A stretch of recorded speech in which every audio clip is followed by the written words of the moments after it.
Is there a motion to convene to open session? It's been moved and seconded. Please call the roll. Lang. Yes. Stutz. Yes. Tomey. Yes. Radosh. Here. Shaw. Here. Teeman. Here. Not in attendance, Trustee Dolslager and Trustee Aguilar. Thank you.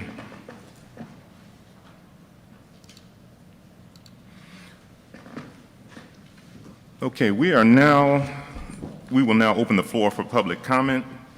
We have a total of 30 minutes for this portion of the meeting. We ask that each speaker limit their remarks to no more than 3 minutes to allow sufficient time for others who wish to speak.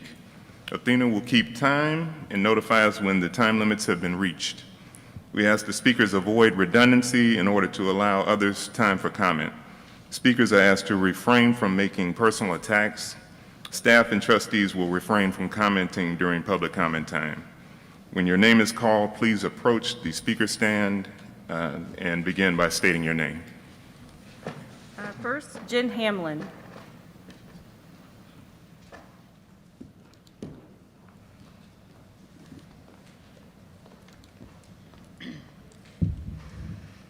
I ask that you be patient. I'm still learning how to speak again. So I'm Jen Hamlin.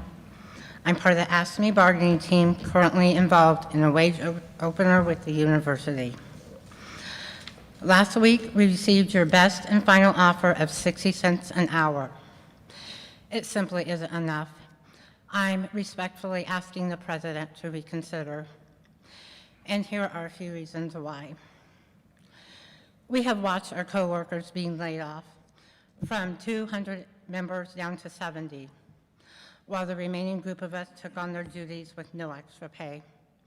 We have watched classifications that, when they are posted, are reclassified to lower positions, denying our employees the proper pay for the duties they are performing.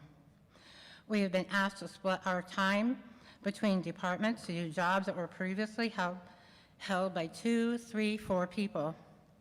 We have listened to the reasons why the university has no money to give us. I ask, what is it going to take for you to see our value at this university? We are loyal, dedicated employees of WIU. We have talent, degrees, institutional knowledge, experience in knowing how to multitask and problem solve. We are and should be treated like WIU family. We take care of our departments, our faculty, our students, all while facing overwhelming workloads. We have watched president after president overlook us. We are not valued by this university. Our faculty, chairs, and supervisors know our worth. They appreciate and support us, yet there is such a disconnect between us and the people that decide our income. We are hoping that finally you are different, that you will see our value and not as WIU's cheap labor. Shouldn't our loyalty, hard work, and dedication have value? We are now beginning to see our coworkers leaving the university for better paying positions. When we leave, the university is losing an employee with experience in university policies and procedures, budgets, deadlines, institutional knowledge. We gave our proposal of a $3 wage increase for a reason. This keeps all of our members except one above the $15 minimum wage increase. We have put much consideration into why we are worth the $3 an hour increase. We should not have to sign a time card of a student worker making at or above what we make when we have given years of dedication and loyalty to this university. We should not have to have 2 jobs to survive. The ones that are still here are here for a reason. We are loyal employees. We care about this university and its future. We have stood by this university in the worst of financial times. We are hoping that you will see us as a part of your WIU family. Excuse me, your time is. Okay. Thank you. Bill Thompson.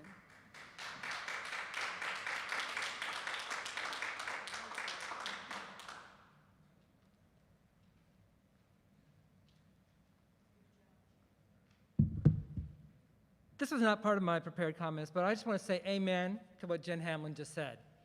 Those people do not get paid enough. They have never been paid enough, and they need to get paid decently. We are having all around us, I'm a member of the faculty, we see what these people have to do, how much work they have to do, how dysfunctional the university has become. Jen takes care of 2 departments, maybe even more, really, programs, if you count the programs. She has to spend a half day in each place all across campus.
We are way behind inflation. We haven't had raises since 2014. We've taken pay cuts, punitive pay cuts, by the way, deliberately punitive pay cuts. And what have we got for it? Nothing. So when we make these requests to the IBHE, they should be nothing, they should not be timid, they should be bold requests. They should actually state what we really, really need. Not a $2 million request for budget reductions. No, not $2 million, $10 million. $10 million. Sure, the legislature's going to do what it's going to do, right? The IBHE doesn't have any money, so we don't have to appease them. We have to appease the legislature. We have to lobby the legislature. We have to give the unions, we have to give campaign money to the legislature. The university has to use its alumni network to pressure the legislature. That's how politics works, right? Because the IBHE doesn't elect them. We do. And people with big money do. So when we have this opportunity to make Time. Okay, thank you very much. Thank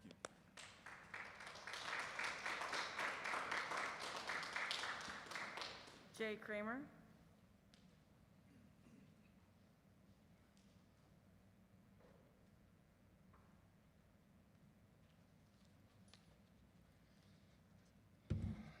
I am the president of Ask Me Local 417, and I want to thank you folks for giving us the time to speak here today.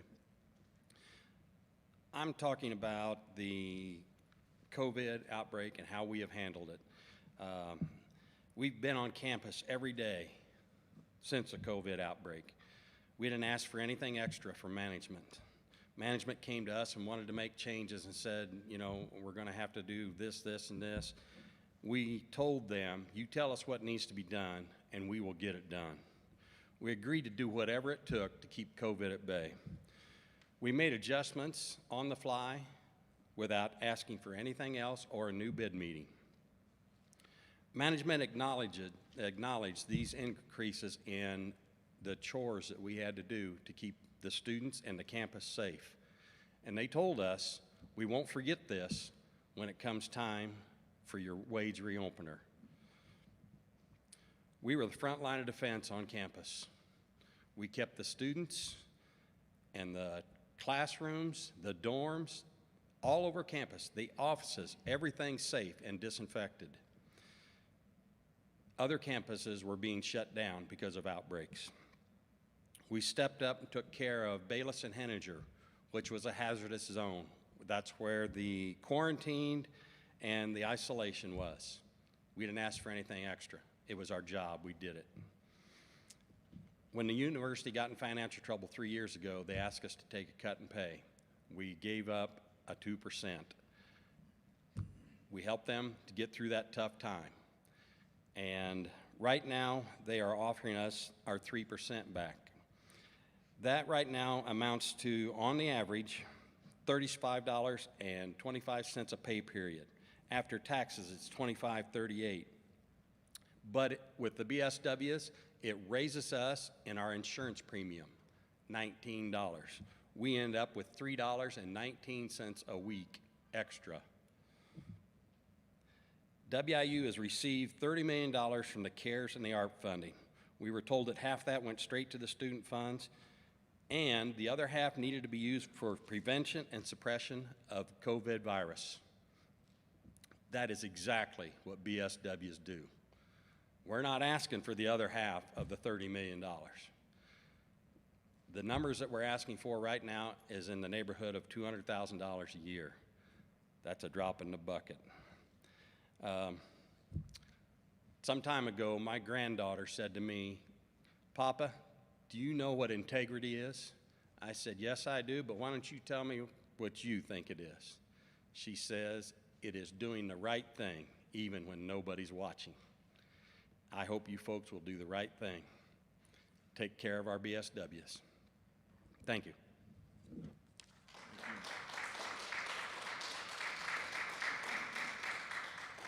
Shakira Bailey.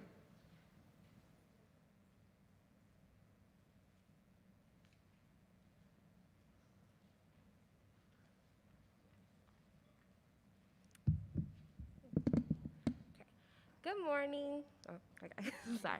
My name is Shakira Bailey. I am the president of the Black Student Association, and I came here to talk to you guys in regards to the lack of commitment to diversity. I began a conversation about issues that Black students face here at this university in the summer of 2020. Board Member Shaw, you were there, President Abraham, and 3 other courageous women were there as well, voicing our opinions of things that Black students go through on this campus. From that conversation, we moved into the fall semester where we held our protest September 9th, which is exactly 1 year and 2 days today on the anniversary of it. And since then, nothing has been done and nothing has changed. Black students make up at least 38%, I believe now, of this student's population, and we are still neglected. We gave a list of demands, and we even offered solutions. Last year, I spent a lot of my academic year in meetings with faculty, with the president, with the board members. I met with a lot of administration to voice these concerns and to get solutions for them. And I'm here to tell you that nothing has been done within a month, with a year and some months.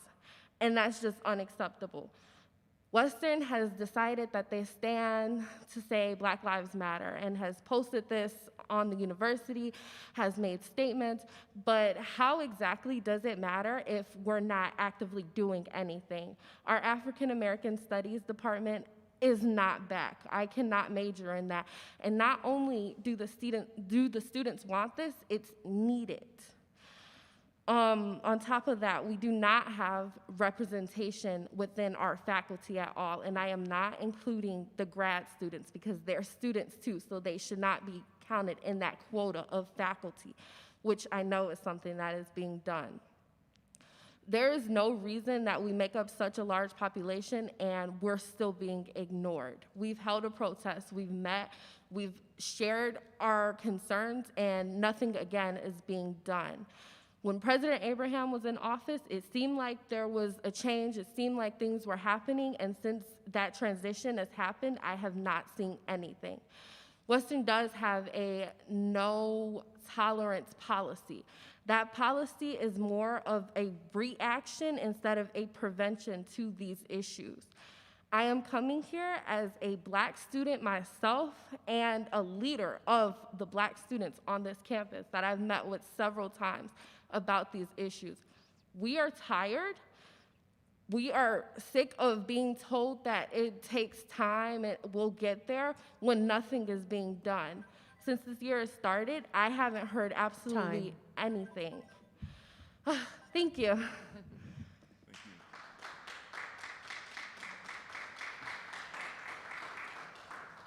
Linda Lee Blaine.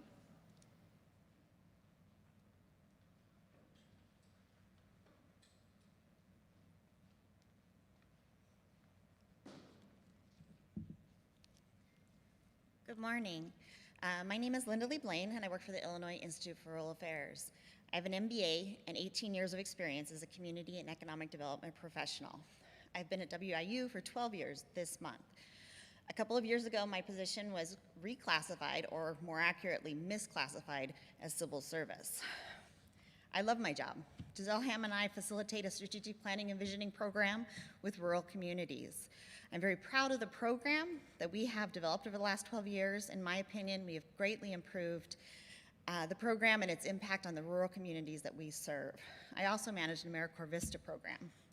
Unfortunately, I am now actively seeking a new job. I can no longer afford to stay.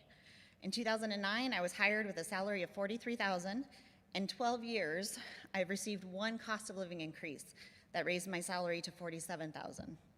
Adjusting my original salary for inflation, I would have to make nearly $55,000 to have the same purchasing power I did in 2009, nearly $8,000 more than my current salary.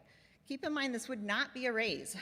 This would just keep my salary the same as it was in 2009. Each year, Giselle Ham, my boss, reviews my work. Each year, she rates my work as excellent across the board.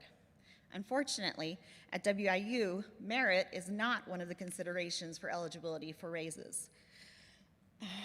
Let me repeat that. Merit, hard work, creativity, dedication are not considered in awarding raises. In addition, my job requires a significant travel. During our busy seasons, or about 8 months of the year, we often travel 2 days a week. A typical travel day is 4 or 5 hours in the office, and then a drive to a rural community, often 3 or more hours away, facilitating a 3-hour program, and then driving back to Macomb. We never stay over, and the next day we were back in the office to prepare the documents for the next session. Currently, HR has capped the amount of comp time you can accrue to 37.5 hours, which is insufficient for our busy seasons when it is not feasible to take time off.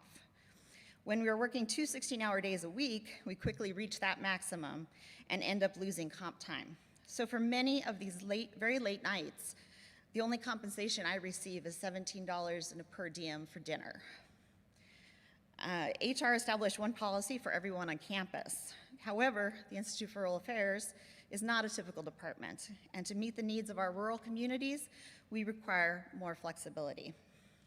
I hope that my experience may inspire the university administration to find ways to pay competitive wages, to be flexible, and to give cost of living increases to attract and keep highly qualified employees. I don't want to leave, but I can no longer afford to keep up with repairs on my home, much less save for travel or retirement. Therefore, I feel I have to leave. Thank you for your time.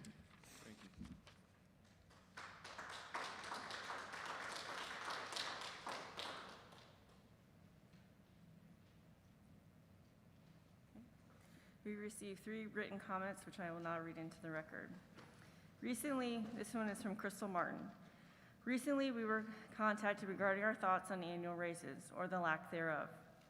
I was told that I could forward my thoughts to you in order to have them read at the next BOT meeting. I feel like we've all been very understanding. We all knew the money wasn't there. The state was withholding our allotted money, so of course we'd all rather have jobs than raises. In fact, after going through all of the layoffs, we were simply grateful to still have a job, period. But now we have a new government and it's time. People always think that because I work at the university, I make good money. I started at WIU in July of 2010. Up until almost 5 years ago, I was working 2 jobs. The only reason I quit the second job was because I had a baby and decided it was better to make sacrifices rather than lose more time with my child. I, thankfully, audited positions to a higher paying position in December of 2015. At that time, I was making more than my husband. My husband now makes more than I do simply because his employer has continued to give him raises every year, and I have had none. It is frustrating to bust your butt at work all day, every day, with skeletal staffing, without receiving any kind of raise and no word of raises even being mentioned for the foreseeable future. But hey, they have given us discounted parking pass. Absolutely, thank you. I will never refuse a gift because every little bit adds up. But also, so many people I know were actually a bit offended by that gift. It's offensive to think that your time and effort, while also absorbing a variety of other jobs and duties without relief in sight, can only be rewarded with one-time offer of half a parking pass. For many, that was simply a slap in the face, a joke. I don't think anyone wants to break the bank here, but we would all be appreciative if we could simply start receiving yearly raises again. Christine Staley. As a clerical staff person on the campus of WIU, it used to be such an honor to say that I work at WIU. Exciting and meaningful. It is now just a place to go to work and do a job that is not appreciated and is continually underappreciated. It is almost an embarrassment to tell people I work at WIU. My duties include keeping track of student numbers in a variety of ways to ensure the faculty receive pay for doing this extra work. They get paid extra while I take on this task for the same rate of pay. Also, speaking of pay, civil service received one raise in the past 6 years. This raise did not cover the cost of living, and it partially covered the increase of our health benefits. For me, my expenses are continuing to rise, while my paycheck actually went down due to the recent increase in our health benefits. Bottom line is I am not able to make and meet paycheck to paycheck. I've had to take on a second job just to try to be able to eat, afford my necessary medications, and buy gas so I can drive to Macomb to my job at the university. Charlene Gruhl. As a member of the ASME Clerical Union, I would like to show my support for the bargaining team as they work for wage increases for the civil service members of Western Illinois University. I am very devoted WIU employee and greatly appreciate my role as an administrative aide for the newly formed Vice President of Enrollment Management Office. I have worked for the university since 2006, a long time, started in the registrar's office and have worked in BU for a short period of time before my move to the VPEM. I spent most of my career in undergraduate admissions department. I served under 8 different director of admissions as the office manager to the office administrator. During that time, I was able, and it was my job, to save the university several thousands of dollars by overseeing and watching the budget, making sure contracts were kept and we received what we purchased. I am not complaining or boasting at all. I am proud to have saved the university money. In past years, employees have received somewhere between 2 to 3.5% cost of living increases. This ceased when the university was financially in trouble. Because I love my job and wanted to see the university succeed, the employees hung in there, not receiving wage increases. Then the university had a massive layoff, causing many to lose their jobs. Very unfortunate, and I feel for them. This caused a shortage in staff for many offices. The clerical staff employee left, picked up more duties and responsibilities. We did that because we wanted to help the university again. I know I have taken on more duties and have not been compensated for them. I believe several of the clerical and civil service employees have gone above and beyond. I enjoy taking on more assignments that allow me to contribute to WIU, but I feel it's time to be compensated for the loyalty. The value of my wages has drastically gone down due to the cost of minimum wages going up and the cost of living also increasing. Therefore, I totally support whatever amount of raises the AFSCME bargaining team has proposed to the Board of Trustees. Please consider the hardworking WIU supporters that help keep the doors open and the students coming. Thank you very much for consideration. Okay, thank you. And I'd like to thank all of our public speakers this morning.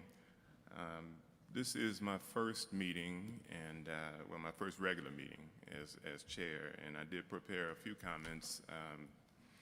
I came to Macomb in the fall of '89 as a non-traditional student. I had enlisted in the Army out of high school and was leaving active duty when I came to Western. I was assigned to a reserve unit in Peoria since it was close to Macomb. I studied computer science here, and freshman year went well. Sophomore year began well, but there was a small country, Kuwait, that was invaded by Iraq. I would learn that this situation was of strategic interest to the United States, and before long, my reserve unit was activated and I was deployed.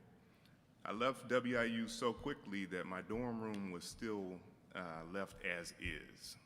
The administration took care of all the processing that was needed to pause my enrollment.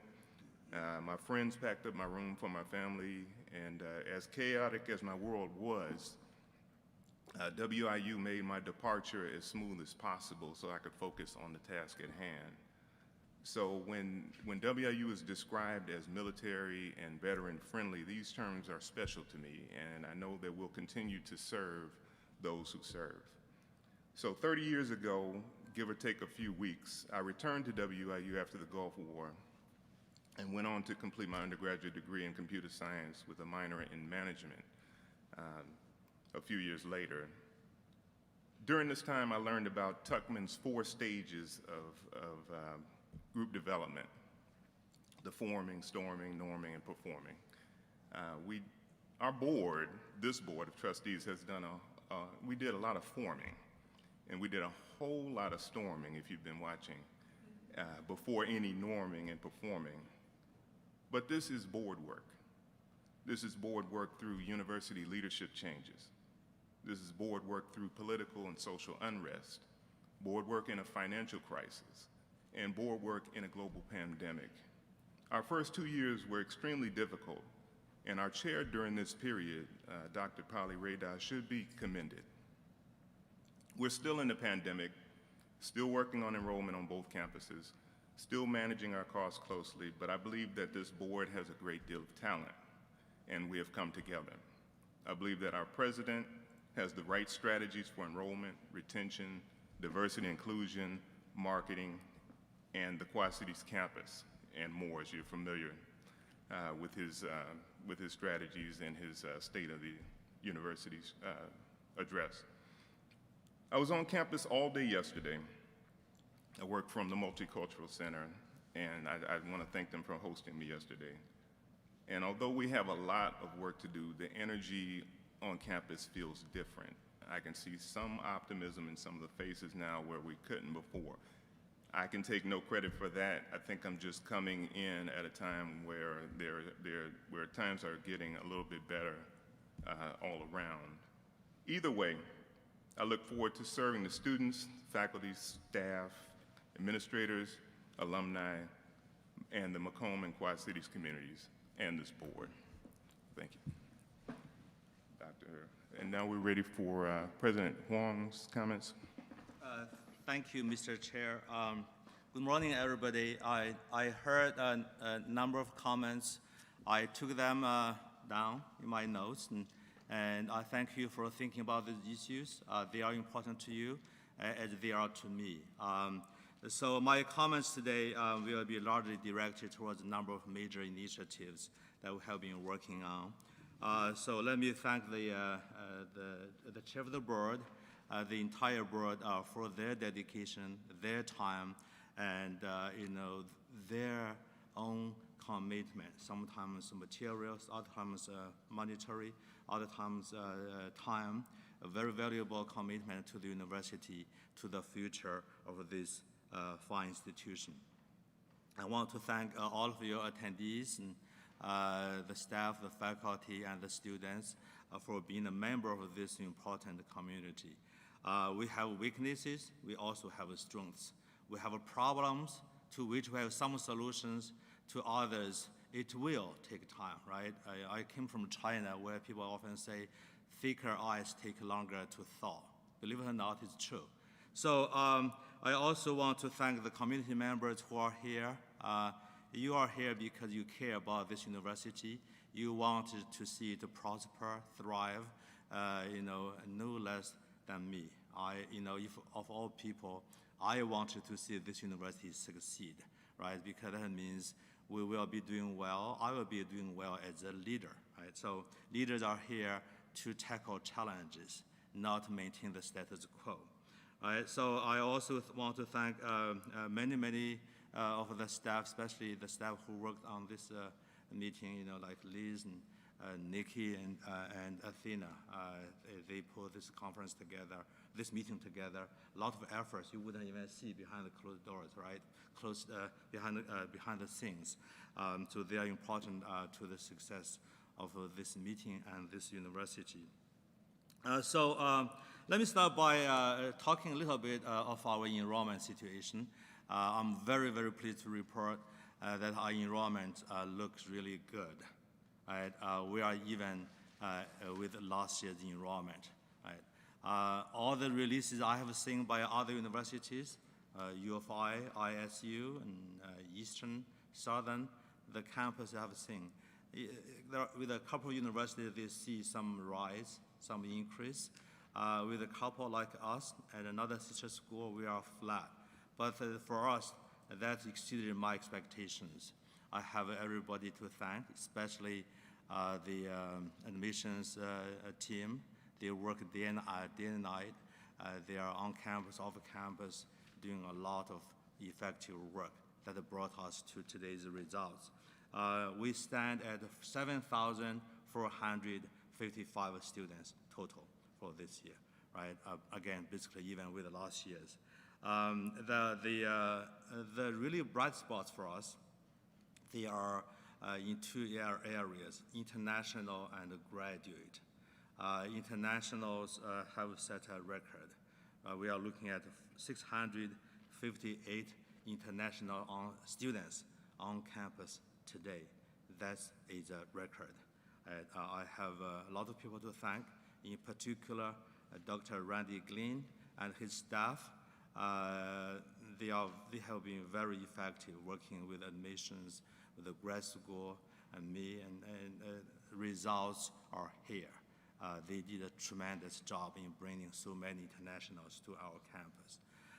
And also the grad school staff, working with admissions, Dr. Mark Mossman, all the staff in that area. I went to see them earlier, the first week, I think, of the semester, to thank them. They brought in a large number of graduate students. It's an increase of 36.7%, truly significant. Now I compare these numbers to our siblings within Illinois, similar universities, not the flagship, for example, right? We did extremely well, in fact, much better than our sister schools, right?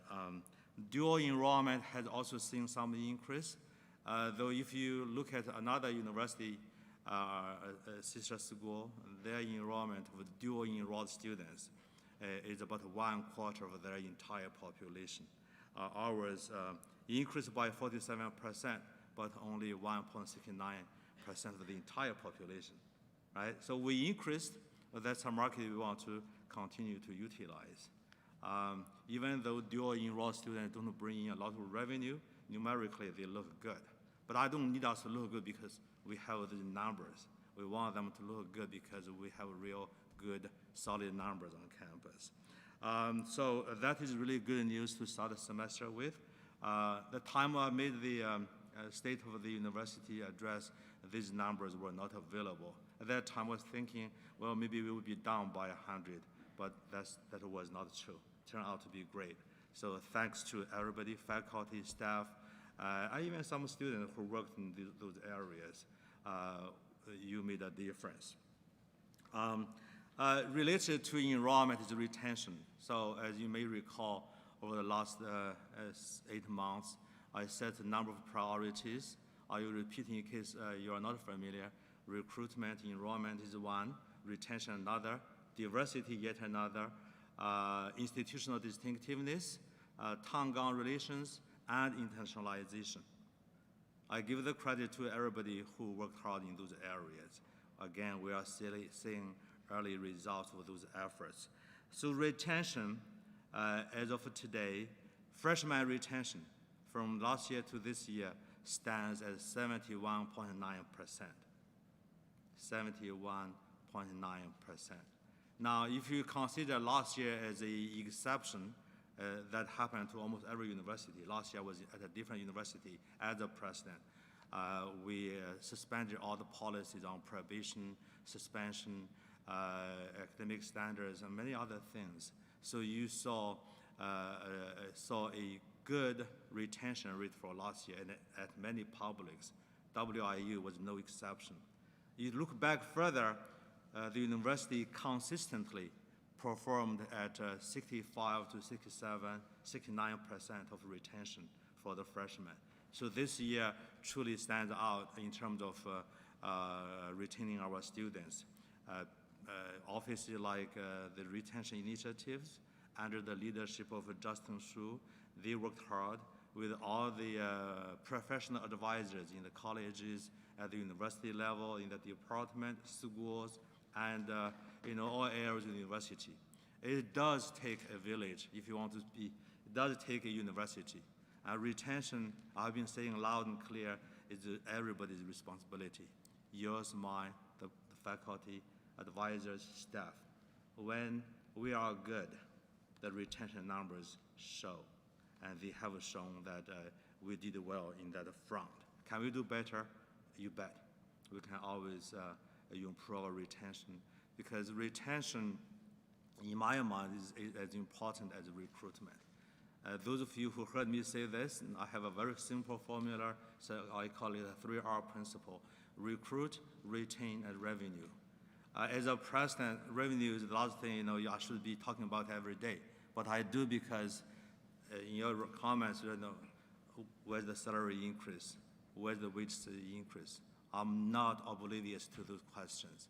I think about them every day. I discuss it with some board members, senior leadership team, people I meet. Okay, I am familiar with them.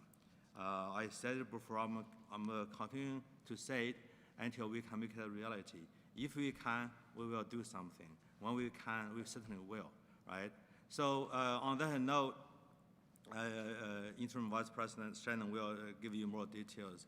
We did end the last fiscal year on a positive note, but it's a small positive note. You are looking at $370,000 as a surplus. Now, what does that mean? If you divide among 1,300 employees, you could get $200. If you hire people, you could hire 4 or 5 people. That's what it means, right? In terms of, so I want you to know I'm as transparent as I can be. As I'm relying upon data, numbers, and advice from our good colleagues. That's where we are financially. Is it great news? You bet. Can it be better? Yes. How do we make it better is the key question. What do we do differently? How do we do things to achieve higher efficiencies, better results? Again, these are the questions I don't stop thinking about. Right? I sleep 5 to 6 hours every day, and even those hours, I still have dreams. Right? So none of these issues is not important, and none of them I'm not thinking about. Right? So I want you to know your questions were heard. We, believe me, Shannon, we talk about these things every other day. They are going to. So if we can make something happen, we will. Keep in mind, sir, you are president. You make a larger salary, true, but doesn't mean I will not be able to do things for you. I'm more than happy to. Right? So I want to stop there on that particular issue. We will continue to implement our good strategies for enrollment and retention. Right now, the state. I heard Bill Thompson's comment. I'm willing to twist their arms. We have been. You may not see me do those things, but I have meetings with IBHE regularly, talk to legislators regularly. I hear things. I think I know things. We want to ask as much as we can. It's not for you. It's not for me. It's for the university as a whole, right? We did put in a request for salary increase you guys are going to see that, right? I did put in for the first time, ladies and gentlemen, for a request to the state. Hopefully the board will approve today nearly $1 million for diversity initiatives alone. That never happened before. It's not there. I put it in. You'll see it. You should be seeing it now. It's in the package. All right. So I'm taking these issues very seriously. So you know, each president is different in many ways, but presidents are similar. They deal with similar issues. They have similar traits. I want to be a good president, not a perfect president. So just to be clear, right? Related to the things, to our strategies, what we do, if you heard the speech a few weeks ago, I'm not going to repeat it. I'm interested in what the word means, and I also know what action means. Right? I shared a few quotes with the Trustees a few days ago. Most of them are concern actions. I don't want to talk about issues and not do anything. We have done a lot. Right? If you look at my notes, my calendar, every day we are doing something to improve the university. Right? I'm not here to ask for $1 of increase. I'm not here to implement a personal dream for mine. I have none of those things. I'm here to try to improve WIU. Right? So I want you to know that because some of you are more familiar with me, some of you less. I'm interested in the future of this great institution. Sad to hear people say, I have to leave because of salary issues. We are working on that too. And I tell my children, nothing doesn't take time. Some take longer, some take shorter, right? I respect the idea that, if WIU doesn't give me this, I would like to consider alternatives. I don't like to see that happen. I do understand it, okay? So relative, again, to the strategic issues, we are going to revise and update our strategic plan, 2017 to 27, right? Higher values in higher education. I think that's an interesting title. I would say higher values through higher education. Education is a means, not an end, right? That plan, Dr. Mark Mossman is working with the provost, Billy Clark, working with me, with a committee that's being formed. That plan will not only provide some updates on important initiatives, it will also reflect some of the new thinking. I mentioned diversity. I'm going to mention financial sustainability. That's the piece we must do well if we want to be really healthy, financially speaking. I've been here only 8 months. I do not know how much was done or not done in the past regarding financial sustainability. I assume things were done, but we are going to focus upon it. If we are financially healthier, we can make a lot of good things happen, including salaries and wages, right? You can give what you have. You cannot give what you do not have, right? So again, that plan will be, the revision of it will be completed by hopefully June 2022. That plan will reflect some of my own thinking as well, I hope, like diversity, internationalization, and of course, financial sustainability planning, right? What is the right ratio for students and faculty on this campus? Ladies and gentlemen, right now we are 13:1. Do a study, 13:1 ratio between students and faculty is typically, that rate is typically one of a private liberal arts college, right? Do a study. The national average is 20, I believe 21:1. I don't know, Mike is here, not Michael Sawinski. He has all the data. I've seen the data too. We are 13:1. I don't think 13:1 is a sustainable rate. If you think so, tell me what is a good way to keep it and still grow our finances. I'm a good listener. If you have a good idea, you convince me, I'll do it. I just need some education, right? You convince me to do it, I'll do it. So that plan will also take into consideration, I hope, how we approach salary and wage issues. Again, if you have a good idea, let me know, let your dean, your vice president, your supervisor know, and we can discuss them. I'm open to all good ideas. COVID. I know we announced, made several major announcements since I came regarding COVID. A series of protocols that we follow from at the federal, state, and institutional level, right? Our current policy is to mandate testing, mandate vaccination, Exceptions are medical and religious. And I encourage you all, if you haven't yet, I know most of you are probably, to get vaccinated or tested on a weekly basis. It's not just to protect you, but also protect the people that surround you, right? I mean, I'm sitting here, I want to be sure Liz and the chair are also safe. Right? If I'm not vaccinated, I don't have that confidence to tell them, I'm fine. I do because I'm vaccinated. And for your information, since day one, I have been either at the office or on the trip every day. I didn't miss a single day, right? So I know you work hard, so do I. We work together. We are on one ship. We are not on a different ship, right? That ship sails well, we all do well. If it sinks, you and I will not be spared, right? So we want the ship to sail nicely, smoothly, with vigor and strength. I think that's happening. I want us to be healthy. So I have details, the people like Dr. Braverman, Joe Roselip, John Smith, many, many others. They work extremely hard, day in and day out, to make sure we follow our protocols. The governor's executive order is important. I want us to be in compliance.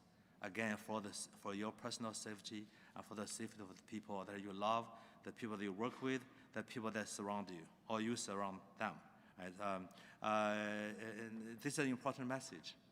We need to be thoughtful about getting vaccination, getting tested, and uploaded. I know there is one colleague I know he did the vaccination. He has not uploaded his information. I was told that he hasn't done it yet. If you did it, upload your information, right? You don't have to be tested.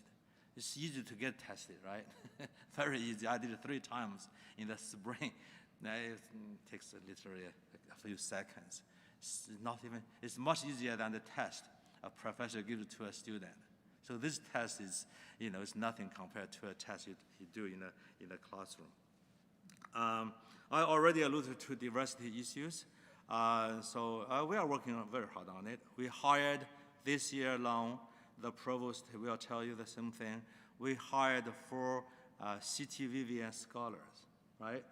3 of them are African American, 1 of them are Asian. Great people. I talked to them on several occasions. They are very happy to be here. That shows how serious we are. I am the provost and everybody else. We have 4 CTVVN scholars. And a number of faculty and staff are also minority status. We are working on the ethnic studies program. The provost can give you more details. So we are working on these important initiatives. I don't want to just talk about it. Talk is easy, right? Working is not as easy. Athletics, then I'll be done, Mr. Chairman.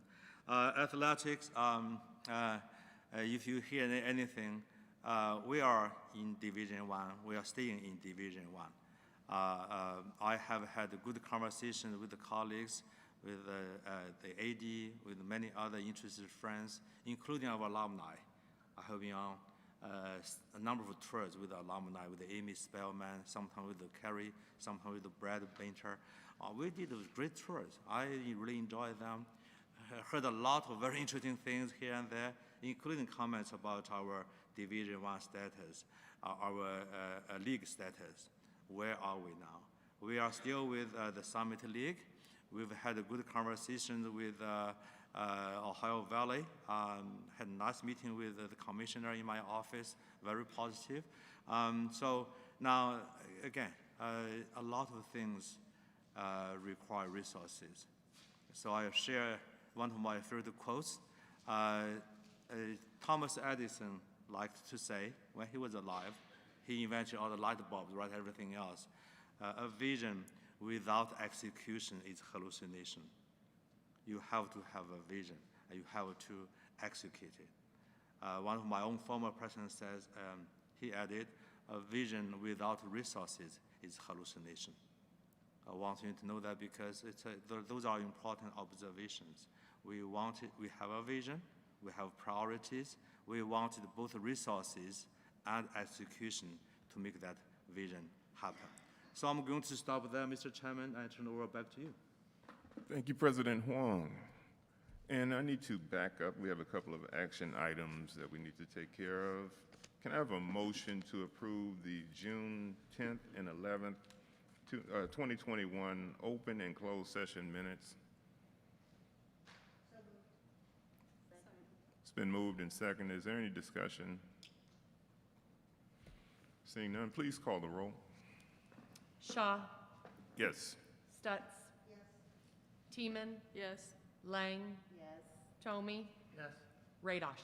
Yes. Thank you. Can I have a motion to approve the August 2nd and 3rd, 2021 board open meeting minutes? There is no closed session.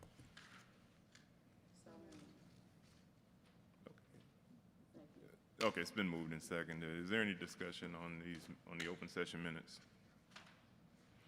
Seeing none, please call a roll. Tomey.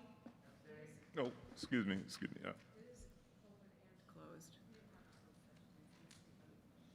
Yes, there was a correction. There was no closed session. Other discussion? Please call the roll. Tomey. Radosh. Yes. Shaw. Yes. Stutz. Yes. Teeman. Yes. Lang. Yes. Okay, thank you. Okay, moving on to reports and discussion items. We have report number 21.9/1. This is purchases over 100,000 to under 500,000, or exempt purchases from 100,000 to under 250,000. We have Interim Vice President of Finance and Administration, Shannon Sutton. Good morning. So there's a lot on the list today. However, none of them require board approval. So I guess at this point, are there any questions? Questions from board members? Yes, Bob. Under legal services, the Davis and Campbell, that is past, those are past cases, am I correct on that? Are there new cases going into that? I defer to Liz. There are current cases that are pending, so either current grievances, arbitrations, or there's a couple pending legal cases.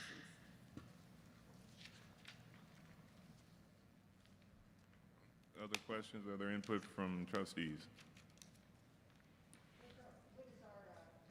If it's a third year of a 5-year thing, do we still have any obligation there?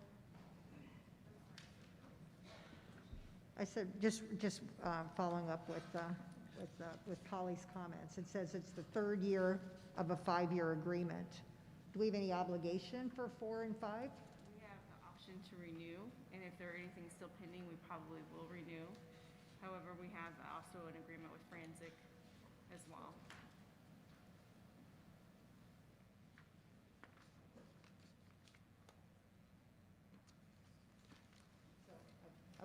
I would prefer we discontinue using that group. It's something that I will work with Dr. Wong and Chair Shaw with and see what our options are. Any other feedback from? I just mimic as well, and we've had discussion about, we have another firm we've been working with that we think is probably more prudent for WIU's future. Second that, or third that, whatever the case is, I'm total agreement, no more work with Davis and Campbell. Karen, there was a lot about the oilseed pennycrest project. Yes, those are subcontracts. Right. What is it? It's, Dr. Wynn Fippen has a USDA NEFA grant, and these are subcontracts to other institutions and entities that are helping him with the research. It's a $10 million grant. And these are just, each year they come up, and different institutions have different expertise that we don't have at our institution, or different products or services that then are needed for the project. And it was part of a whole package, and we were the lead institution on that one. So it's funds that funnel, federal funds that funnel through us to them to do the overall research. Thank you. All right. Any other feedback from trustees or questions? Seeing none, thank you. Thank you. Next, we have report number 29.9/2, Office of Sponsored Projects, Interim Provost and Academic Vice President, Billy Cloud.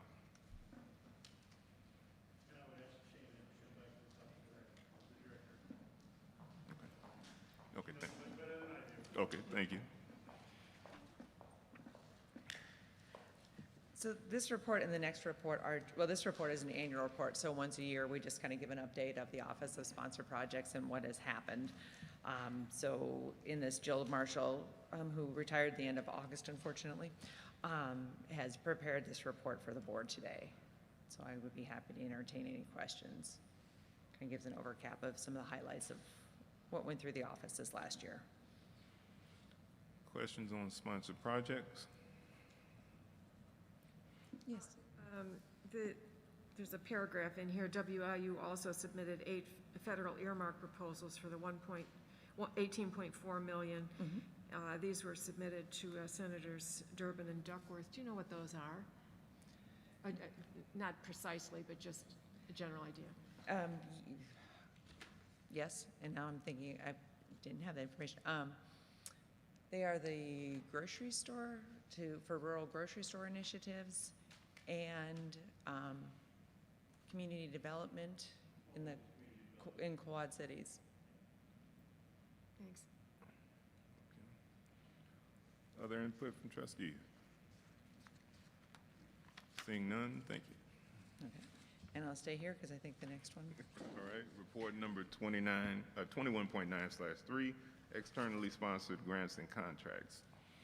All right. And this is a report just for the fourth quarter. This is required by the Board of Trustees regulations that we provide this report quarterly to the board.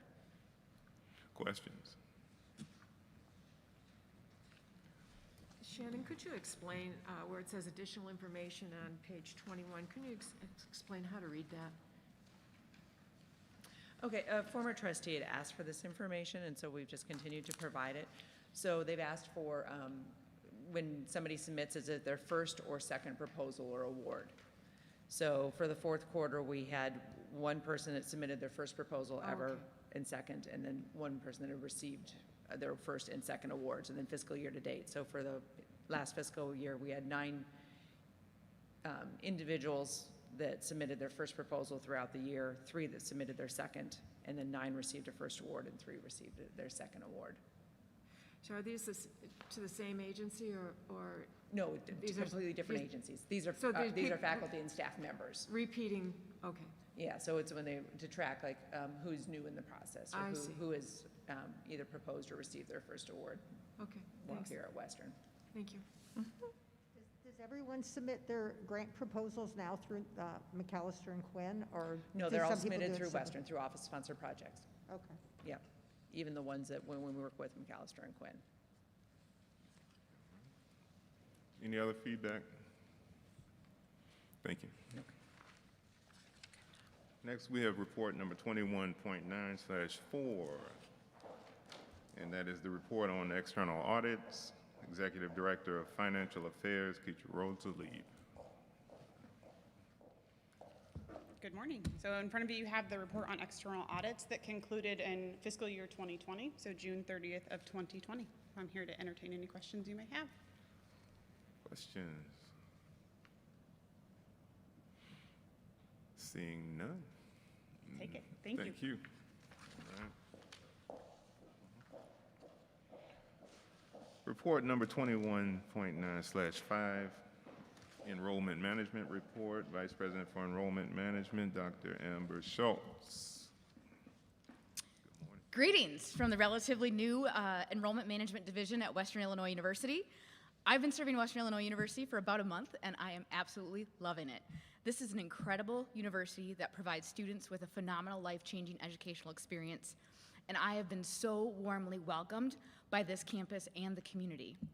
I am hopeful that you all learned a little bit about me prior to while I was competing for this position, but I have spent about 23 years in higher education enrollment management, serving previously 6 institutions that all had similar challenges to Western Illinois University. And I am proud that I was able to turn things around for those campuses, and I am confident that we have an opportunity to grow and thrive at WIU as well.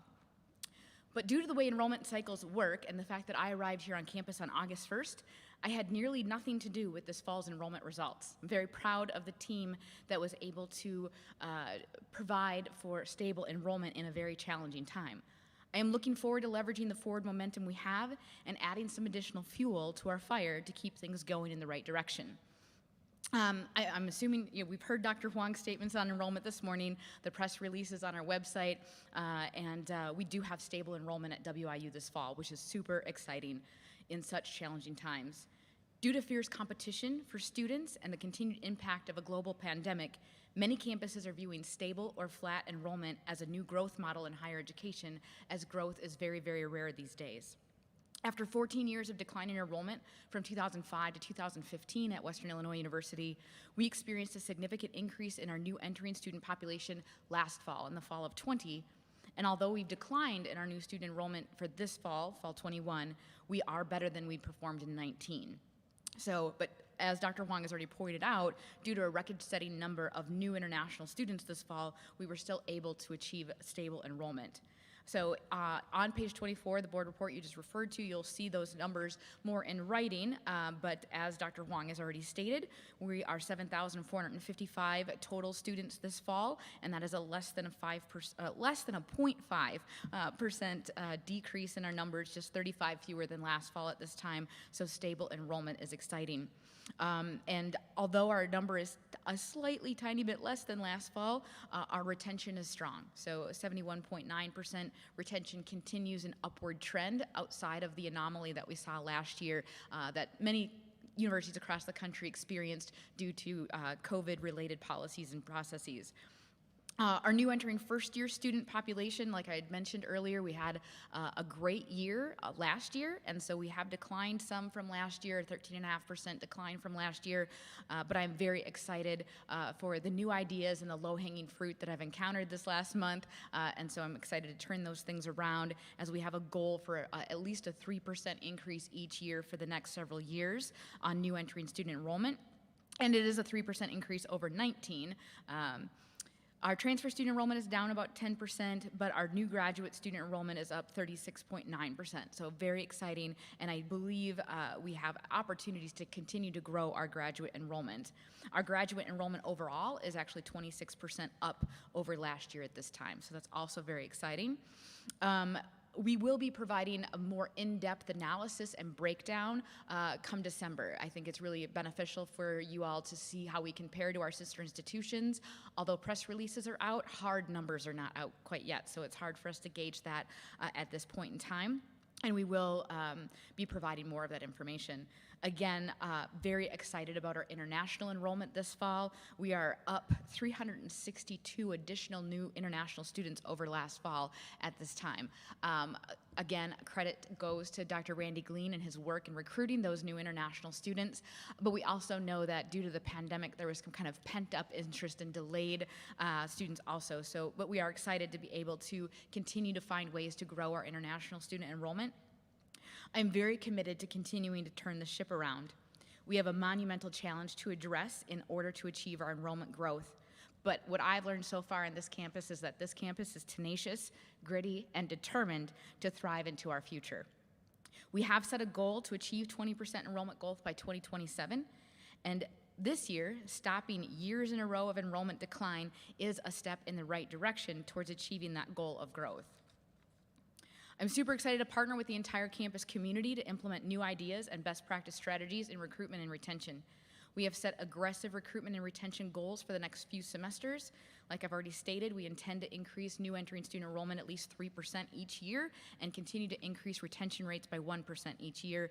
And we'll also conduct a regular environmental scan to determine if our 20% growth by 2027 is an achievable goal.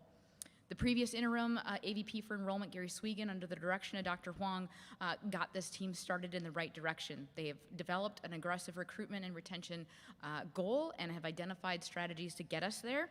And I'm very excited to continue to contribute to that momentum and bring new ideas and listen to the entire ideas of the campus community and bring those to fruition. So You know, the numbers are definitely hot off the press right now, but we will be doing that additional analysis, like I stated, breakdowns, comparisons of our peers, and provide some additional detail around where we're doing well and where we have some opportunities for improvement in different subpopulations of our students. So I'm excited to hear the questions that you have so that we can best address those in in-depth analysis at the December meeting. Thank you. Any questions? Trustees. I have two questions. So, first of all, that's the second time someone's mentioned Dr. Randy Glean, is that right?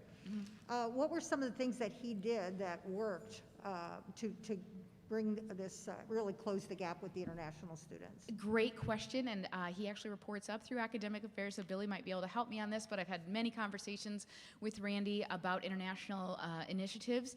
Randy has been here for a year, right? And brought with him a lot of expertise and relationships he had previously built at other institutions. So he was able to help us break into some markets and continue to serve students in markets we were already successful in. So we continue to have a strong pipeline from kind of the Silicon Valley area of India in our computer science program, as well as kind of bringing in a larger population of West African and Caribbean students that we had not historically, especially the Caribbean environment. I believe we've had a strong relationship with West African countries historically, but that number did grow. So I think international enrollment has a lot to do with relationship building, and he came in with some of those relationships he was able to bring to us and leverage. If I may, I'll add to that. Very well said, Amber. This is what I call new markets. Randy and his team, the university, has been very aggressive in reaching into new markets. These include West Africa, India, and believe it or not, we have 40 new students, international, from Bangladesh. That's new too. Places we have not been to. Randy and his team have been very good at reaching in. And we did make internationalization a big focus, and we'll continue to push in that direction. To add also, the other thing we want to expand into would be online education. That's where WIU has a lot more potential as well. So if Billy wants to chime in. No, all of that, I think one of the things that he first did when he arrived was took a look at our scholarship package and how we did it, and he sort of revised it so that the international scholarship packages looked like the domestic scholarship packages. So students were able to come in and look and see what was offered, and it didn't feel like that they were being treated differently, they were being looked at differently, they were just students. And even though it was a separate budget line for us, but they aligned things in a much more logical way. And I think that he really did is, he brought his own connections in and allowed everybody to really push his folks and really reach out. We have a pending list of applications right now. And again, when it's international applications, there's a long process before their acceptances, but there's almost 7,000 students currently on the applied, they want to apply list. They've not applied yet, so I want to be very careful how I say that. They have to pass the financial stuff and the international stuff and the federal requirements before they can even get to the application process. But that's a size of a number that we've not seen in years, so it's very exciting. Well, thank you for that. Obviously, I hope that somehow that feedback gets back to him, how appreciative we all are of the work that he's done. But that doesn't address the real problem, right? That's the gap with the freshman enrollment. Yes. And so welcome to the team, and obviously we're looking at you for solutions and new ideas. Anything off the top of your head that you've done in the past that had you been here earlier you would have applied, or I'm putting you on the spot, so No, it's fine. I'd love to hear that in December otherwise. Absolutely. No, I'm super excited to be here. I came here because I was excited about the challenges that are in front of us, and I'm happy to provide more information in December. But yes, there's a lot of low-hanging fruit and a lot of opportunity on this campus. So some of it's basic. Some of it's looking at the recruitment process and experience, our campus visit experience, our communication plan, and a lot of really basic things that I think we can dramatically improve. But then there's also going to be some exciting newer initiatives to really catch us up and surpass our competition into the future. So yes, there's definitely great opportunities. We'll look forward to your December report. Okay. Mr. Chairman, I had a question from a previous report that was given. Can I recall that? So I really have a question about report 21.94. Oh, you know what? Sorry. Let's make sure that there are no more questions here. And Oh, then yeah, we'll- I'm we sorry, can I go thought- through. Okay, yeah. Could you restate the total enrollment again? The total enrollment head count number is 7,455. Is there any other feedback or questions on enrollment? I had a question on the report. There's a bullet point here that's talking about the governor's emergency education relief fund. I'm not familiar with that. Can you address what that is? I believe we're referring to the collection of her funding of financial aid for students to continue to recover from the pandemic. According to the website, it looks like there were no applications accepted this year, so is that still something being utilized? There's an additional round, yes, that Okay. is still being utilized. Okay. Mhm.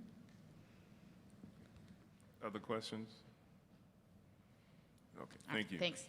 Okay, and now we can go back to report number 4. Good morning, sorry about that. You just wanted me to walk all the way from the back again? I did, I just Okay. wanted to, yeah. My question is, as I look through the audit findings, and several more repeat findings, so at the university level, this is my ignorance, do you guys have to write a management letter that describes how you're going to address, and has that management letter already been written? Yes, sir. And so it's actually all available on the Auditor General's website. It's published there as well, so you can see our management response.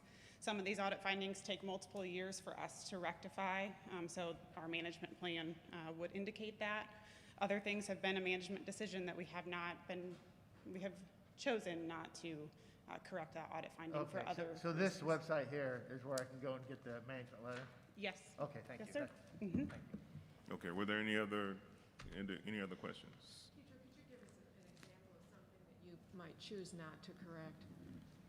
Sure.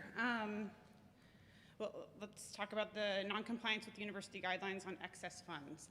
So we have certain accounts that we have told departments or divisions not to spend their money to reserve cash flows, and we are getting an audit finding for having too much money in those accounts. So we have accepted that audit finding for the last couple of years because, again, we've been making that decision to serve us financially in another way. Other feedback? Yes, absolutely. Okay, thank you. Okay, now we're ready for the report on contributions, 21.9, number 6. And that is the Executive Officer of the Foundation, Brad Boehner.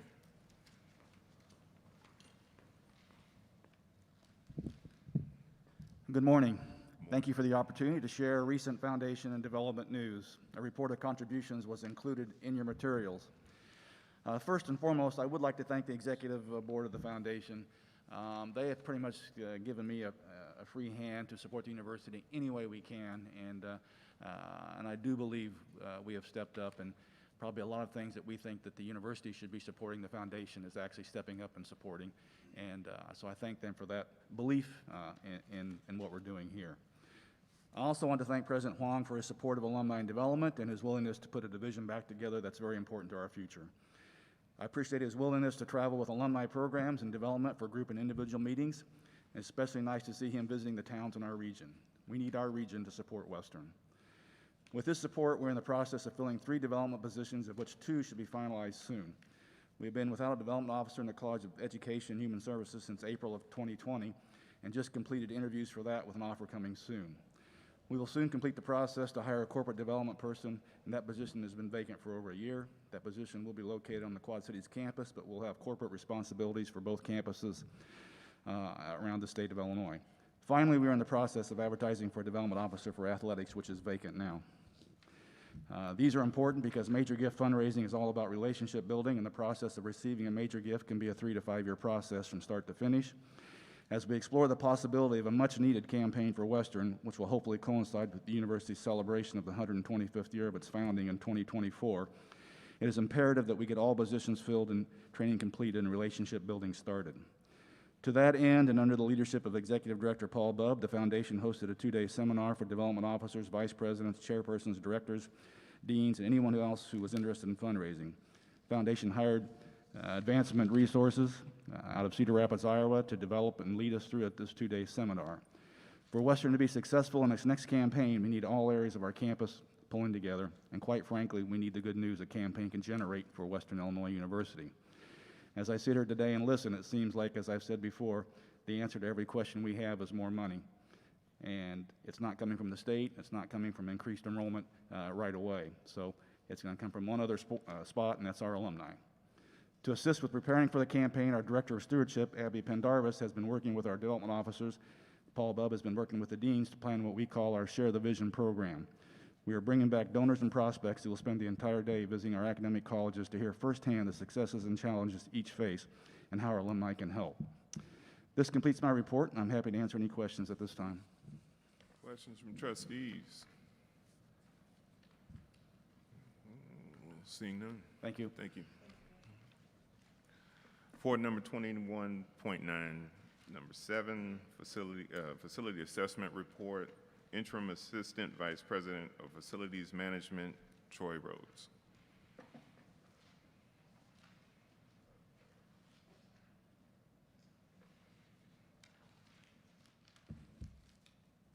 Good morning. You have the report, and I'll be happy to answer any questions that you might have. Okay, questions?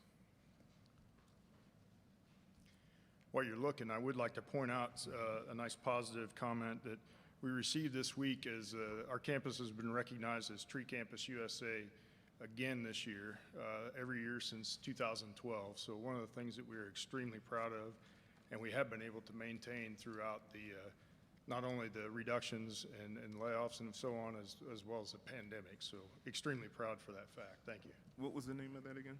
Tree Campus Tree USA Campus, okay. Tree Campus, with the National Arbor Foundation. Okay. All right, thank you. Okay.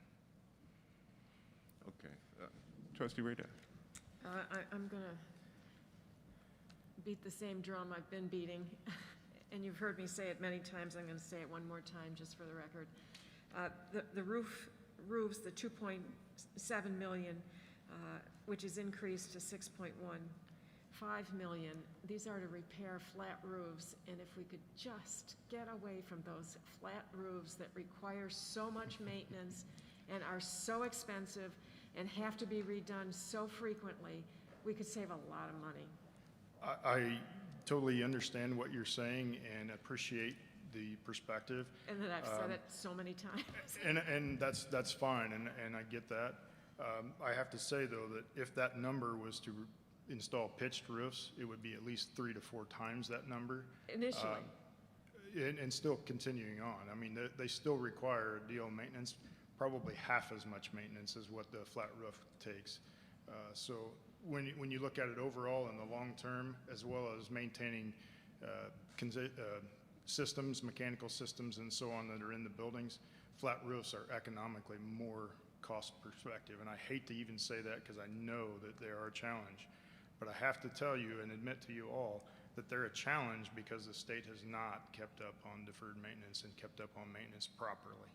That is truly, you're exactly right. And the flat roofs require petroleum products to redo them, and the pitched roofs we could use green materials, and we could use solar collectors in our shingles on a pitched roof that would save us an immense amount of money. There's some really interesting thoughts that you have there, and we would love to explore those further. Absolutely. I think the sustainability piece there is key, and we have to consider those things going forward. And I would just like to say there are green initiatives that definitely make a difference on large facilities. You have to have a large amount of green space to take advantage of those in today's world. But to echo you, Troy, as someone who knows a little bit about flat roofs, particularly in the location where we're at in the Midwest, flat roofs are actually more economical. And particularly when you don't defer the maintenance. That's the key. When you don't defer maintenance on flat roofs, they're very economical, and that's the reason you see, if you look around Illinois, when you see big, large facilities, most of them have flat roofs for that reason. That answer your question, Dr. Radash? Of course it answers it, but I still have the same critique, and the solar collectors piece, I think, would make it much more economical if we switched to solar collector shingles in our pitched roofs. I worked in Morgan Hall for 25 years, and when I started, we put buckets in the hallway, in a spot, a designated spot in the hallway for every rain. And when I retired, they were still in the same spots to collect the rain, every single rain. And, you know, it just gets old. I'm just not in favor of the flat roof for a gazillion reasons, and we could do better. Understood. Other feedback from trustees? What are your biggest concerns right now, just with the different facility issues? What's your highest priorities? Probably one of our largest concerns at this point is building envelope issues. And when I say building envelope, I mean the entire envelope. Like Dr. Radash just talked about, the roofs have been a primary concern of recent, but there are a number of other things that are not quite as obvious, but are just as detrimental, and that is masonry surfaces. And if you're on campus today, please drive by Wagner Hall. One of the things that we have done in the recent years is we've hired a brick mason, and with one person and one partner, it's been a slow process, but in the last 3 years, we have taken that building basically and not exactly tuck pointed it, but resealed and fastened a number of masonry surfaces on there. And as you're driving down Western Avenue, look over at Wagner and then turn over your shoulder and look the other side, on the west side of the road at Kearns, and you'll see a dramatic difference. I think Dr. Wong has talked to me a number of times about how tired the campus looks, and he's exactly right. And also often that happens when we're on campus every day and we see it, and it just slowly gets a little bit dirtier, a little bit less attractive. That is one thing that we have done in our operations to try and address those things, and you'll see that. But getting back to your question, one of the other big problems that we have on campus is the aging mechanical systems. Some of those mechanical systems are going to take a remodel of the building to truly address. One of the other things that's in this report that talks about chilled water loops, it's much more cost effective and energy efficient to loop up buildings rather than have individual chillers in those buildings. And that's part of the reason why we have a district steam supply system. It makes more sense to have one central steam plant than 40 different boilers in each building. That chiller concept is a similar concept, and so we're starting on that aspect, trying to become more efficient and more robust, more reliable. So HVAC systems are definitely an issue coming forward as well. And those are a couple big picture items, if that helps answer your question. Thank you, and appreciate all the work that you do to keep the university, running. It's a huge task. It is. Thank you. Dr. Wong's term of looking tired is a kind way of putting it. I have to tell you, when you go down that road, Wagner Hall looks like a new building. And, I don't know how expensive that was to do, but if there's any way we can accelerate that type of work across the campus, it's a facelift that's I think is much needed as you drive down that road. Some of the buildings, if I were new to Macomb and just driving through, I would be a little surprised at the difference of the look between that corner and the rest of the street. That was a quick operational change that we made a number of years ago when I was still in mechanical and building maintenance, and we replaced a position with a brick mason, and with the reduction in services. Now, I know we've all beat that drum quite a bit.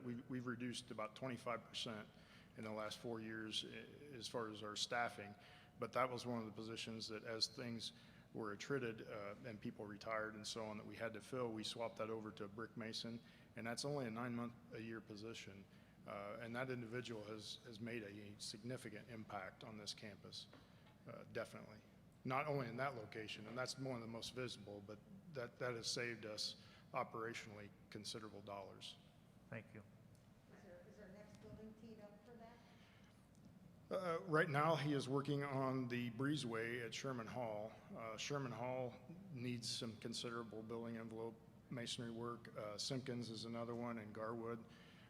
You know, we have a number of wonderful structures that have been built very robust, but as we mentioned, you know, when we don't continue with that maintenance, those things are going to degrade rapidly, and roofs are a very poignant sign of that. You know, we've talked of it a number of times, and somewhere in the neighborhood of $500 million in deferred maintenance, which boggles my mind. I can't wrap my head around that, to be quite honest. But we're seeing definite effects of that. I'd just like to say that, you know, I really appreciate the face look, the face uplift, what you're doing to make us look better. And I think that also helps with recruitment, and it's impressive for students as well as their families when they come to visit, when we look better. This is the second time since I've been here, and I'm a long-termer here, that we have undertaken a facelift. And when President Spencer came on campus and saw the dumpsters in front of the buildings because it was more convenient for the garbage trucks to pick them up there, and the lack of trees, now we're a tree campus, the lack of trees, and he undertook the flower beds and the trees and moving the dumpsters and just overall improvement of the entire campus. And it made a huge difference in the morale of the campus, in recruitment of students. I mean, everything changed when we looked better, we felt better. And this is the second time that I can see us moving in that direction, and I really applaud you for doing it. Good, thank you. Thank you for your support. Other feedback? Thank you. Thank you. Okay, report number 21.9/8, budget and financial data for the quarter ended June 30th, 2021. Interim Vice President of Finance and Administration, Shannon Sutton. Hello again. I think I'm up here a lot today. Good thing I have a co-seat. So the report in front of you is the financial report for as Trustee Shaw said, the quarter ending June 30th. A couple of things I'd like to point out. So on the revenue side, our actual revenues exceeded the estimates, mostly due to the lost revenue funds from the HERF money. The expenditures were limited to essential spending and attrition, and that helped to bring the expenditures in line with the initial projected revenues. So we did end the year with a small surplus of about $376,000. So we were very happy to see that. On the auxiliary side, the Auxiliary Facility Service, so AFS, their actual revenue came in just under budgeted revenue, which is not bad considering we had fewer students on campus since we, you know, if you look at 21, we had a lot of students still attending remotely. And their expenditures too were limited to operational needs, so they spent less than were originally budgeted. They did end the year with a slight deficit of about $2.7 million. And then the last report shows you the cash flow for the last quarter.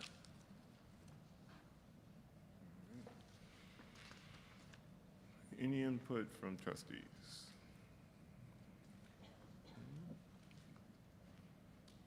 Seeing none, thank you. Thank you.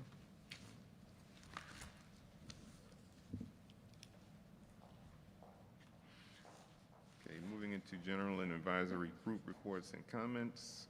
We have the Student Government Association, Elizabeth Orwick for Macomb.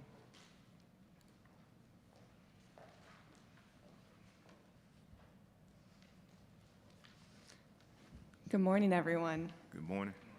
For those of you who I have not had the pleasure of meeting yet, my name is Elizabeth Orwig, and I serve as the Student Government Association President for the Macomb campus.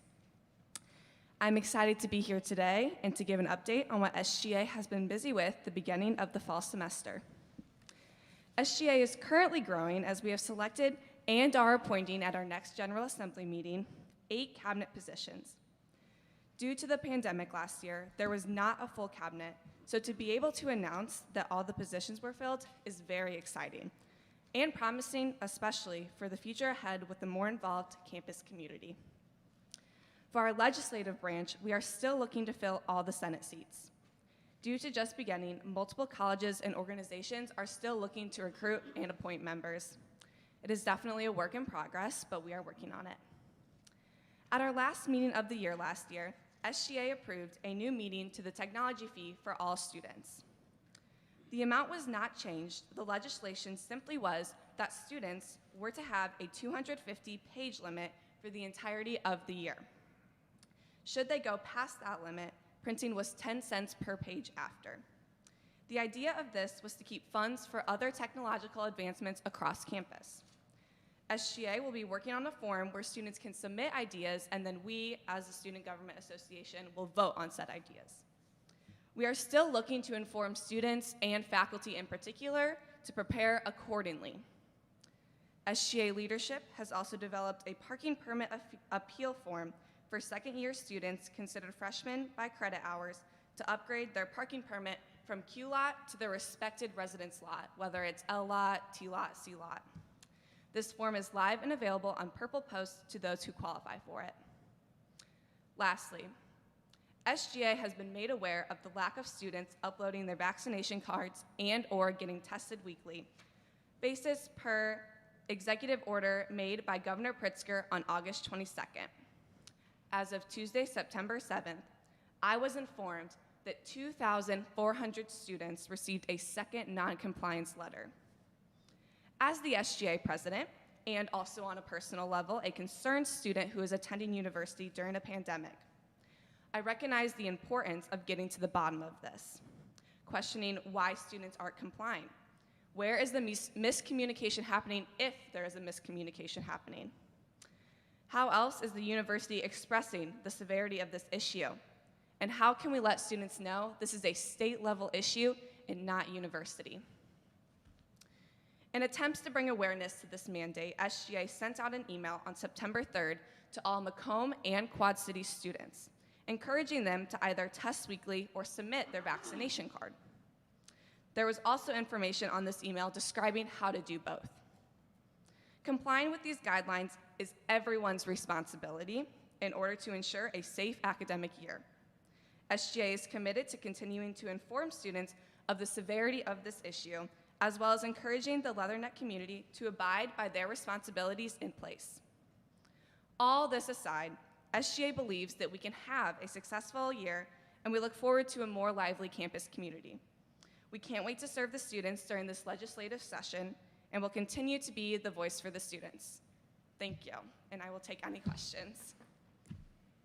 Questions? Any questions from trustees? Could you, this is probably more towards Dr. Huang, could you clarify the state's position for students? I know that for the faculty and staff has been mandated. What about students? The same, David will speak. Our students are vaccinated at the upper 30s percentage, I believe. But David has some details.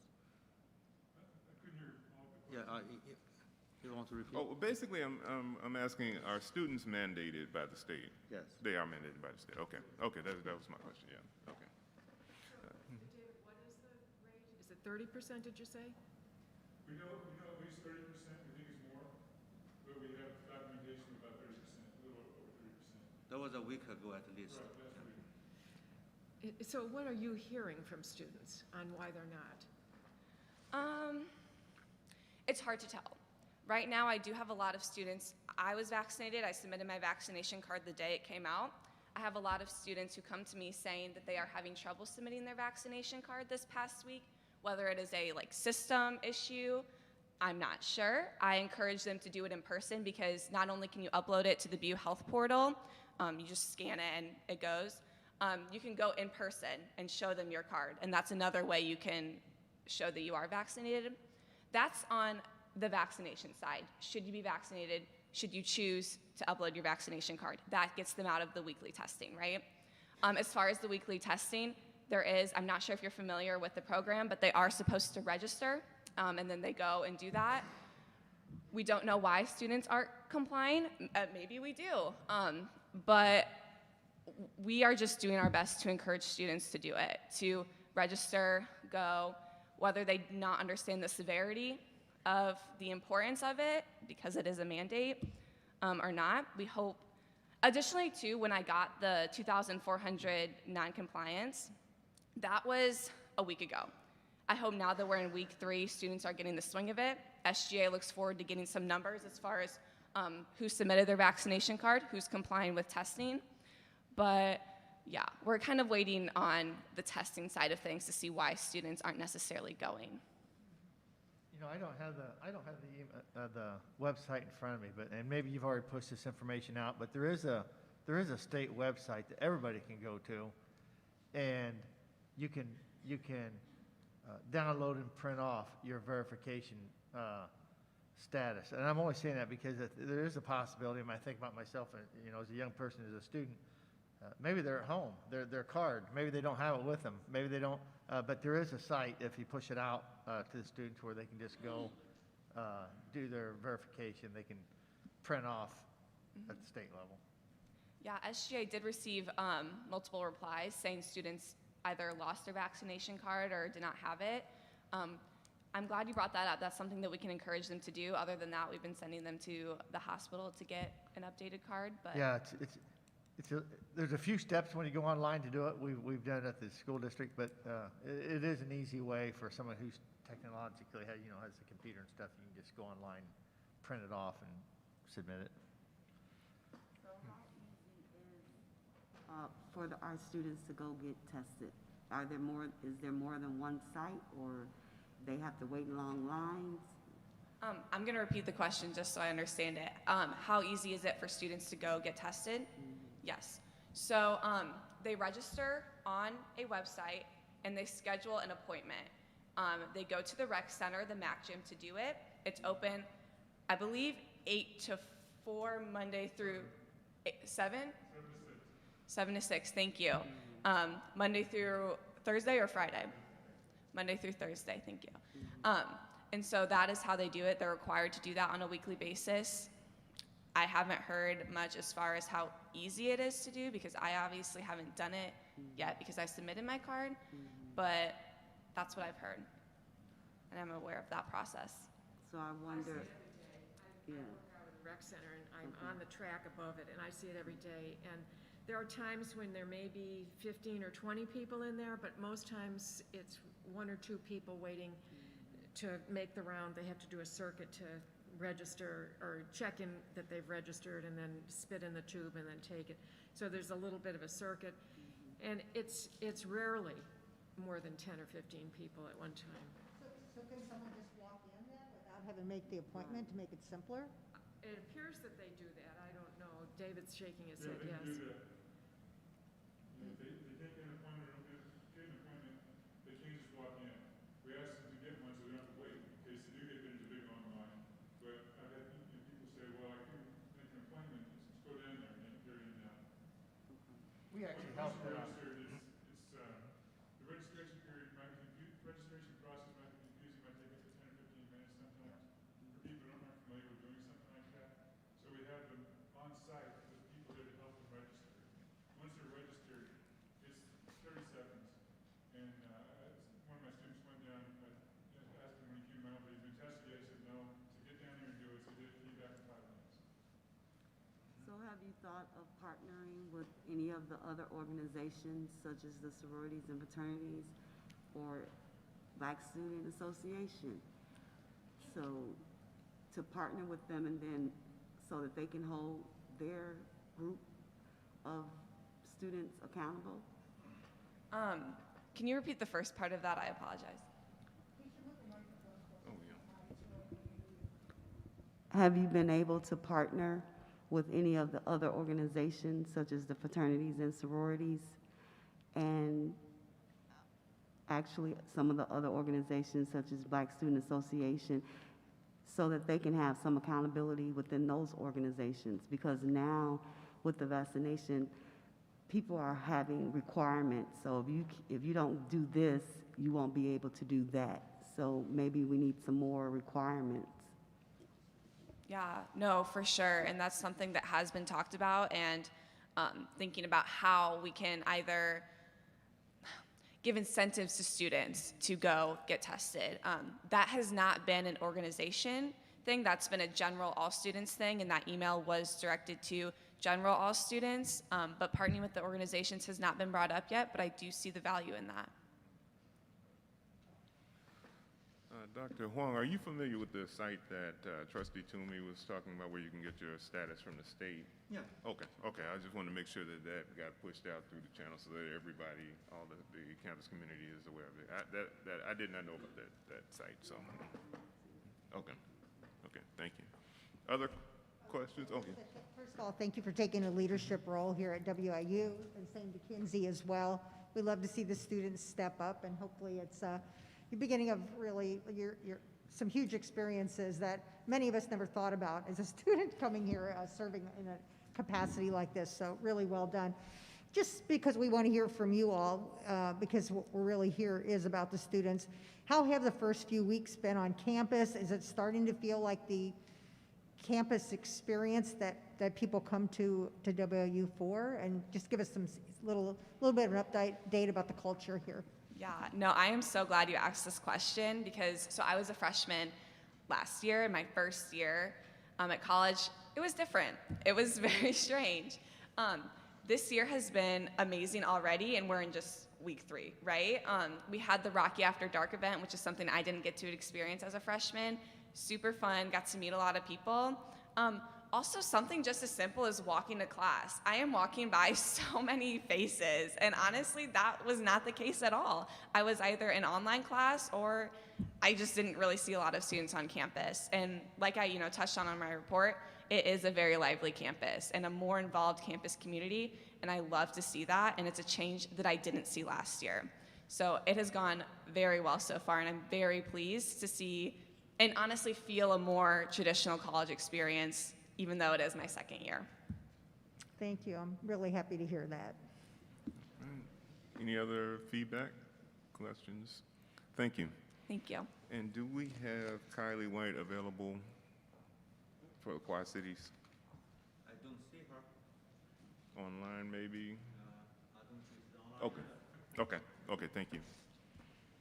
Okay, moving on, we have the Faculty Senate Chair, Dr. Elon Lauer.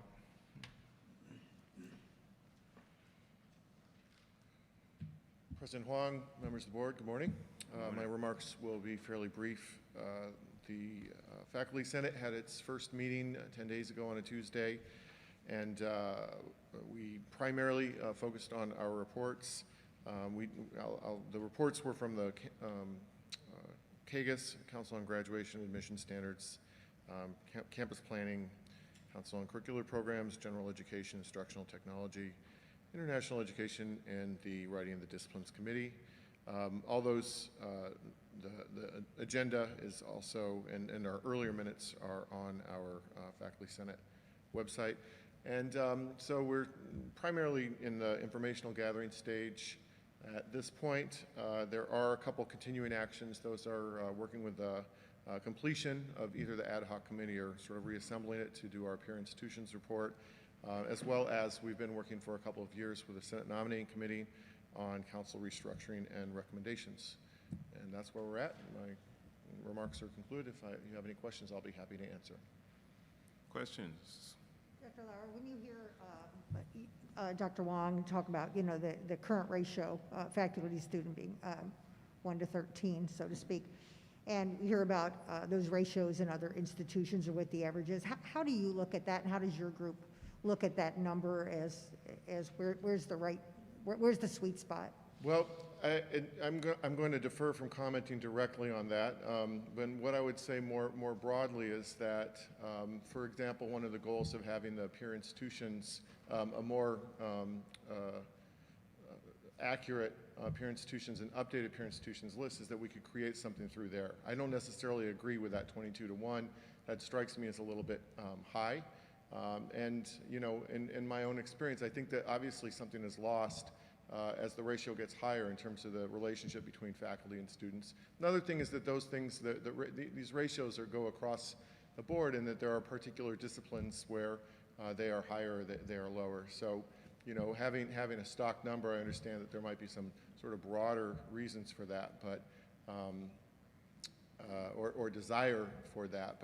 But sometimes maybe we lose track of what particular curricular needs are when we are focused on that number. Does that answer your question? Yeah, somewhat. I'm just trying to think, where I would spend more time on all this on the budget, you know, and I know Shannon, we spent a lot of time going through the numbers in the past, and we talk about the ratio, or, you know, how do we make sure that WIU is sustainable long-term? Obviously, the first thing that Shannon says is enrollment. You know, we have such a great team here, we just need more people to come and experience it. But it may not happen soon enough. So I'm just trying to think, is there a disciplined way to find somewhere, maybe the original plan was, I think, you know, 17 to 1 or whatever, but I'm just trying to figure out how we can make sure that we're successful long term. Well, I mean, speaking as a faculty member, what I will say is that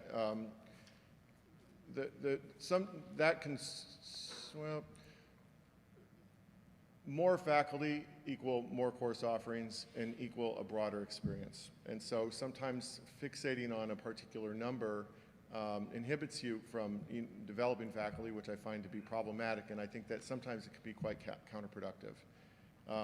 You know, the example I like to give in other contexts is that, you know, the notion, like Daniel Dennett's total quality management, you cut 10% off the bottom of your bench every single time, and you end up doing severe damage to your organization. I think that we witnessed that in the past. I'm not saying this administration is doing that. And so I think that I think President Huang has publicly stated, and as far as the ratio goes, that it's a guideline for increasing enrollment, but that is not the way that ratio has been used in the past. So I think that the faculty are somewhat skeptical, whether it's deserved or not, I'm not sure. And that's not me, but I think that would be a reflection of the faculty on that question. So I'll add some clarity to that comment. Right now, it's 13 to 1. Now, the important thing for everybody to hear is in the current strategic plan, it calls for a goal of 17 to 1 by 2027. So that is a living document. If you have any doubts, take a look at higher values in higher education. That's the goal. Now, I hope we can achieve that goal by 2027, right?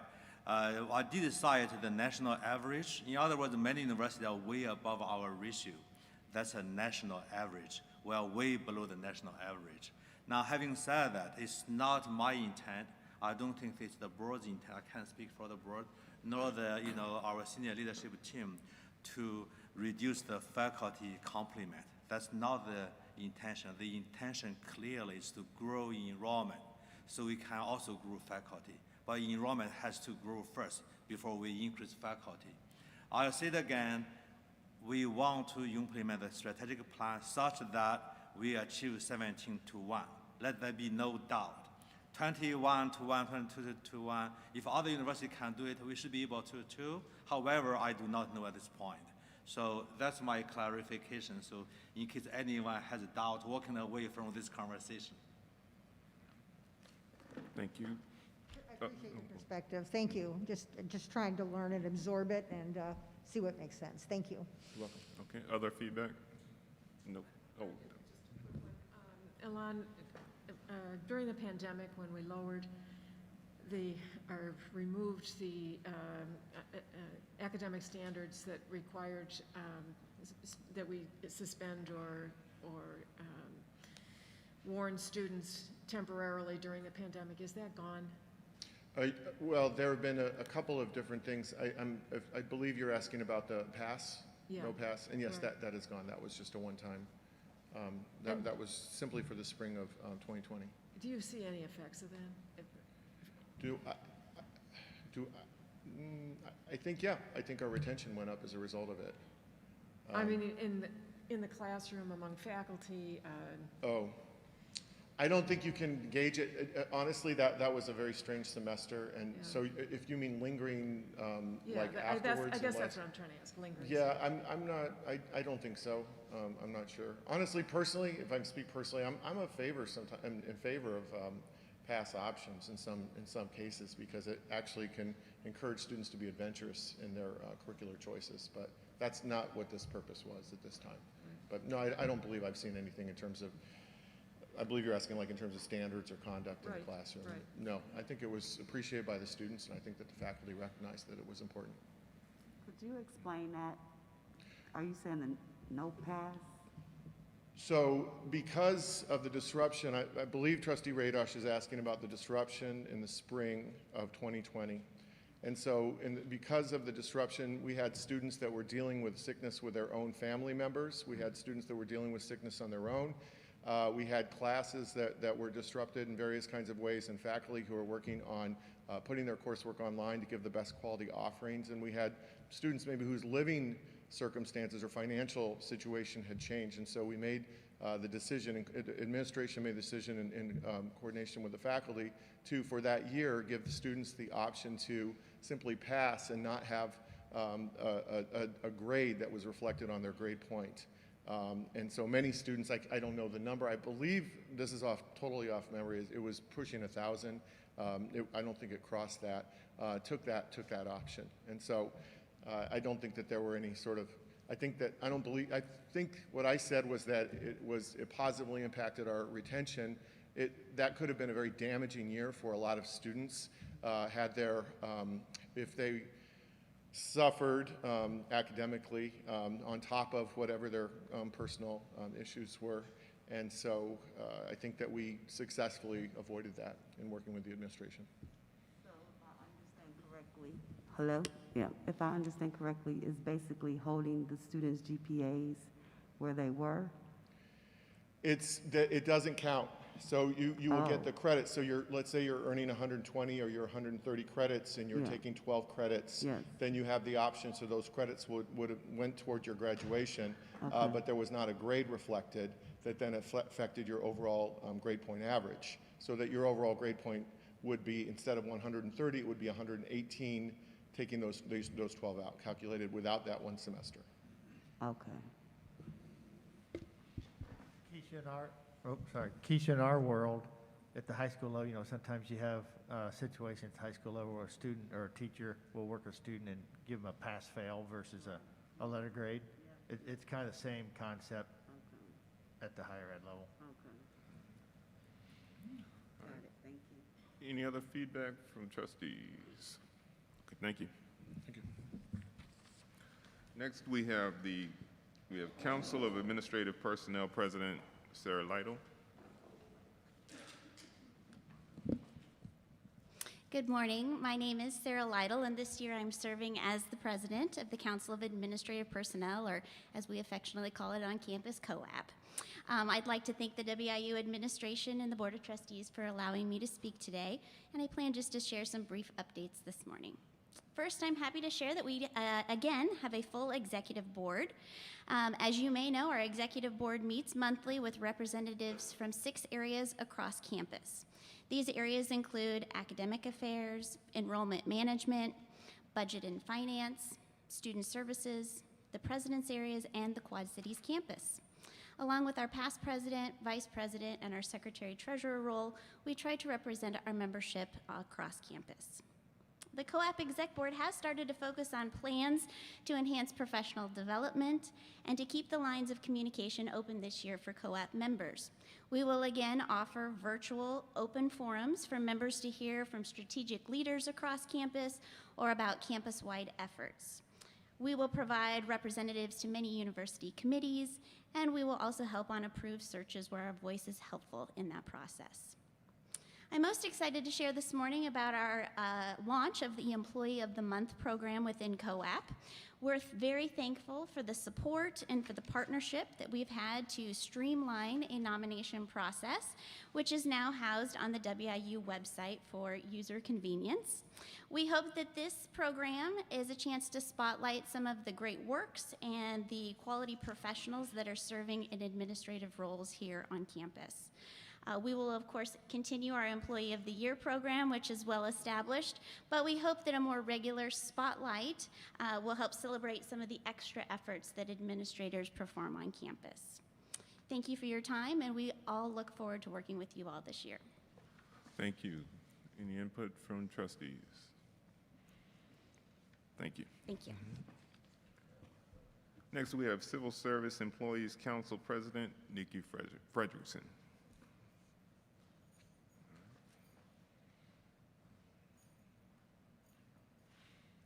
Good morning.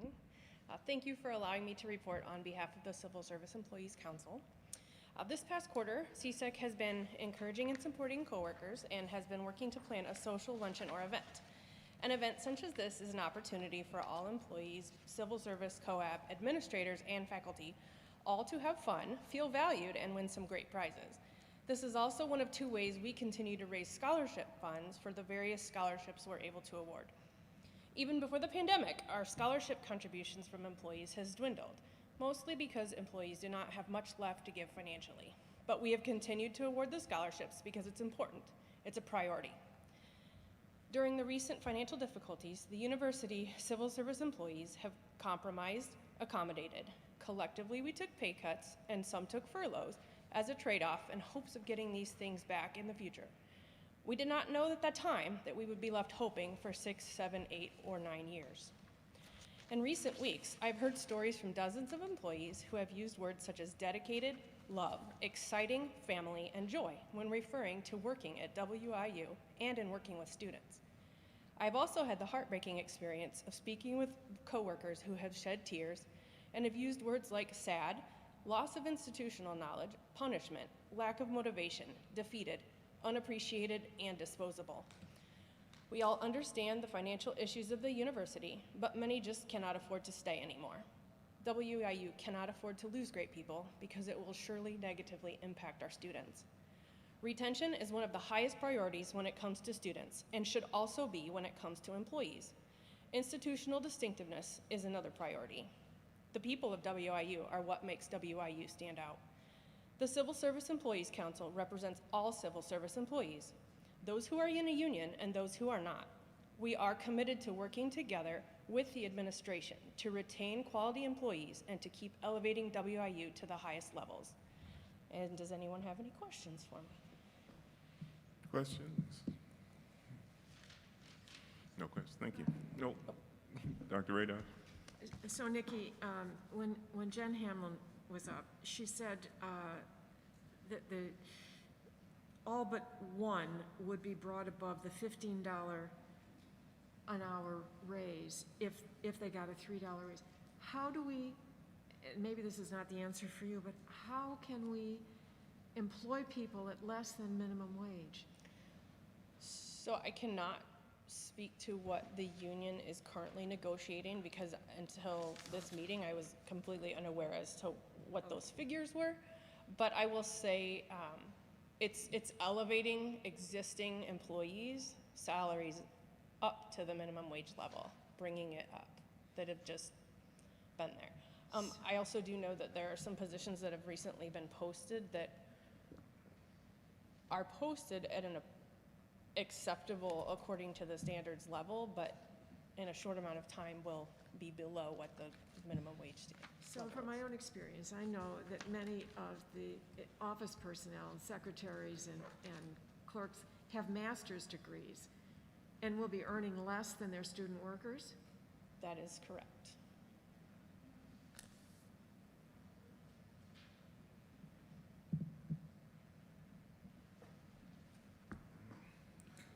Other input? This is shameful. Sorry, this is shameful.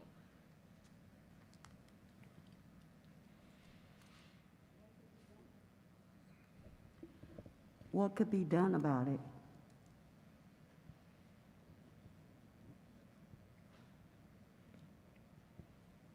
So from my perspective, it's not always just about salary. There's a lot that goes into employee satisfaction. There have been some things that we've suggested that have been taken under consideration, I do know, by President Huang. We were recently given the half parking pass, I guess, grant, whatever it would be referred to as, for them. That's a start. That's wonderful. I know in the past we've received an extra day off surrounding the administrative closure. That's always something that's appreciated and that we would like to see. And those things, while extremely appreciated, I'm hearing from employees that it's just at the point where they can no longer wait. They're losing money by working at Western. Just one point. Due to the status of negotiations, I do need to remind remind the board members that we should refrain, not to disregard anyone's sentiment, but we are currently in negotiations. So let me be clear. When Dr. Radash stated that their students were getting paid more than them, that was my point. Like, how is that even possible? I do know that if you look at salary alone, just that number, it happens. Now, if you factor in benefits, things like that, the status employees certainly are making more than a student employee, and the student employee does work 20 hours a week maximum.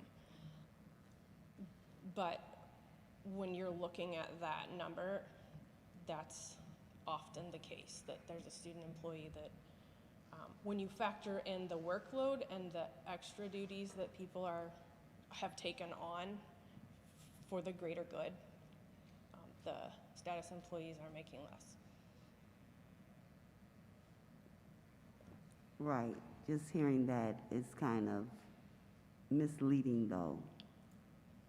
But I totally understand what you're saying when it's all said and done. Thank you. Welcome. Any other questions or input? Okay, thank you. Thank you.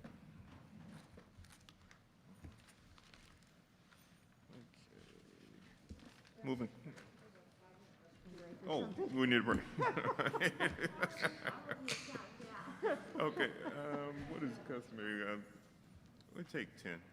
10 minutes? Yeah, because that way people can go to the restroom. Okay.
Okay, if everyone would take their seats, we'll be ready to begin.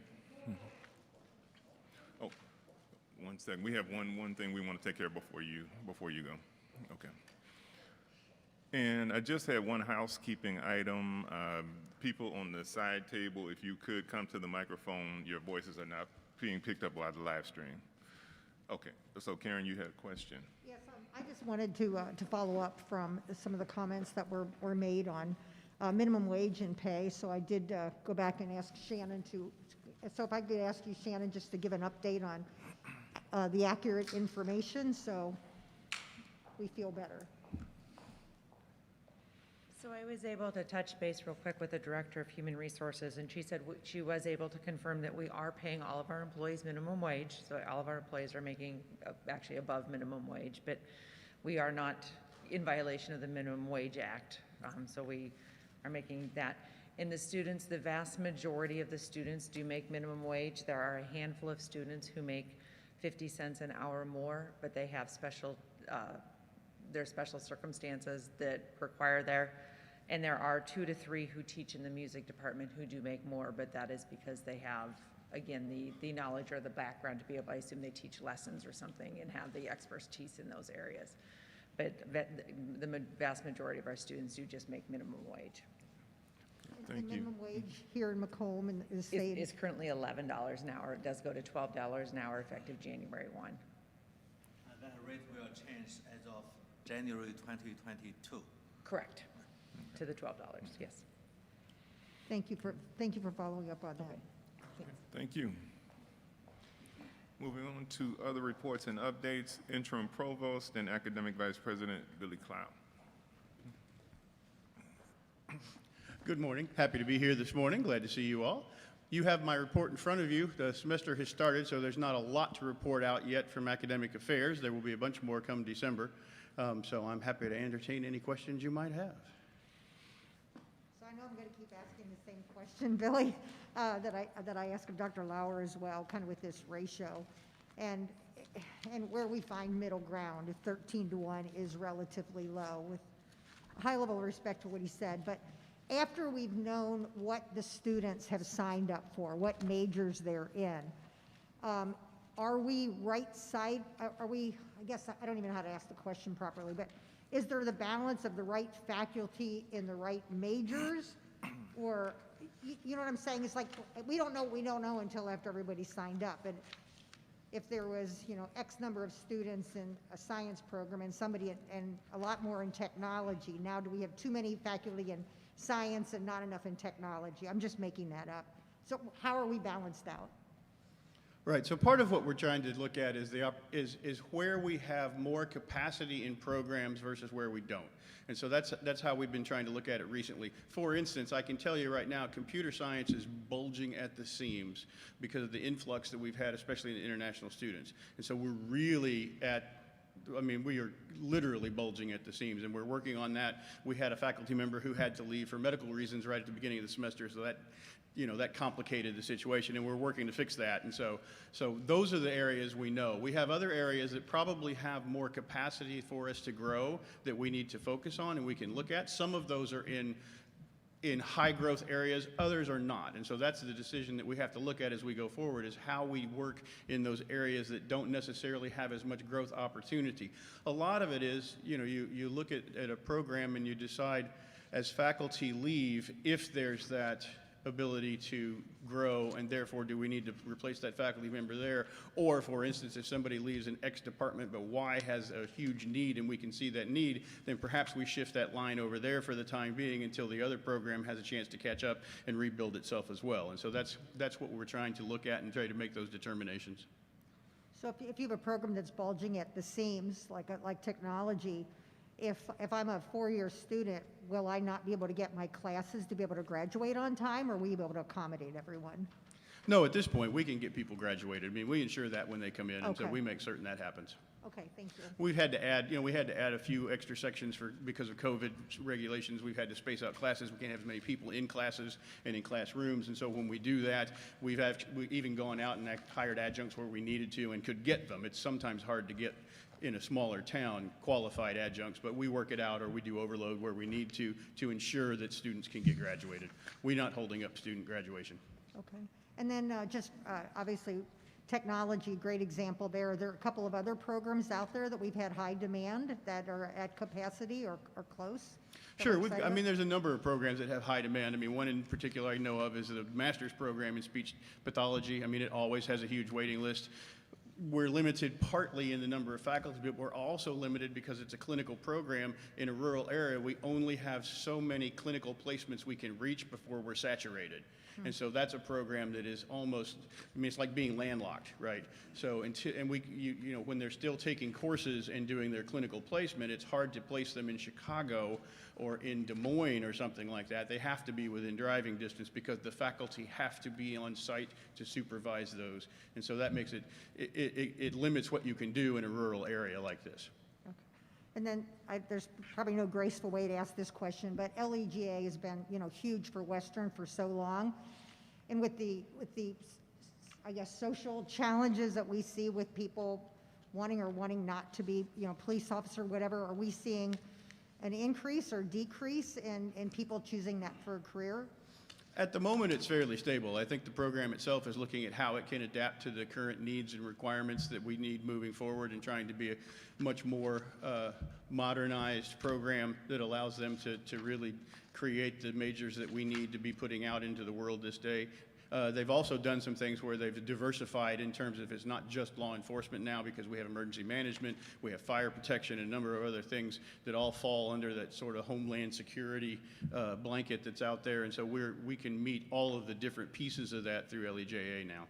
Excellent. Okay, thank you. You're welcome. And I have a couple of follow-ups for that. Speaking of LEGA, I mean, it's a nationally recognized program that Western houses. Are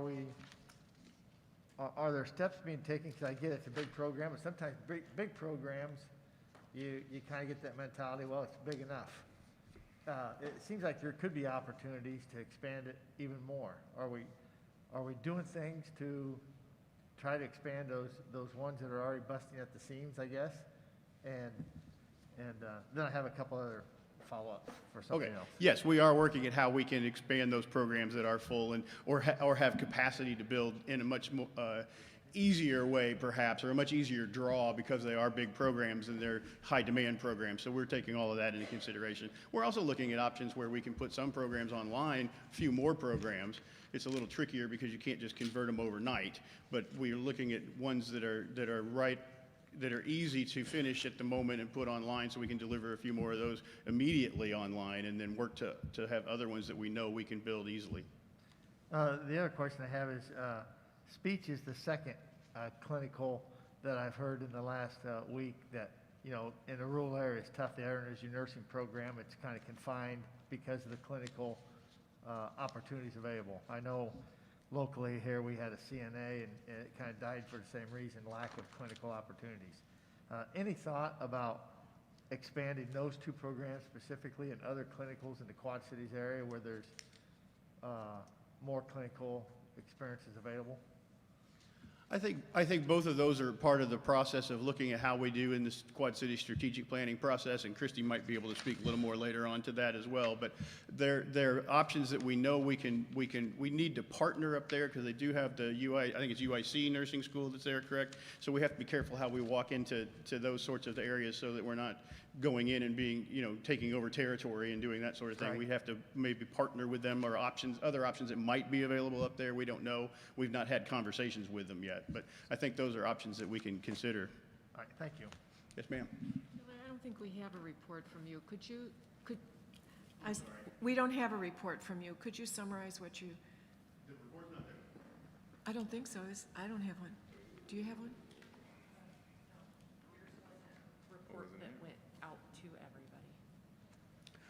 I will get that to you. I apologize. Yeah, that was not. Oh, just summarize it. Sorry. Okay. To be perfectly honest, I don't have it in front of me. I mean, we talked about a lot of the semester being ready to go, some of the initiatives that are happening in colleges. I'd have to pull it up in front of me, and I don't have it in front of me. One of the things that I was going to mention that I am actually particularly pleased about is that in listening to some of the other people talk about how we're trying to get the word out about vaccinations and testing and all, the UPI and I worked together, and we put out a joint statement last week requesting that faculty announce in all their classes on a regular basis for the next couple of weeks especially, to remind students to go get tested or vaccinated. And the faculty were very agreeable to that. The union was very, I mean, we worded it and created it together because we really felt that it needed to be out there. The faculty are in front of the students every day. And so the more times they can hear it, you know, if they have 3 classes one day, 4 classes the next day, they're going to hear it every single day when they go to class, and eventually they're going to get tired of hearing it, right? So just like the rest of us would as well. So hopefully, so that was something that we were very happy about, and we've had a good working relationship on that basis through the course of the semester so far. So I will get you that report though, Polly. I'm sorry. I was going to say, if you would like to pull it up, we can loop you back to the end of the reports. If you wanted to just come up and summarize, if you know, because I mean, I can just move you down a few spots if you want to bring it up on your machine and come back. Would that be acceptable? Sure. Okay. Okay. Yeah, unless if you're satisfied. I'm satisfied. You're satisfied. Okay. Okay. Okay. And you had a question. I was just going to say, one of the highlights of the meeting so far was Elizabeth commenting on her initial experience over the first few weeks campus has been open. How are we doing on getting faculty back in classes versus online? And what are we doing to encourage people to have in-person classes? So my hearing's terrible in this room, so I apologize. But I think you were asking what we're doing about keeping where faculty are in terms of online versus face-to-face and how the semester. Okay. So we are actually at roughly the same percentage we were this time last year in terms of online versus face-to-face courses. So we did not see a large migration one way or the other as we got the new MOA in place with the union. And so it's really still about that 30% range. We're right in there. I didn't get 10-day numbers just came out, so now that we can get that updated, we can also get the updated numbers in terms of what the actual percentage is that ended up online. So I can tell you students want to be face-to-face. You know, we get a handful of students who say they wish they could get courses online, but it's 3 to 1, the responses that I get from students who want to be face-to-face. They want to be face-to-face, but they want to do it safely. We've not had a lot of issues. There have been a handful of, you know, spotted issues where people didn't want to have a mask or wore it below their nose or whatever the case might be. We've really not had a lot of issues, though. Students are wanting to be in as normal a college situation as they can get. And there isn't any normal anymore, but I mean, as normal as they can get, and that's what they've been asking us for. Does that answer your question? Yeah, I mean, it does. Look, I'm sensitive to both sides of the situation, but are we encouraging people to come back to campus, or is it simply, I know in the past it was just choice, right? That you could declare, and maybe Dr. Lauer knows that answer too, but I'm just trying to understand when could we expect it to be a high percentage of in-classroom experience? Right. Well, I do think that the vast majority of the folks are on campus doing it. We had planned initially that this semester would be as back to normal as it were, and then, you know, as things progressed the way they have, we had an option that people could. Last year, you could opt out on your own. This year, you had to work it out with your chair director so that everybody understood what was happening and why. And then if an agreement couldn't be reached, then it went to EOA and went through that whole process.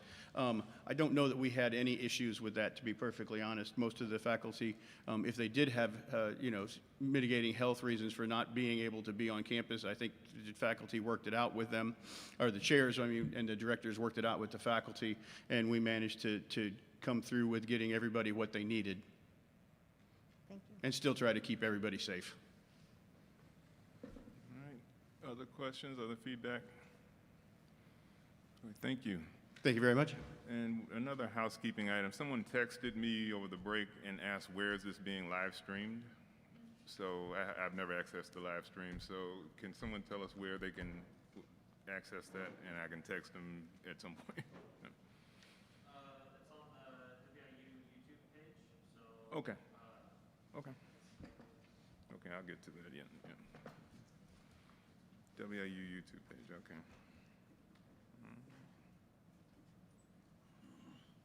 Okay, they can search on that, yeah. Yeah. Okay. Thank you. Next, we have Vice President for Student Success, Dr. David Braverman.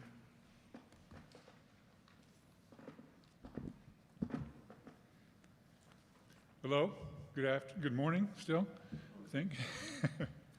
I find myself in the middle of my third month and I'm settling in really nicely. It's been an exciting new school year. Unfortunately, COVID continues to be an obstacle to normal operation for everyone across the board.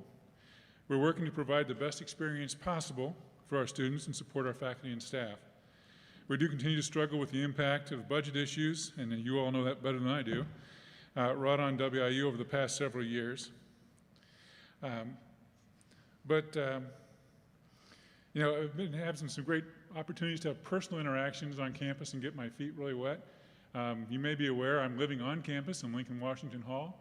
That gives me a great opportunity to interact with students, to eat with students, to hear them coming home at 1:30 in the morning, have some interesting conversations, to participate in fire drills and things like that. So that's been really great. I've been meeting with student groups and setting up meetings with students across the board, attending a lot of events. Tonight, I'm doing a ride-along with the police. And you know, our staff and faculty have been working very hard above and beyond what they normally do to address the pandemic issues, because we don't have a department of pandemic. Everybody's pulling their weight and pitching in. I feel like as a new person in here, I've got to do that as well. So this weekend, I'm a driver transporting people to quarantine and isolation for the weekend on top of everything else. So, and I'm not saying that I'm the only one doing it. We're all doing that. And for those of you who don't have an Amber Schultz personalized face mask, I wear mine. It's now like a tie. It's an accessory because it has a nice little thing behind the back. But Amber makes these herself and gives them out free on campus to people who want them. And she's gotten materials for WIU and things like that. So everybody's doing the things based on their talents, their abilities, their positions, and their opportunities, because this is not something that there is a Department of Pandemic to address. We do have a health center on campus. They were already overstaffed, understaffed before the pandemic ever hit. So when we're doing things like testing, we're setting it up and trying to test 1,000 students a day, it's not like we had extra people sitting around. We have to redeploy people to do that. So we're really working hard on doing that. And I heard about this from last year, about how great a job people did, and I'm witnessing and experiencing it firsthand. And so it's really phenomenal the way that our Leatherneck community is coming together and working very hard to address this. Inspirational. Let's see. My report for the August retreat focused a lot on COVID, and we had Joe Rosalieb in here talking about a lot with that, and he also spoke that week with the state legislature and knocked it out of the park. So we've seen that. Like Anthony Fauci said, I'm done with COVID. Unfortunately, it's not done with us, and so we still have to address it, and we'll still work towards it. But I won't spend my whole time talking about that. I'll share with you, we continue to work to keep our students and campus and community as safe as possible. The President very clearly articulated this week, health and safety of our community is number one, followed very closely by enrollment. Very, very closely. We've got to make sure that they're not mutually exclusive. We've got to work very hard for that. We all hope the worst of it would be behind us by now, but the Delta variant has forced us all back to the best practice for pandemic prevention and working with it. We continue to physically distance. We wear our masks. We clean, we monitor, quarantine, isolate, vaccinate, and test. Governor's executive orders, you all know, mandates that what we are already doing on campus. When we read the executive order, there was nothing new in there for us other than the fact that you cannot come on campus unless you're vaccinated or tested on a weekly basis. So we were concerned when we talked about how many people were not vaccinated. The last thing we want to do is tell people they can't work here or they can't go to school here. So we're doing everything in our power to try and get the word out and convince people to comply. The vaccination is far and away the best approach to dealing with the pandemic, but it's not the only thing, because vaccinations in and of itself will not resolve the issue. Masking is still going to be important. Cleanliness, hand washing, and everything else is still going to be important. There are people who are not ready or able to get the vaccination. We do have testing available. But as I mentioned, testing requires a significant amount of resources. It requires space on campus that we can't use for other things. It It requires staff to be doing things that they can't, it takes them away from the normal duties of operation. And as you are all painfully aware, we don't have extra people or extra money to hire people to do things. COVID, we do get some money from that, but it's a one-time thing. We can't allocate that on an annual basis. We've got, once it's used, it's done. We've got that committed, and we're working very hard with that. So, anyway, to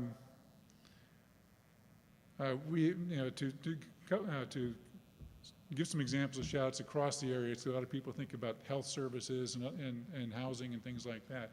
As Billy mentioned, faculty are all announcing in class they're doing that. Our academic advisors are reaching out to students who are not in compliance and requesting that they do that and trying to convey to them how much we care about them, how much we want them to be able to be here and be persistent. It's not a disciplinary piece, it's an advising piece. We're all doing that. We've reached out through housing, our residence life staff, our clubs and organizations are reaching out to people, Multicultural Center is reaching out to folks. We're reaching out in a number of ways. We even sent messages out to the parents of students, asking them to make sure that their students were in compliance and making them aware of the consequences if they couldn't do that. So we're doing everything we can possibly think about. We've got a great staff working with it. We're getting ideas constantly. You know, Kinsey gave us an idea yesterday in terms of changing some of the wording on the site to go from medical records to test results so that students didn't think we were trying to pry into the medical records. So we're working very hard towards that. Good news. Joe just texted me this morning. We have 2,876 students who have uploaded their vaccination records so far, which is about 38% of our student body. And we have 80% of our employees have uploaded their vaccination cards. Our vaccination process for students is a little bit more cumbersome than for faculty and staff. And the reason for that is because we have mandated vaccines for MMR and other vaccines that we have to do regularly, and we have a system set up for that. So we added this to that system in anticipation of having that be added in the future. And so we added that step in there. So we do have, when you walk in, if you're not in the vaccination center, WIU Health Center, we assist students in uploading the cards. If they just show us the cards, we'll put those, we will input it for them. But housing is training student workers to help in residence halls, to help students upload their cards in there as results of other people's recommendations. I also this morning sent a note over to some of the staff saying, hey, I just heard that we can get statewide vaccination records available for students who don't have it here. Can you check into that and make sure that we are already doing that as well? So we do welcome any ideas because we do not have the market cornered on those, but we're definitely searching to find out what we can do. Okay, I didn't mean to talk that much about COVID. I'll answer questions about that later, but I was just trying to respond to some of the things that I heard people talking about earlier. The rest of it, though, I came here because of the opportunity to be part of a great leadership team committed to helping WIU be the best university possible. Exciting opportunity, as Amber said. It's just really a place that I wanted to be.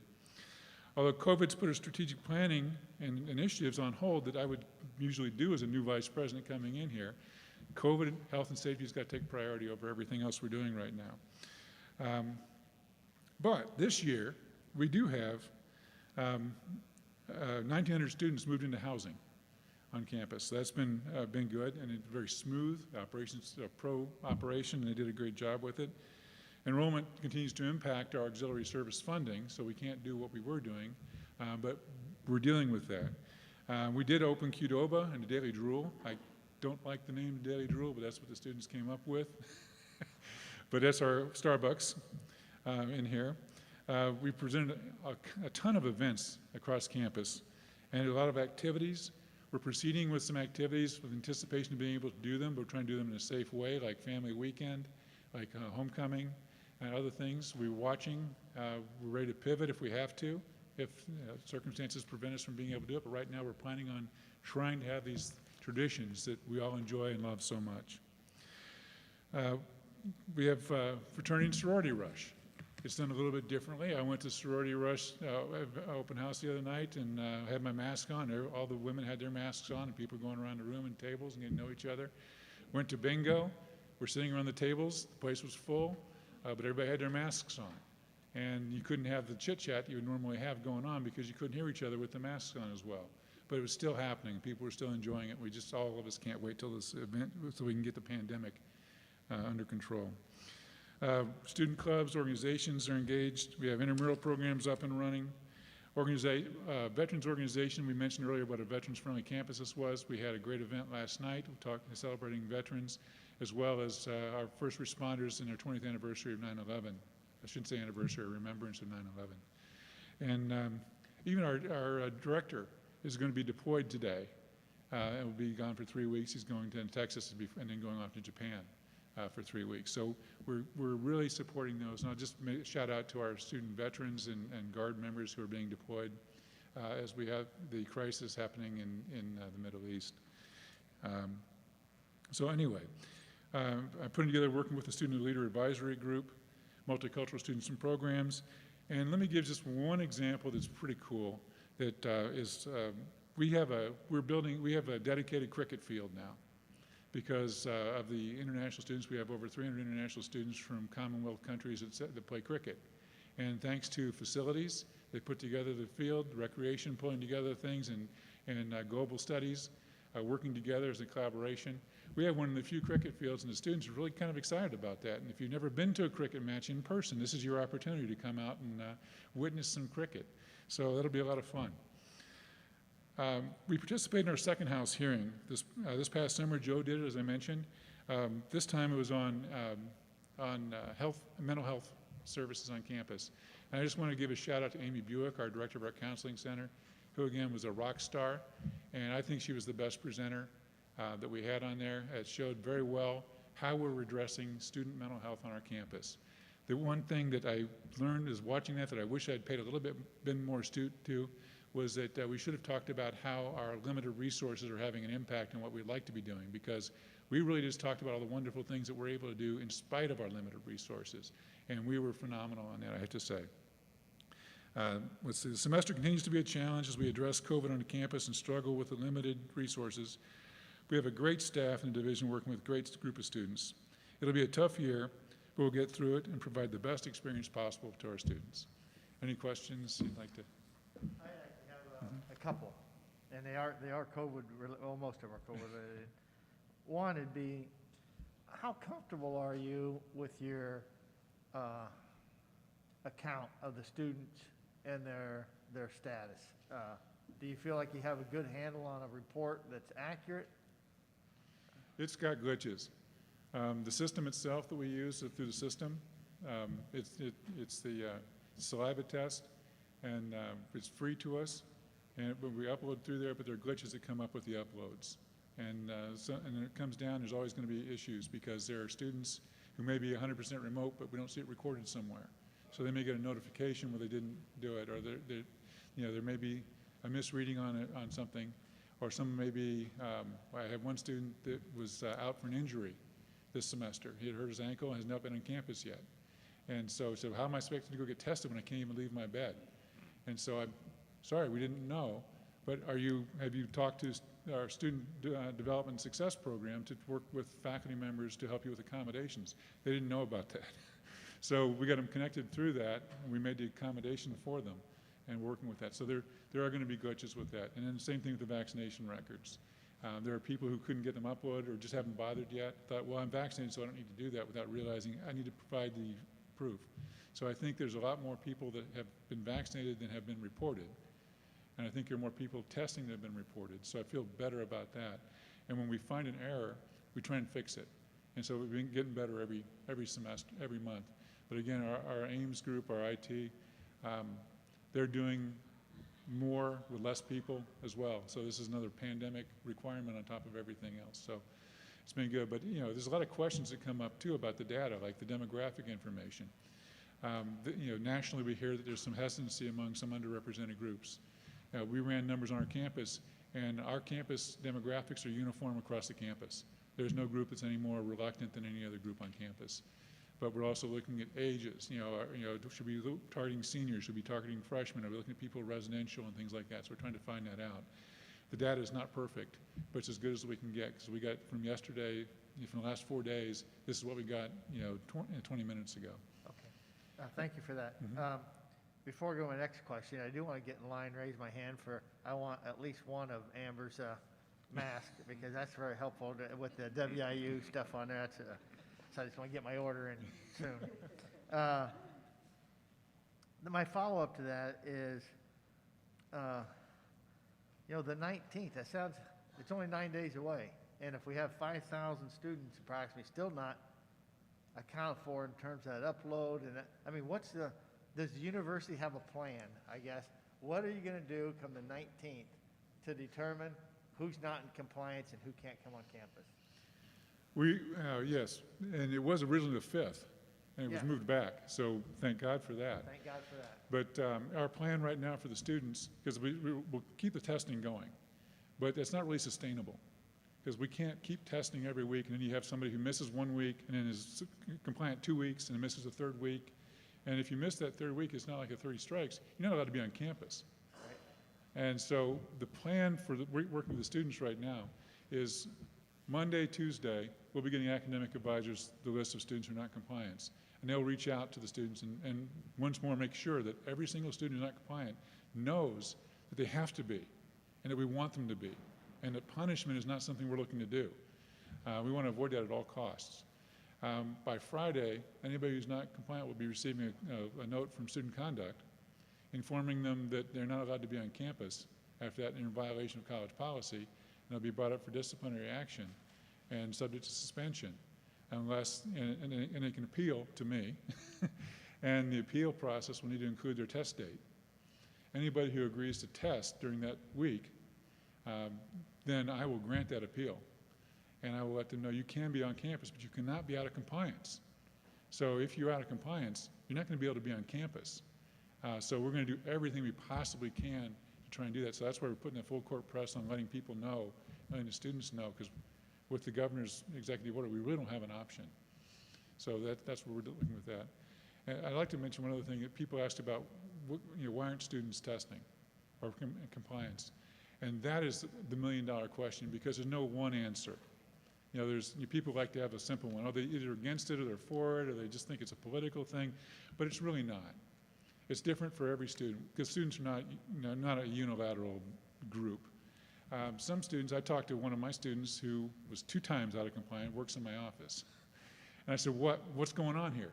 It's like, well, I meant to, I just haven't gotten around to it.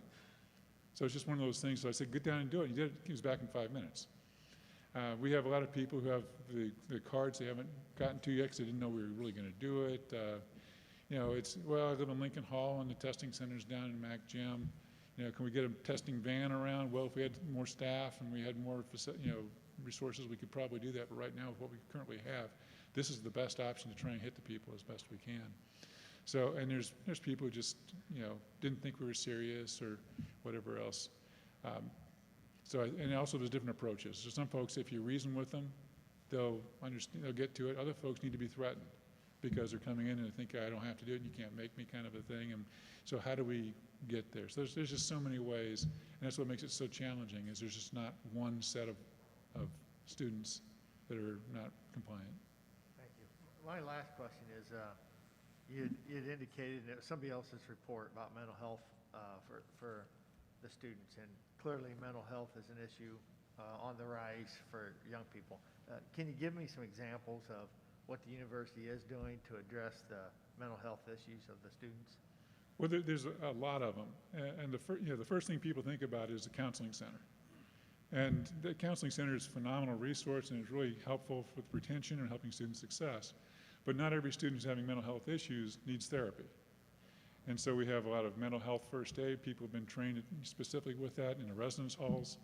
We have people across campus identify things. We do referrals. And then we try and get people engaged in all kinds of things, from clubs, organizations. We have our, because if you're engaged and you're involved and you have people you can talk to, you're a lot better off emotionally.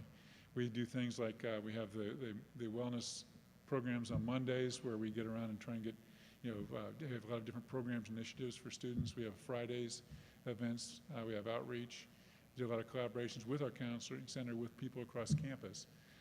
We have newsletters and information that goes out.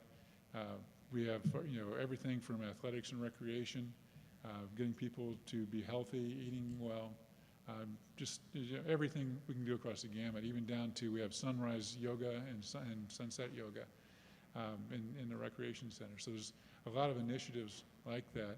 I can share the presentation that Amy went through that really articulated a lot of those. So we have mentoring programs across the campus. We have the care team.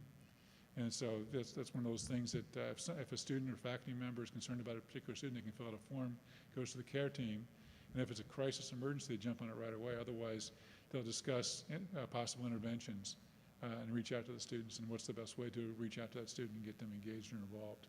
And students can self-refer to that as well. So there's just a lot of things around those areas, and I think that our counseling center, which I can't claim any credit for because they were here when I got here, they do a really, really good job leading that across the division. So it's not just them. Like we say, the Multicultural Center is not the only place on campus where multicultural happens. They might be the place where it identifies the needs and helps coalesce people together. Everybody's responsible for that. And Multicultural Center might be the place that fosters that. Same thing with the Counseling Center. They're not the only people who do that, but they're the place that initiates a lot of the programs. Thank you. Yes, sir. I have a related question. First, I'm glad you mentioned Amy Buick. She's just absolutely phenomenal. She's a wonderful person. But 4 years ago, the Counseling Center was gutted. And has it been rebuilt? Did we rehire? What's happened? We have got, and I don't know exactly what it was, but I do know, and Amy was talking about that, we were able to get back a couple of other people. So we have more counselors than when it was gutted. We're not back to what we were before it was gutted, but enrollment's not what it was at that point either. But enrollment and counseling aren't necessarily tied together, because as we raise awareness, there are more people coming to college that have more issues. And so the need sometimes increases at a faster pace than the enrollment does. So, and I think that's where you're going with that question as well, because there are more people that have those needs. Pandemic has really helped us move forward in telecounseling, because we are able to do some telecounseling with that. And we have to do more groups now, and groups can be very powerful and be very helpful. Not appropriate for every circumstance, but it helps us get more people in and working with it. But I think counseling is one of those things, is if we have more counselors, we'll have more people in. It's interesting as well, 3 years ago, we were very concerned about resilience among our students. Have they been pampered? Are they ready to come in? Or do they have grit? Now I think our students have been through some pretty trying times, and I think we can confidently say there's a lot of resilience. But because of the trying times, we also have a lot of need for the support. So it continues. Other input? Okay, thank you. All right, thank you. Next, we have Assistant Vice President for Academic Affairs and Interim Administrator in charge of the Quad Cities, Dr. Christy Mindra.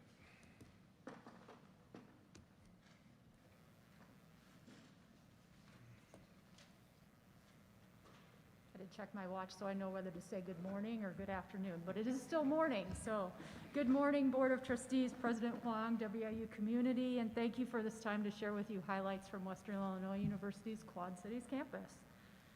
First, I want to start off with the status of the Quad Cities strategic plan. I know that's something we've been talking about over the past months. The committee met on September 3rd and is finalizing the Quad Cities strategic planning document with internal input to be infused into institutional level planning. The document emphasizes actions under 3 strategic initiatives. The first, foster an engaging and meaningful university experience centered on experiential learning, wellness, and success on campus and throughout the Quad Cities region. Strategic Initiative 2, position the Quad Cities campus as a hub of multidisciplinary innovation with a focus on 3 strategic domains: innovation and science, health, education, and public service, and enterprise and commerce. Strategic Initiative 3, cultivate, emphasize, and promote high demand and accessible undergraduate majors, graduate programs, and professional development opportunities. The next step for the Quad Cities plan is to carry the document forward to inform Quad Cities aspects of institutional level strategic planning, which will allow for further discussion and broader input from the university and external community, and the opportunity to integrate plan actions within institutional structures and priorities. Also in planning, WQPT engaged in departmental strategic planning that is notably inclusive of WIU staff and faculty involvement and their input. Institutional priorities are now built into the plan content and will drive WQPT's mission, vision, and action items within. Critical to achieving goals highlighted in the strategic plans, searches are underway for Quad Cities-based positions, including Director of Development for Corporate Relations and Director General Manager of WQPT. Both of these positions play key roles in expanding Western Illinois University connections to corporate and community partners in the Quad Cities region. In the area of student wellness and success, the Quad City campus implements university policy and collaborates with risk management, student services, and academic affairs to ensure protocols are implemented and that procedures are tailored to the specific operations and uniqueness of the Quad Cities campus. Speaking of student engagement, the Quad Cities campus kicked off this semester with Welcome Week with safely social opportunities, activities, including trivia night, sidewalk chalk, t-shirt tie-dye, video game night, and Quad Cities family entertainment night. An updated format, new student welcome included the opportunity to meet and hear updates from President Wong, shake paws with WIU mascot Ray, and cool off with the Kona frozen ice slushy truck. I also want to acknowledge the dedication, creativity, and energy of the Quad City Student Government Association, led by SGA President Kylie White. The Quad Cities Campus Fitness Center project is 80% complete with the final equipment delivery anticipated mid-September.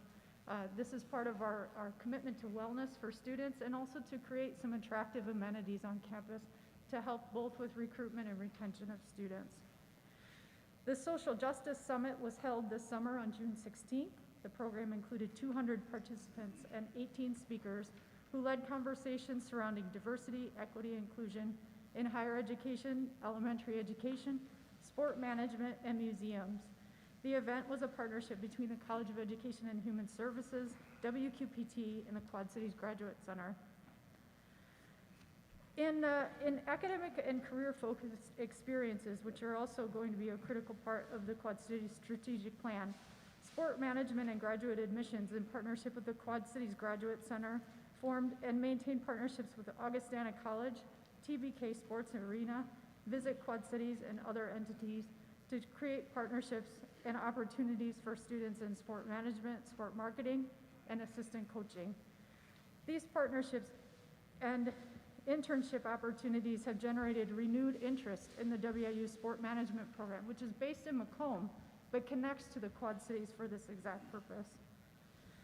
In the area of campus promotion and community connection, we've been very busy and committed to making sure that the Quad Cities community understands Western's presence and our commitment to the region. WQPT participated in new faculty orientation, and in combination with that initiative created a welcome and a welcome to new faculty that ran on air. WQPT also aired promotional spots provided by WIU Marketing and continues to focus on diversity, equity, inclusion, and social justice initiatives on air through on-air programming and community events with the Martin Luther King Center, Mercado on 5th, and the annual NAMI Walk and Lincoln Center Block Party. In the area of Quad Cities University marketing, I always emphasize this is a collaboration like many of the items in my report today. But this summer was spent really raising awareness in the community and connecting with community events and traditions so that Western was present and plenty of purple and gold were on the minds of Quad citizens throughout the summer. We participated in the John Deere Classic, 3 evenings at Mercado on 5th, Firecracker Run, East Moline Summer Music Series, and the Freedom Run 5K. Upcoming community events for the fall include the Martin Luther King Center Family Fun Day, Mercado on 5th, the Quad Cities Marathon, which includes an on-campus water station and cheering section for marathon runners. Other Quad Cities and marketing initiatives that have included refreshing the wiu.edu/QC website. If you have a chance, pull that up, take a look, of course bookmark. And then completed campus wayfinding and signage project, new digital signage installation and graphics on River Drive, which is a high-traffic area. We're able to push our messaging out, keep our programs and opportunities at the forefront along that busy traffic way. And we're doing academic program spotlights for psychology, recreation, park and tourism administration, human resources management, accounting, English, environmental sciences, museum studies, and the Small Business Development Center, with more to come. With that, I conclude my overview, and I invite any questions or comments from the board. Trustees. Can I just ask you to, in your second, in your strategic plan, your second point, that position hub, you mentioned innovation of science and health. What was the third one? The third one would be enterprise and commerce. Thank you. What's your on-campus enrollment? On campus, total Quad Cities enrollment is 916. 916? Right. I think, at least for me, one thing that would help on both campuses is if we would just get a brief bulleted list of the things that are happening on the days where we're in for trustee meetings, because there were some things that I might have gone to this week that I didn't know about. So just something, I don't want to put a bunch of work on anybody, but just if we knew what was happening on those days, we might pop in on an event or two. We'll do that. Thank you for that suggestion. Okay. Any other feedback from trustees? 16 include like dual enrollment too at your high school? It would. Yeah, okay. The majority of dual enrollment students are university students. Many of them taking online classes. And of course, we offer a few on-site at high schools, and then a smaller percentage of that pie are Quad City students. Do you know how many dual enrollment kids we have? I mean, do you know? Not this fall, but I can get that number to you. Okay, thanks. So Mark, the total is 168.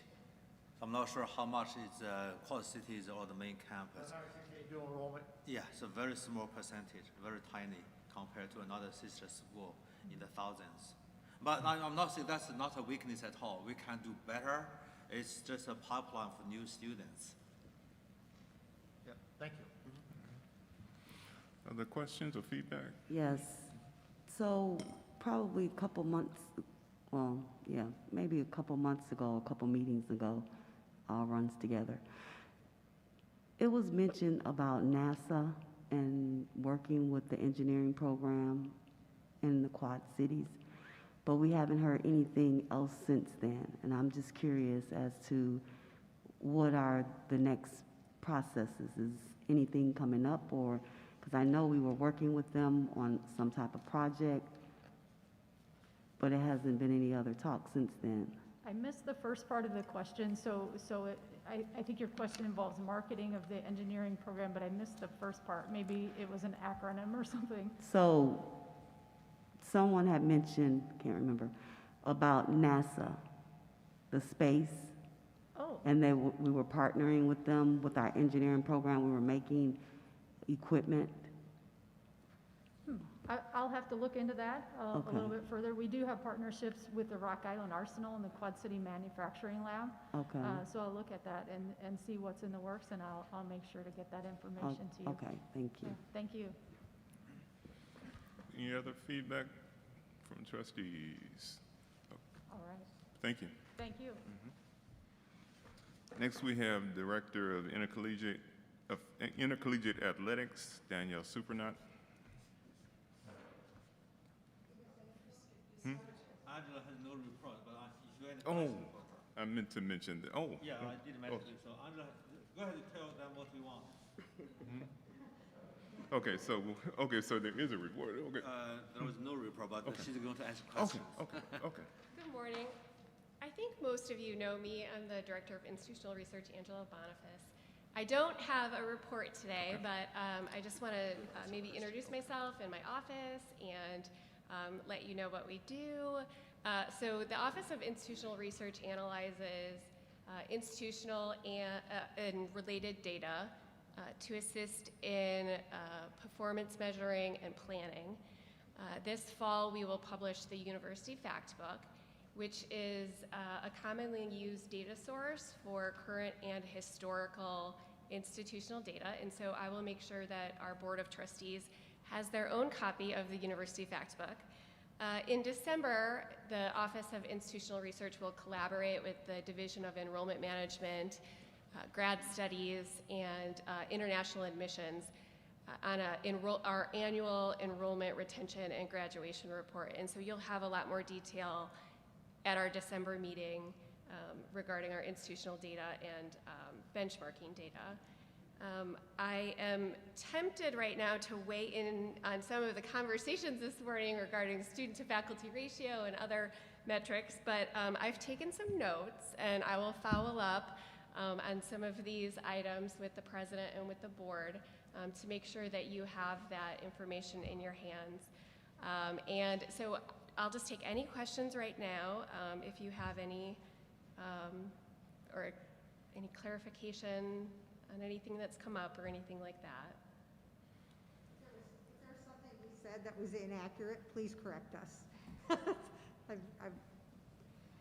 So no, I think so the high school dual enrolled number is 126, and a majority of those students are just based on the enrollment algorithm associated with the Macomb campus, but are served by,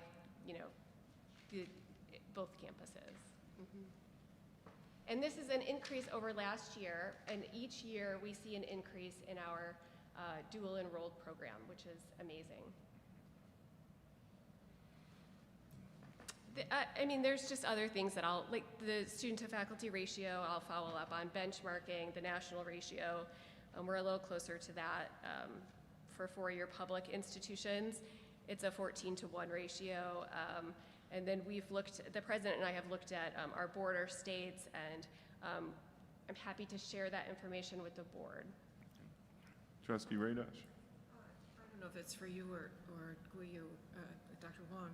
The dual enrollment program, are those courses taught by WIU faculty, or are they high school courses that they get dual credit for? I believe both faculty at high schools and in our university, but Billy has. They're taught by university faculty. Not alone. Both. I think both, yeah, but let Billy talk. Yeah, the dual enrollment courses, correct me if I'm wrong, Christy, are the ones that are taught by WIU faculty. What about the main campus enrolled? I'm sorry? The main campus dual enrolled students. Correct. We do not do dual credit. We do dual enrollment. Right. And they are taught. We teach them there oftentimes, or they come and do online versions with us, but we prefer to do them face-to-face models where we send our faculty to them to do it. What do you mean by the credit process? I'm sorry. What do you mean by, when you said the credit, the dual enrollment credits, you only do this part, but you don't do that part? Do they get the credit? Yes. Yes, and it can apply here or they can transfer too, so they can use it anywhere. So who's assigning the credit? We assign it. Okay. Yes, Western Okay. does. Okay. Right. We have one dual credit course with Macomb High School in physics. And that is where we go into the high school to teach that course, and they get the credit, and it's called dual credit. But then we also have dual enrollment, in which our high school students are also enrolled at the university. Our university faculty go into the high school and teach the course, and they're getting credit. So they're considered dual enrolled because they're high school and university students. Right. So then the difference between the credit, the dual enrollment credit, and then dual enrollment. They're getting credit for their college course, whether we categorize them as dual credit or enrollment. Okay, So for thank clarification, you. That's, okay, thank it's you. just the partnership and just the terminology is what it Okay. is. And a difference of our faculty going into the classroom versus at the high school versus versus the university faculty teaching the course, via WIU. Right, so they're receiving credit from the high school and credit from the university. Christy is actually the university expert on this, and she's part of the reason why our dual credit and enrollment has increased over the years. So I'll let Christy take the floor. Well, dual enrollment is a team sport, first of all. So the major difference between dual enrollment and dual credit, WIU offers dual enrollment, which is basically just extending the opportunity through high school admission to take a university course. Dual credit is different because oftentimes dual credit is taught by a high school teacher through a partnership with a community college, and then both high school credit and university credit are awarded. Now through dual enrollment, university credit is awarded, and the high school or the student can determine whether they want to look at the university transcript and then award the high school credit. Has there been any discussion about increasing dual credit offerings in the future? I think that a way to differentiate Western, and I believe this reflects what the faculty input about dual enrollment has been over the years, is that we want to ensure the quality, and we want to ensure that students are accessing a WIU experience that then hopefully is drawing them to consider and then enroll in WIU. So it's a bit of a different model. It's not necessarily designed to be, we want it to grow, and we wanted to do it at a paced rate based on the resources we have available to allocate. It's not designed to be a wide cast enrollment grab, and we also want to be mindful of our partnerships with community colleges as well. And so, again, intentional growth, being strategic about the type of courses that we partner with the high schools on, especially in those cases where we offer a course at the high school, to make sure the courses align with their student interests and goals. And then we also, what we've done over the past couple of years is there has been tuition incentives for students. The tuition is discounted, first of all, and then there was also, someone could speak more to this than I, but there was a grant associated that gave a student one free class. And that increased, that gave us quite a bump in student interest over the past couple of years. In 2016, I believe we had around 16 dual enrollment students, and now up to 126. And so there's some nice paced growth. We've increased marketing directly to students. Sometimes we work through the high school, but we found a little bit more impact by directly marketing to students and their parents. And that, of course, comes through our admissions office and the partnerships in that area. Okay, and this isn't to engage in a negative, it's just for food for thought. And that is in terms of the dual credit opportunities. Obviously, all of those are going to our community colleges right now. I'm just looking at opportunities to connect kids to Western. And, at one time, probably just about everybody taught at Western had their doctorate, but there's several courses now taught by people who have their master's degree. And I would say, at least in my school district, 99% of my teachers came out of the Western teaching program and have their master's degree. And I just think that there should be given some thought about that person, because you talk about quality. That is the issue, and I get it. But I would argue that a teacher who came out of Western's own system who has their master's is equally capable of delivering the same quality as a person who has their master's who just happens to be a Western employee. So it's just for food for thought for future, that I do think there's an opportunity to grow dual credit to where we can connect kids to Western. I agree with that. We have some strong alumni out there that when they are master's prepared in the field that they're teaching in, we could certainly partner with them, in that way. They do have to have a master's degree in the field that they're teaching. So, for example, Yes. if they were teaching English 180, they would need to have a master's in English to do that. Yeah. Just one word of caution, in that there's the potential to undercut our own faculty with that, so that if they can take their English comp class in high school with an English master's student teacher, who is now a teacher in the high school, then our comp faculty are not teaching that class. So it undercuts our own on-campus faculty. Our Western faculty would always get first priority in that scenario. Except if it's dual credit, in which case Right. we've lost that opportunity for that faculty member. It's not just, of course, we need to consider the students and enticing them, but we also have to protect our faculty. Right. My only, that's not really an argument, my only point was, it's an opportunity to connect the kid to Western Illinois University. A lot of those kids are gonna go elsewhere, but if there's an opportunity to connect them to Western early on, if I'm a parent and my kid's already earned X number of credits from Western, I might lean toward Western as a place to actually send them to when they graduate. So it's just a discussion piece. I'm not being adversarial by any means. Just a thought for maybe future growth. Thank you. So I'm going to give you a quote from a release by one of our sister schools. This is what they said in their announcement on enrollment.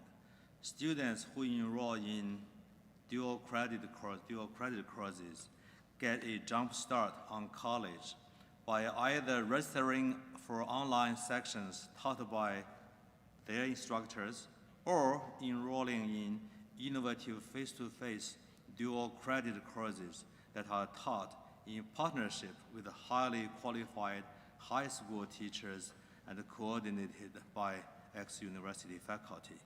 So this university had 2,278 dual enrolled students. Just share a comment from their release.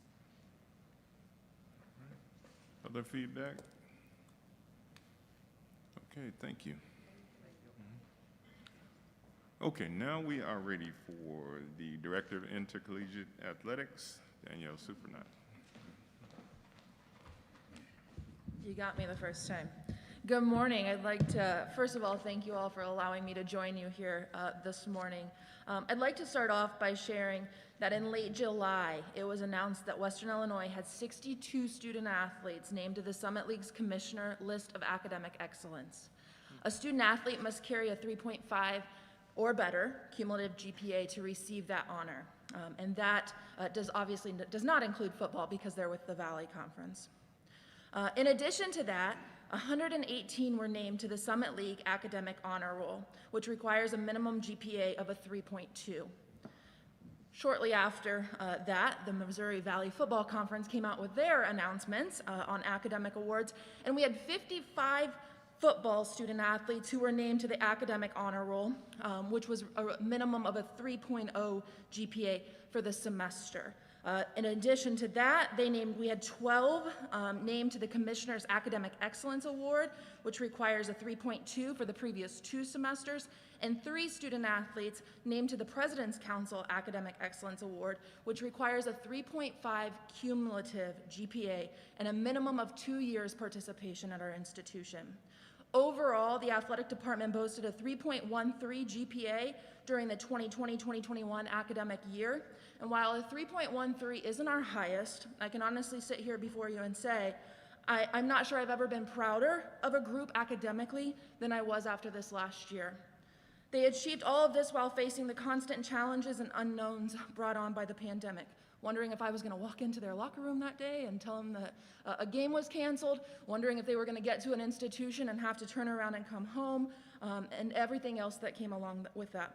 I want to commend the student athletes on their success in the classroom, but I also want to take this opportunity to thank the faculty, the staff, the academic advisors that work tirelessly adjusting their teaching modalities and working with our students, not just our student athletes, but all students, individually to ensure their academic success during the last year.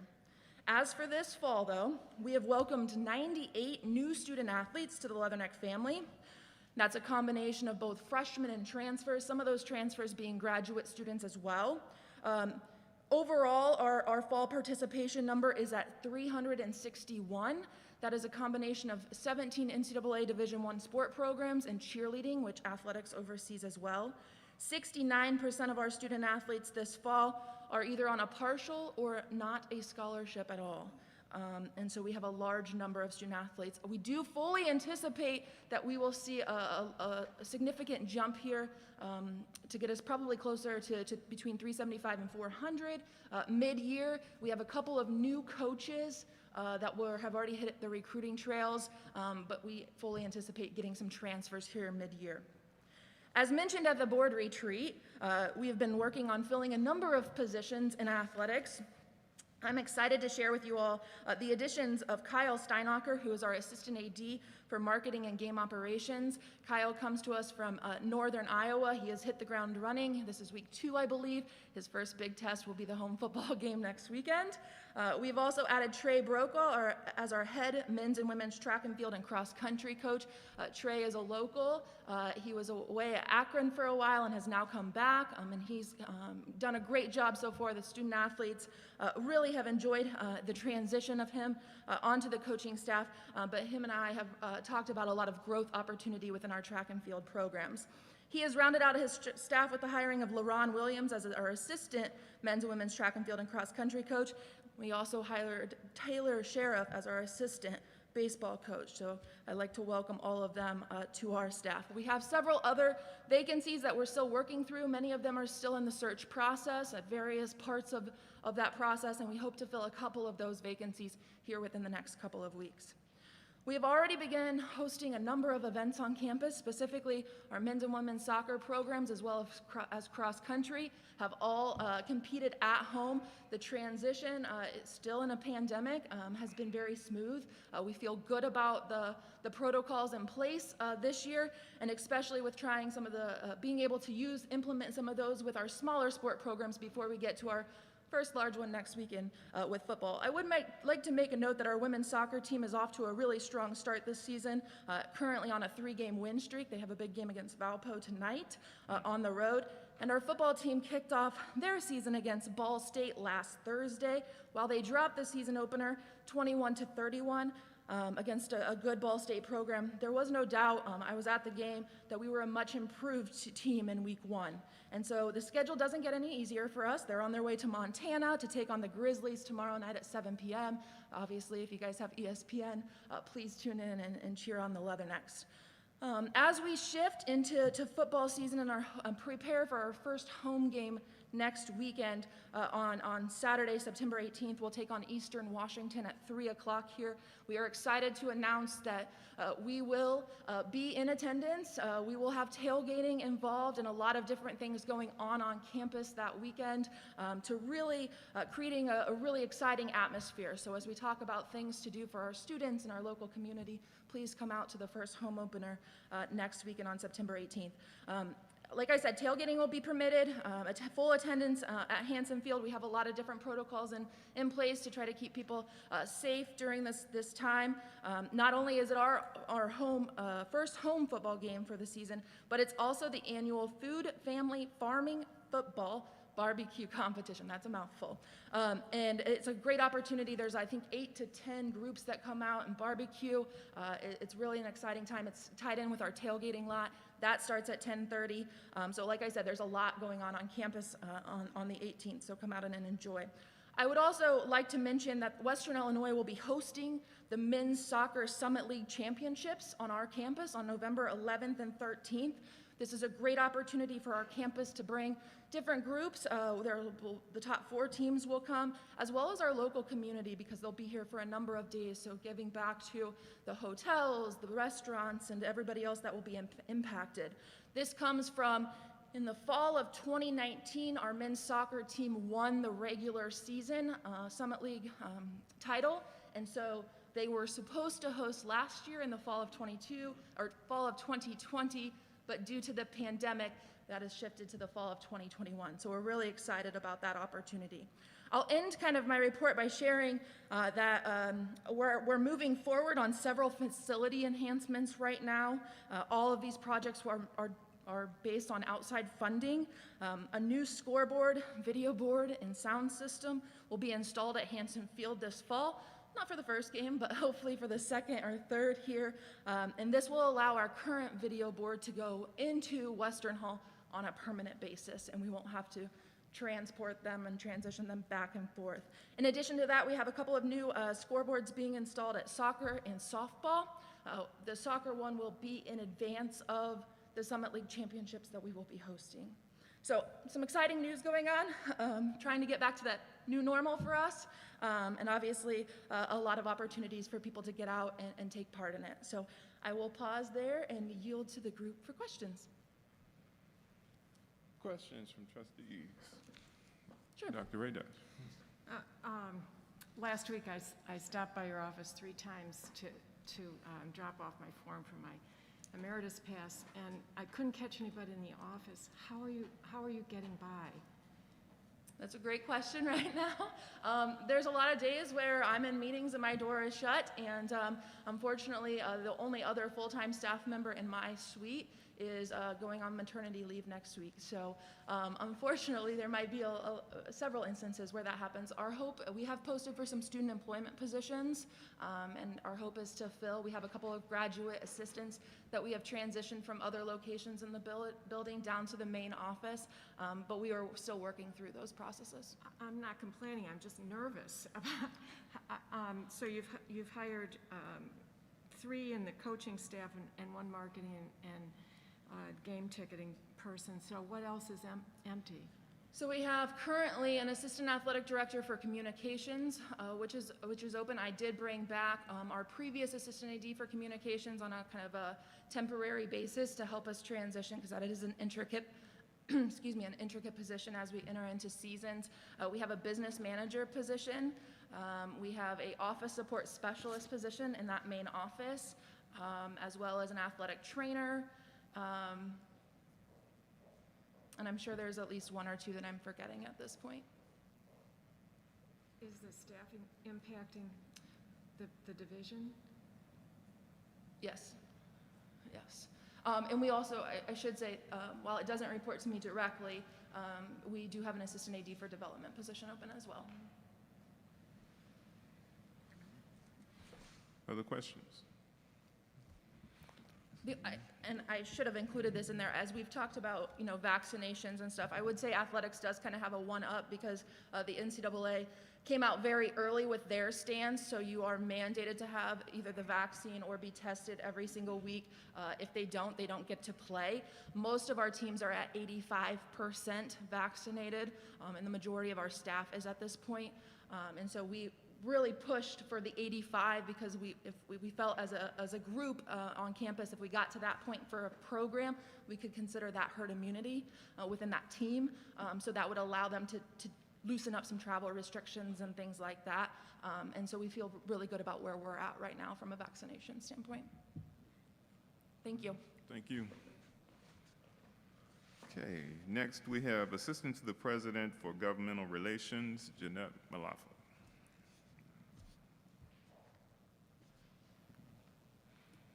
The watch on. I'm going to guess it's afternoon. We're close.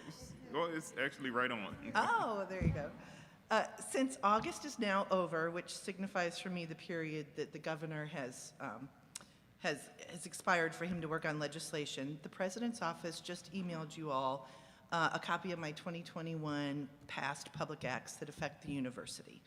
There's a summary of each bill in that report, and if you want to delve deeper, there's a link to the Public Act online, or you can just contact me. Summer means summer hearings for the Illinois General Assembly to dig deeper into topics of interest, and this summer was no different. These have been mentioned. In August, Joe Roselieb represented Western Well in a virtual joint hearing of House Higher Ed and Higher Ed Appropriations Committees on the topic of COVID and how it's affecting the public universities. The hearing consisted of all the Illinois public universities sharing information on return to campus plans, how CARES funds were expended, which were explained by our Shannon Sutton, residence hall and other living arrangements, and future COVID testing plans in case of a COVID 2.0 scenario. Dr. Braverman also participated at this hearing. Just a little over a week ago, Western was back testifying at another virtual House joint hearing, this time with House Higher Ed Approp, and House Mental Health and addiction committees to share what we're currently doing to address mental health on campus and any future plans we have. As was stated, Amy Buick, our University Counseling Center Director, testified and did a great job describing national trends, what we offer on campus to our students, and problems faced by our student, staff, and faculty with regards to emergent mental health issues. Legislators were very interested in this topic, and we were told there will be other hearings on this topic in the future. Speaking of the Illinois General Assembly, both chambers have been called back during the last 2 weeks to debate new legislative redistricting maps and trying to come to an agreement on an energy bill. Luckily, we do not have a coal-fired plant. Troy told me, so I didn't stay up till 10 o'clock last night listening to that bill. Flipping to the federal side of the coin, we've been lucky enough to have each of our 4 federal legislators sponsor federal earmark requests for Western. I already told you in June that Congressman LaHood is pushing for a federal funding for an emergency operations center on campus, and Congresswoman Bustos will be sponsoring an economic development earmark in the Quad Cities. I can now add that Senator Durbin is submitting, they call them something different in the Senate, a congressionally directed spending request for the university, specifically for the Illinois Institute of Rural Affairs, to expand efforts to address food deserts across the state by providing technical assistance to keep small community grocery stores open. Like Congresswoman Bustos, Senator Duckworth is sponsoring the economic development grant for us in the Quad Cities to provide small business assistance to help create, support, and expand small businesses in West and Northwest Illinois. It should be noted that these requests are not a guarantee of funding. Ultimately, projects must be included in a spending bill that is passed and signed into law. Currently, a federal reconciliation appropriation bill is being marked up in DC. News I received this week stated that instead of Pell Grants being doubled, as we have been advocating for, Pell Grants are currently only increasing by $500 a grant. Increases are good, but we were hoping for much more. However, that reconciliation bill currently has a price tag of $3.5 trillion, so that will have to be pared down, and no one can predict what will end up in that final version. Veto session begins the week of October 19th in Springfield for 2 weeks, when the Illinois General Assembly is scheduled to return, and I will take any questions at this time. Yes, Dr. Huang. So quickly, not trustee, right? So Jeanette, can you share some information publicly in regard to, if you can just say no, right? So regard to the former deputy governor's departure, who is taking care of business there or nothing at all? You know, right, so Deputy Governor for Education was Jesse Ruiz. He just stepped down a couple of weeks ago, going back into private practice. At the moment, Martin Torres is assuming his duties, but he is not the deputy governor. So I've been dealing with Martin instead, who's been in the governor's office this whole time. Thanks. Okay. Other questions or comments from board members? Well, just to clarify, so if like in the past, for a variety of reasons, like if I need to contact Jesse Ruiz, is Martin like formally doing his stuff? Do I call and ask for Martin? That's what I'm doing. I'm sending everything straight to Martin. Okay, thank you. I'm sorry? How is that going? Oh, Martin's great. Martin, before he joined Governor Pritzker's staff, used to lobby for the Latino Policy Forum. He's been in the Capitol forever, so he's a good guy. What's the full name? I'm sorry? Oh, Martin Torres. Martin Torres is who I've been sending everything to now. Other feedback from trustees? One quick question. You said the Pell Grants, the proposal is an increase of 500. What is it? What is it now?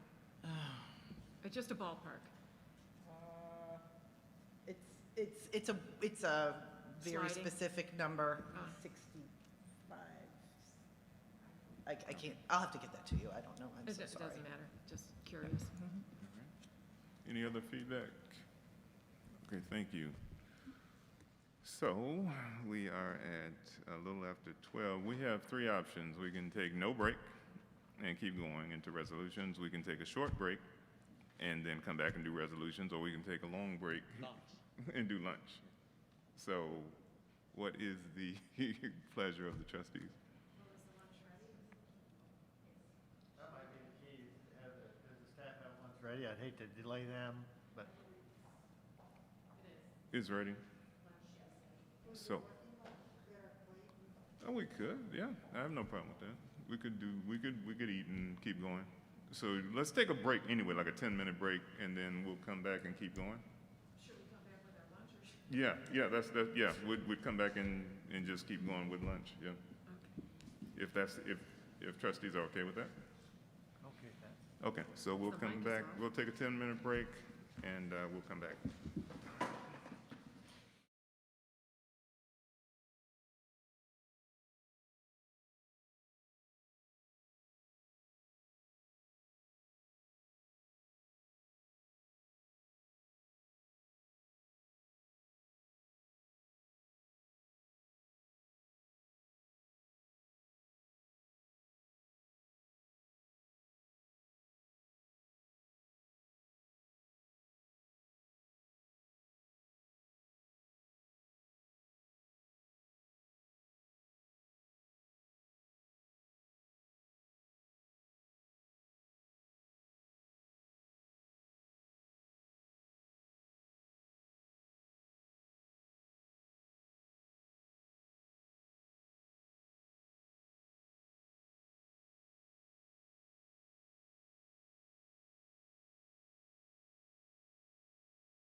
Okay, we are going to continue on our agenda. And we are ready for resolutions and action items. First, we have resolution number 21.9/1. And let me get there. Oh, yeah. The fiscal year 2022 all funds budget. We have, again, Shannon Sutton. Thank you. So we'll have entertainment during lunch. I have to actually have a short PowerPoint presentation, so I apologize to those in the front row. I don't know if you're gonna have to move your lunch to turn around and see, or if you can see from there. So what I'd like to start with before we go into the next three appropriations, because they all deal with budget, is to kind of just give an overview again of how we kind of do the budget process for the appropriated funds. So in an overview, so we'll talk kind of about the distribution of the operating budget, and then what the components of the budget, what drives our revenue, what drives our expenses, and then what our next steps will be as we go forward. So in the distribution of the operating budget, so again, this is for the appropriated funds. You can see up there we've got the appropriated funds, other funds, and the auxiliary, so that encompasses all the funds at the university. So today we'll be talking just about the appropriated, so the purple box is on the left. So we do budget for a structural deficit, and we talk about that each year. What does that mean, and why do we do that? So as a point of reference, in FY21, we had budgeted for a structural deficit of about $7.8 million, but again, we came up with that surplus of $376,000. So we do need to budget for the deficit in order to have the ability to spend the funds. And we'll go through some of what that means as we go in the next slides. So for FY22, as you see when we go to the resolution, our budgeted expenses are 110.5, and our projected revenue is about 101.6. So we do have a structural deficit of about 8.9 million. Again, we do not intend for that to happen, but that's how we've got the budget set right now. And the state appropriation too, you can see the two different colors are what comes from the state, our 49.6, and then what we're projecting as the tuition income. So here's a picture over the last several years of the actual annual surplus and deficit. So I love that 21, if you gotta look real close, but that yellow line is just a little bit bigger than the purple line, which is good. So for the last 2 years, we have had revenue in excess of expenditure. So we have had surpluses the last 2 years. Again, that FY22 is budgeted, not actual. So what drives our revenue? Total enrollment. And here's a graph of kind of where we're at. This does look just a tiny bit different if you look at the numbers, because this is FTE versus head count. So we're pretty much flat with last year again, which is good. Another revenue driver is retention. Go next slide. And this is what was referred to earlier by Dr. Wong and Dr. Schultz, that our retention is up from fall 18-19 to fall 2021. There is the anomaly in between. So we still have increased from the 67.5 to the 71.9. So if you look at that over the trends, we are definitely trending upward, which is good. That too then helps our revenue projections. Another thing that drives revenue is our new head count. So here's the freshman and new transfer head count. While we are down a little bit from fall of 20, we are still up from fall of 19. So again, we're moving in the right direction. State funding is another place we get. State funding has been flat for the last several years. It increased from 19 to 20, but it has been flat and will be flat again for 22. On the opposite side, expense, one of our biggest expenses at the institution are our employees. So our employees have decreased from fiscal year 15. Overall, our employees have decreased 33%. So with that, our costs have gone down also. But this will give you the split between the different categories of employees that we do have. And this is all employees regardless of funding source. And then on this slide, it shows our appropriated dollars and how they've been allocated between personnel, operating, and institutional aid. So you can see between FY16 and FY21, Our personnel expenses have gone down 25%, operating have gone up 8%, and institutional aid has gone up 105%. The last column is shaded because that is the FY22 budget that we're looking at. And again, we need to look that FY21 and prior are all actual costs versus the budget. You know, for instance, in FY21, the personnel budget was $76.5 million, but you can see we came in at $73.9. We did increase the budget from FY21 to FY22 by $1 million, and that's for COVID-related expenses. And then the HERF dollars would offset that. The budget also includes open and vacant positions, so that's another reason why the budget is larger than the actual for the previous fiscal year. Under the operating, under the yellow boxes, so the FY21 operating did go up from 20. Again, FY20, I think we'll have an asterisk on that year forever. It's just an anomaly in many different ways. The institution was closed for 3 months, you know, from basically March through June and almost into the summer, with, you know, skeleton staff. So we saved some expenses there in 20. So expenses did go up.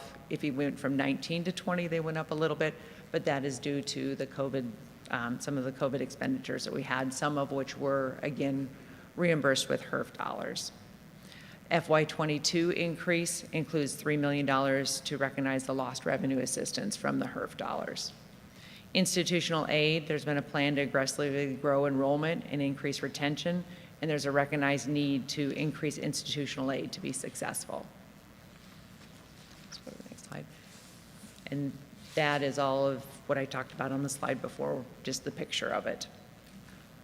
So when we talk about the Higher Education Emergency Relief Fund, HERF, CARES, ARP, CRISA, it's got a lot of different names, but the last round of funding that we will receive in this fiscal year is for the Higher Education Emergency Relief Fund 3. You can see that we received a little over $11 million in financial aid, and that will go directly to students, and then $10.9 million is to the institution, and that's the chart on the left. On the right deals with just the institutional portion, and of that institutional portion, we are required with this third round of funding to spend a portion of those funds to implement evidence-based practices to monitor and suppress coronavirus in accordance with public health guidelines, and to conduct outreach to financial aid applicants about the opportunity to receive a financial aid adjustment. So that represents a portion that we have to set aside for that. The $4.2 million is what will be brought into the income fund, and then the rest will go into housing and dining of 2.6 and 1.6 into fees to help offset some of the losses that they've had there. Those are split according to the amount of lost revenue that was recognized.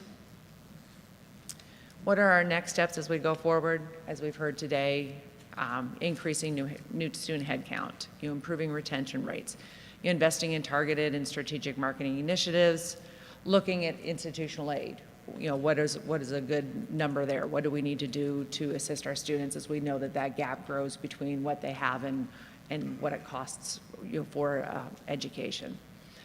We continue to find reductions through attrition savings and operating expense control. We look at all of our expenses very carefully, and we try to monitor those closely. Maximize external funding where we can, and then we are in the midst of implementing a new administrative software system that should help with efficiencies. Thank you.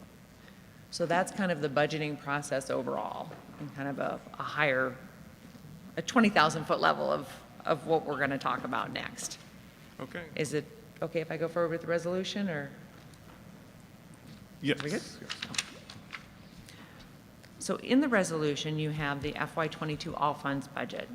As you remember, in June, the board passed the preliminary spending plan. So this is more detail. We said we needed to wait for 10th day numbers so we could better project what the tuition revenue side, the income fund side, was going to look like. In this, you will notice that it has increased $4 million from the preliminary budget in June that was passed. That is for the HERF dollars. We do not intend to spend that full 4 million, as to discuss that, and we talked about it at the retreat, and I'm mentioning again now. But if that is not in the budget, we do not have the ability to spend that at all. If something were catastrophic were to come up, as Trustee Stutz was talking to Troy Rhodes about some facilities, if the chilled water loop failed. If we needed to spend more than this budget, it would have to be approved by the Board of Trustees, the Illinois Board of Higher Education, and the governor. So since we do have the HERF funds, we want to put them in there so we have the ability to spend them should we have to. We do not intend to, though. I think that's the highlight of the all funds budget, or the main points that I'd like to talk about. Do I have any questions on the budget as it's presented? One second. Let me read the resolution part. So I'll just read the therefore. Therefore, be it resolved that the Board of Trustees approves the fiscal year 2022 all funds budget as presented in the fiscal year 2022 all funds budget document. And be it further resolved that the President be authorized to make technical adjustments in these budgets if necessary. Is there a motion to adopt? Is there a second? Second. It's been moved and seconded. Discussion. Yeah.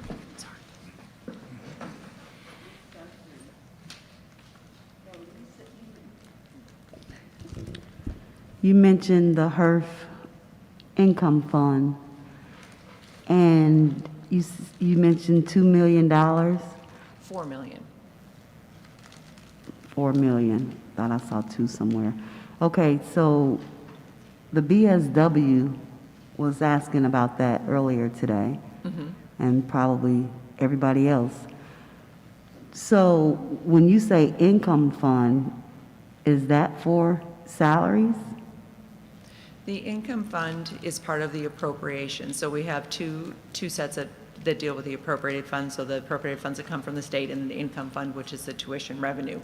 And the HERF funds are going in there because it's offsetting the tuition and our other lost revenue that we did not recognize during the year of the pandemic. So it could be used for salaries, yes. Within the income fund, there's operating and there is personnel expenses in the budget.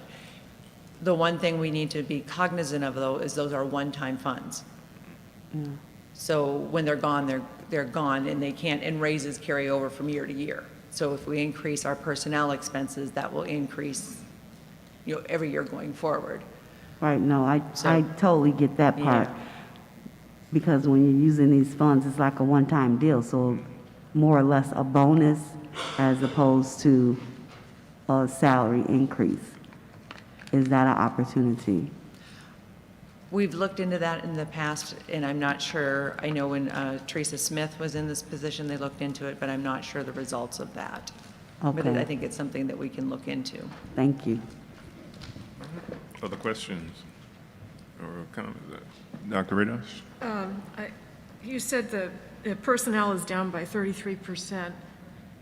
Head count, yes. Head count, but the expenses are down by 25%. Personnel expenses are down by 25%. Is that what can you?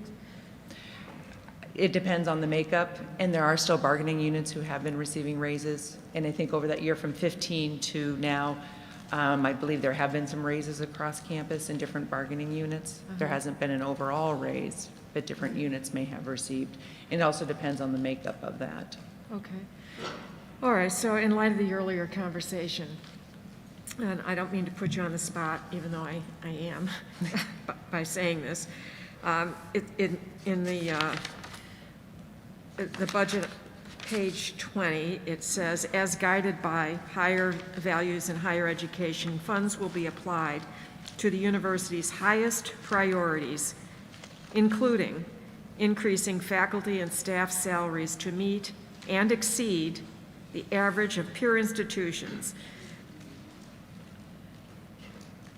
See, it's halfway down the page. That's the next resolution, I believe. I printed them out for the board book, so I don't have the pages. Mine follows all funds budget. May we have the page number? Is there a page number? Yeah, I have page 20. Fiscal year all funds budget, and it's the second page of that. That's not my page 20. That's not my page 20. Second. Was this the amendment? But that's not page 20 then. No.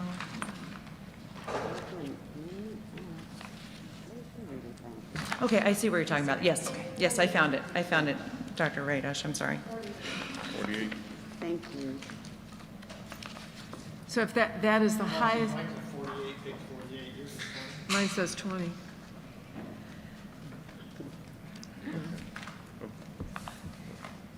So if that's the highest priority,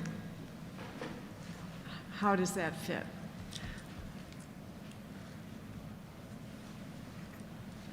How does, So, but it says the highest priorities, including salaries, right, enrollment, recruitment, retention, diversity. it's the first thing listed. Right. I know there's no answer. I'm just trying to point it out. Okay.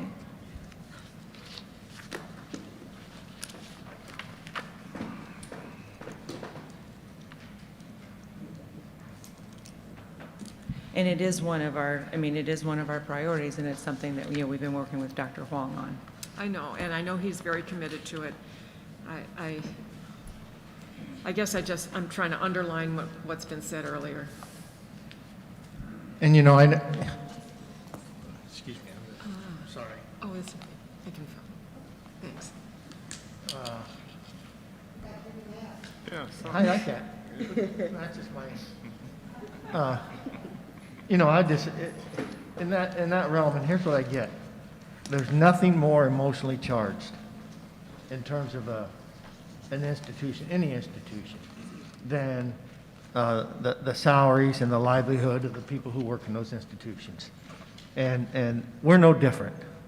But I do want to say that I just want to repeat what Dr. Wong's already said. You can't give away what you don't have, but you can give away what you do have. And that's why I think that we have to not get sidelined. You have to keep your eye on the target, and the target is increasing that enrollment so we can be in a position to do what everybody wants done. And anyway, I think you've put an emphasis on it, Dr. Wang, that's really not been there before, or at least not to the extent it needs to be. And so I commend you for that work, and I just want to say that I know you're all doing the best you can. Other feedback from trustees? All right. Seeing none, would you please call the roll?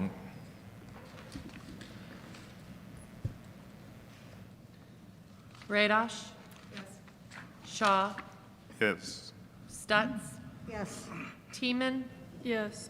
Lang? Yes. Tomey? Yes. Okay, thank you. And would you like to introduce the next one as well? Sure. The next one is the FY23 operating budget recommendation.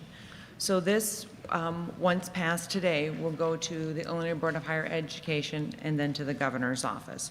And this is our recommendation for additional amounts for our fiscal year 23. So we just passed the 22 for the current year. So this is for the upcoming next fiscal year that would start next July. In this, as was noted, we've got salaries and then the different initiatives that are noted and why. I do have to say, I'm not sure any of these have been funded, not these initiatives, any of these recommendations have been funded for quite some time, as you can tell from since our appropriation has been flat. But nonetheless, we do ask for them to bring up and to highlight the different areas that we need and what we feel is important at the university. Okay, so I will read the action.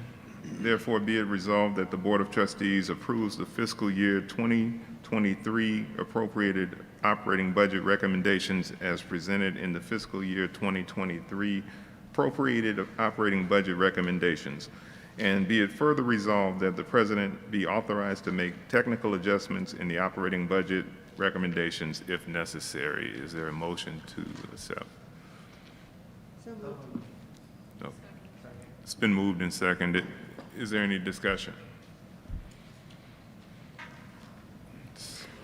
Yes. Dr. Ray Duff. So you're going to be on the spot again.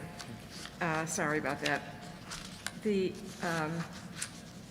Bill Thompson made comments that similar to what I had already been thinking about previous to this, and that we submit rather weak statements about what our needs are. And I know that these were the same needs that were outlined last year, and aside from an adjustment in language in a few places, it's pretty much the same as it was last year. So our priorities are pretty much the same as they've been for a while, with the exception of the diversity, equity, and inclusion initiatives. And I'd just like to point out, if I were at the IBHE and I were reading this, the first thing I would think when I got this is, what are you kidding? Are you kidding me? You gutted your diversity programs 4 years ago. You fired disproportionately your diverse faculty 4 years ago, and now you want $800,000 to build it back up after you got rid of it. So if I were reading it, I would think that that's a ridiculous ask. But the second thing I notice about this is that it's $800,000, and every other one is over $1 million. So why are we lowballing diversity if it's so important? If that's the thing that we want to rebuild, why would we ask for so little?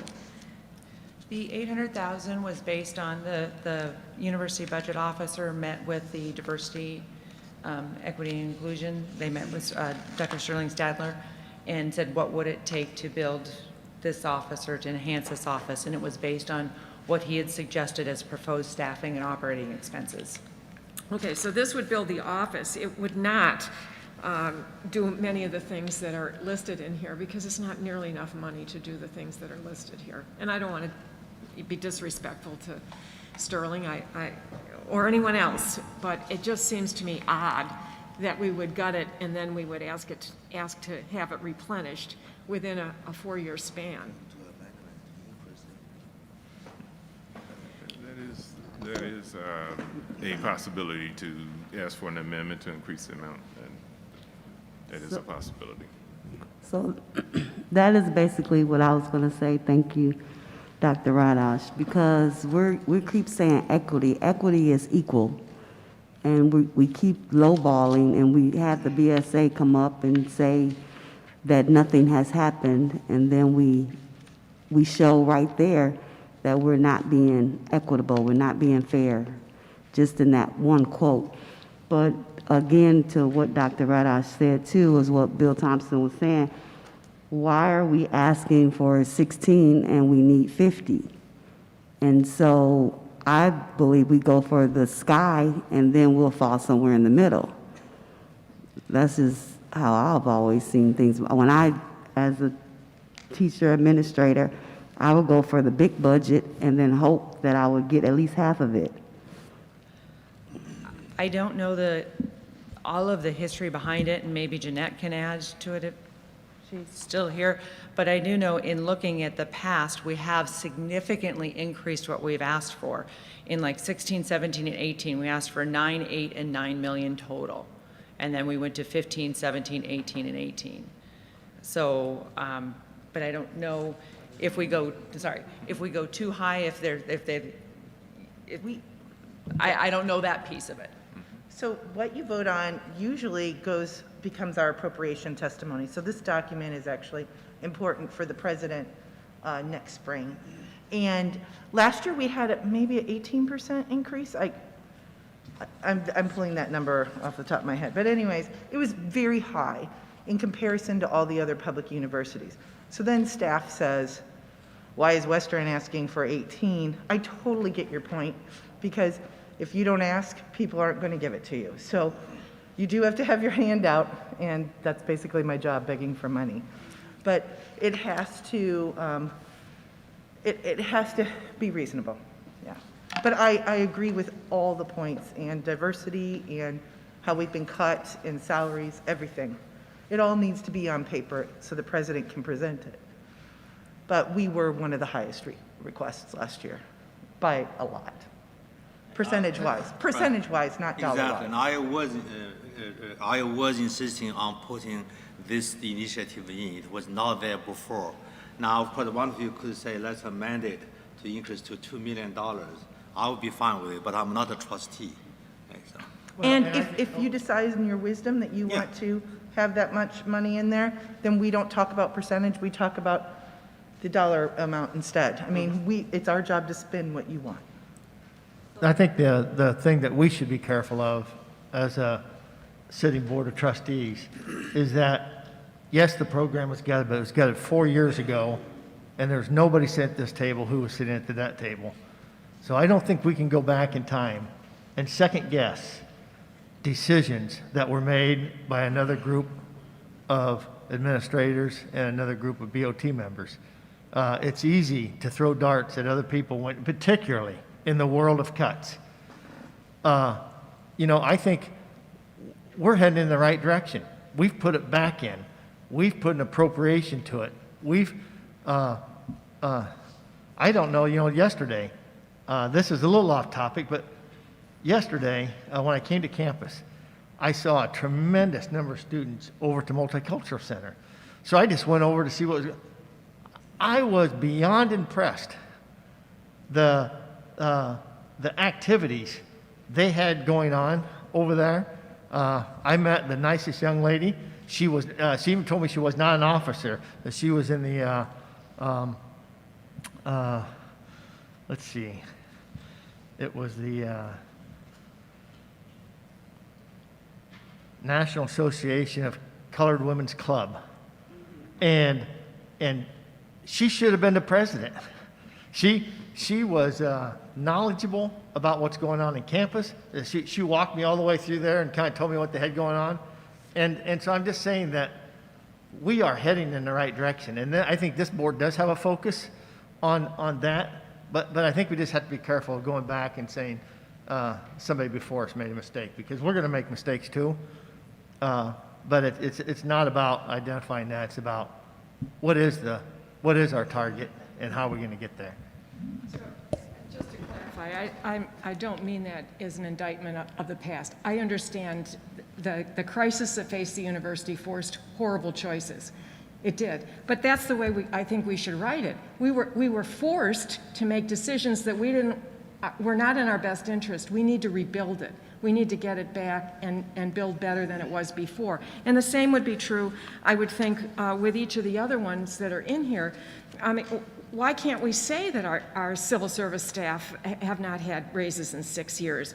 And this and this and this happened as a result of the budget impasse, and we are at a disadvantage because of it, and this is what we need to do to restore it. It seems to me that if it were written forcefully and with data in there to indicate that we're in a bad position because of decisions that were made previously, and some of them no fault of our own. So you threw a number out there, you said 18%. Well, it doesn't have to be exact, but what I'm saying is, of that number that you said we originally asked for, of the 18%, how much did we get? None. Oh. We've gotten nothing from this recommendation for, forever. Correct. So all the universities were held flat this last year. Right. And usually we're all treated as a group, but there is a bill sponsored by Senator Lightford that passed, and they're pulling up an equitable funding commission, and the State Board of Ed is just beginning to get that commission started. Like, they're just beginning to work. I just talked to them yesterday, and I'm like, what should I tell the board? And that's what they told me. So they're just beginning to start work on a new funding formula for higher ed. And to your point, Jeanette, from earlier, I think budget requesting is a balancing act, because there's people on the other end who are reading these and who are making those determinations. And if you ask for a ridiculous number, you're liable not even to get to the number that you actually put in there that you think we need. Well, if you talk percentages, our budget is so much smaller than the U of I's, right? So 18% for us is, minuscule for them when you're talking dollars versus percentage. But yes. Other input? Okay.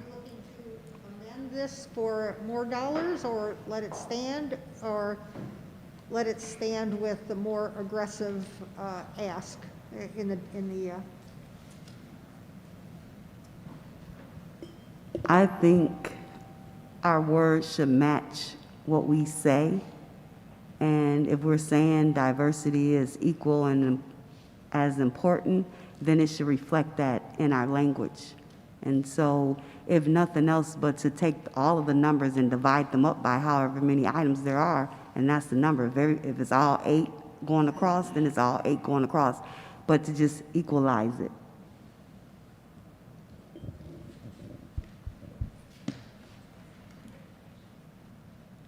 So Shannon, what do you think is a realistic number?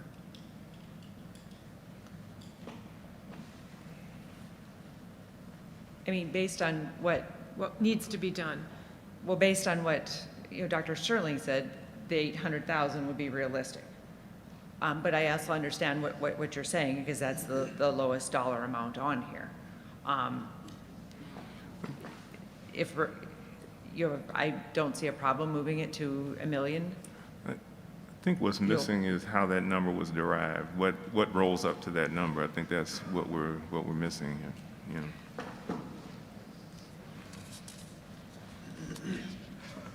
Renee George has met with Dr. Sadler.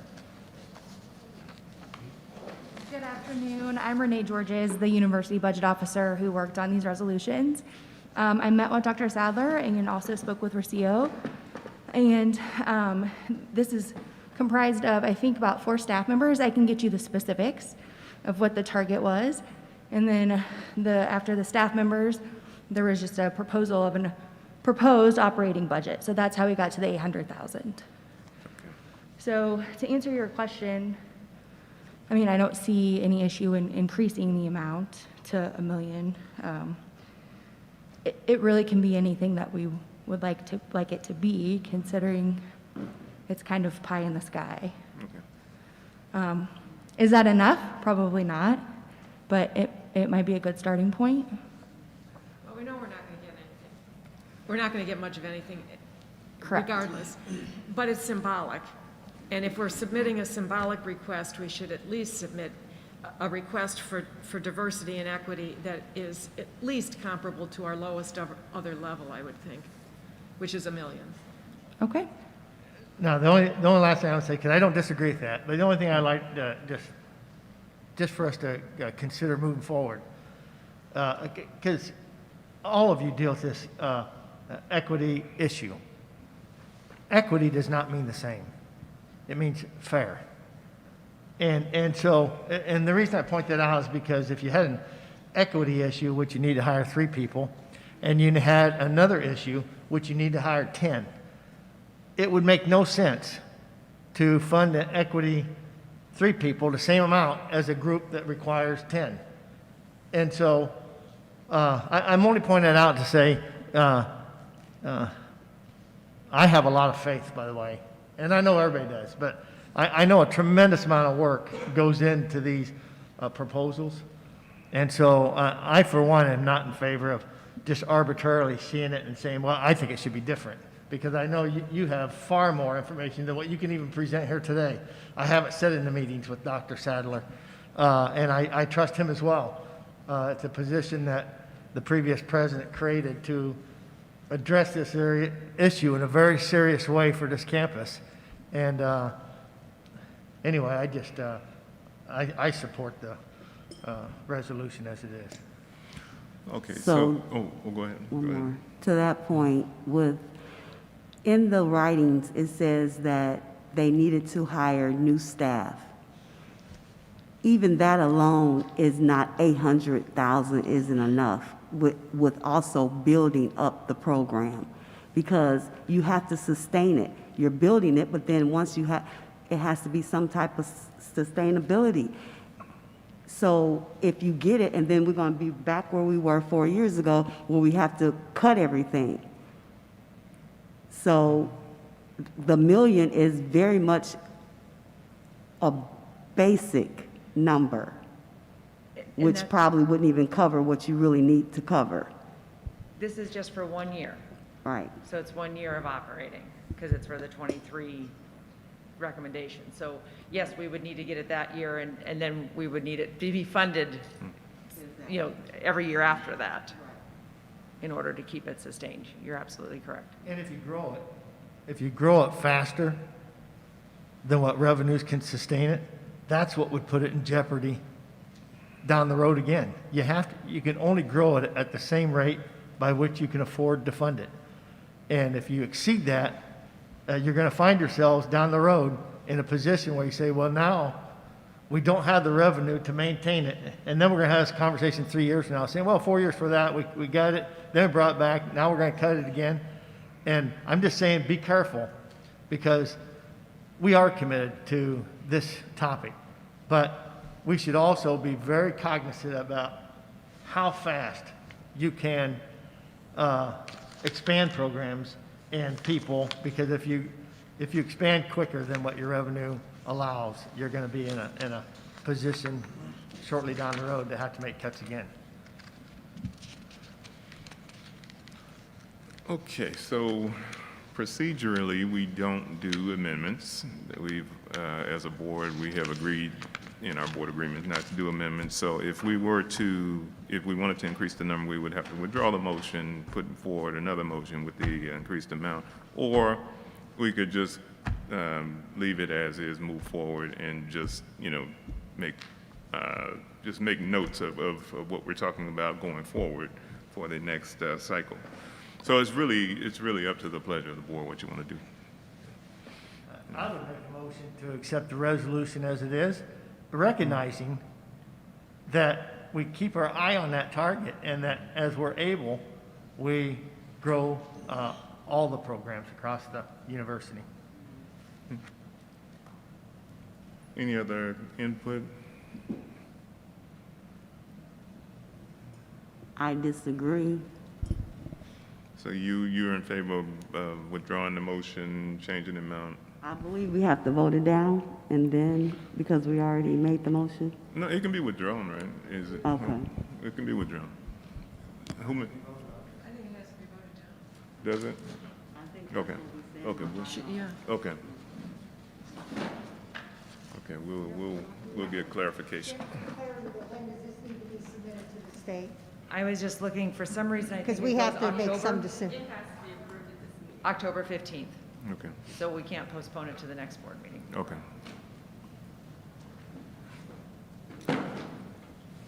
While she's looking for that, I'll just say this. We have a bad habit of saying what we're doing differently. And diversity is at the top of the list. It's the top of the list in everybody's, in the whole country.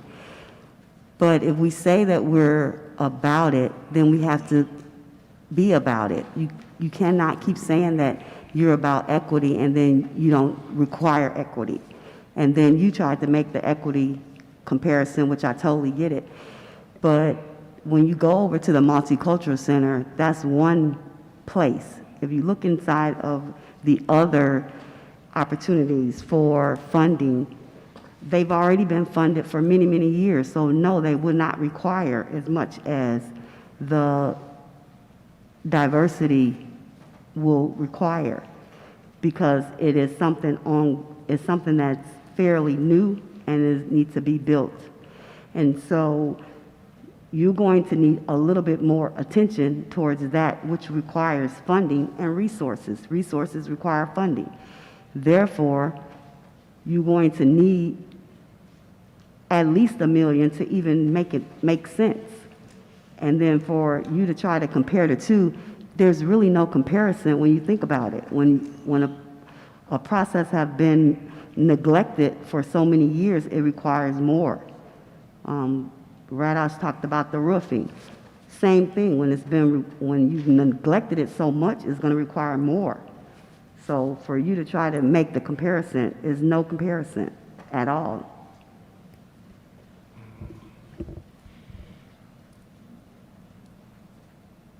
Still waiting for clarification. Okay. I just wanted to make sure. Okay, so we do need to vote it We do need to vote it down. Or approve it. Or approve it, yeah. If, What we're going to do is, if we vote this down, then we rewrite the resolution to change that one number to a million? Is that what we're trying to do? I just I want, think that's what I think that's what's being discussed. I mean, yeah. Keisha, is that what you're proposing? Is that the only change? Yeah. Because that's pretty easy, right? Okay. I So can live with that. if we're on the same page, please call the roll. Teeman? No. Lang? No. Tomey? No. Radosh? No. Shaw? No. Stutz? No. Okay, so we need a motion and a second on the resolution 21.9/2 appropriated operating budget recommendations with the change to diversity, equity, and inclusion initiatives, the amount to 1 million. So we need a motion to that effect. I'll move that Resolution 21.9/2 be amended to increase the amount in the diversity, equity, and inclusion initiatives by $200,000. All other items remain the same. It's been moved and second. Is there any discussion? Yes. For clarification, can I just go on record to say then the total increase would be $18,650,000? Just. No, just to, so it's on record. For the record, thank Right. you. Thank you. Okay, is there any other unreadiness? All right. Please call the roll. Lang? Yes. Tomey? Yes. Radosh? Yes. Shaw? Yes. Stutz? Yes. Teeman? Yes. Thank you. Resolution 21.9/3 fiscal year 2023 appropriated capital budget recommendations. Did you want to tee this one up? Certainly. So this is similar to the operating request. So again, this is for FY23 so the next fiscal year. We put through a capital request. We can put up to 5 items through to Illinois Brighter Higher Education. One of the things I want to caution you with on this one is so the Board of Higher Ed will take everyone's capital requests, put them all together, make a master list. If we change and so we move up the master list as capital funds get released. As we know at the state, that happens very slowly. But as you move up the list, say we have a project that's now at number 6, and it was, building X. And we now as a board decide that we don't want that. We want to substitute a different project, and we change our priority order. We don't get to put another project at number 6. We go back to the bottom of the list and have to work our way back up. So in looking at this, when we look at the priorities, I know it kind of comes up every year of what's more important in priorities. If we adjust the priorities, those can go to the bottom we end up at the bottom of the Board of Higher Ed list again. Again, as I stated, this is capital funds. As we know, the state has not released a lot of capital funds recently. We still have the Center for Performing Arts, which has been approved. We received some funds for it just recently, but not for the planning and design, but the rest of the funds have not been released. Science Building 1 was recently approved also, but we have not seen any funds being released for that yet either.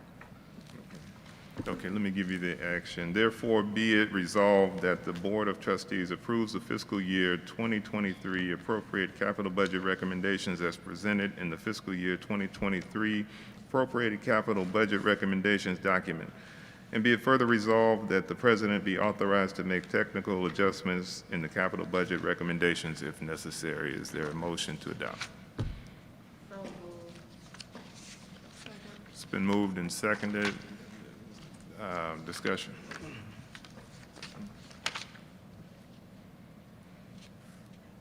It's probably for Troy. I don't know if he's still here.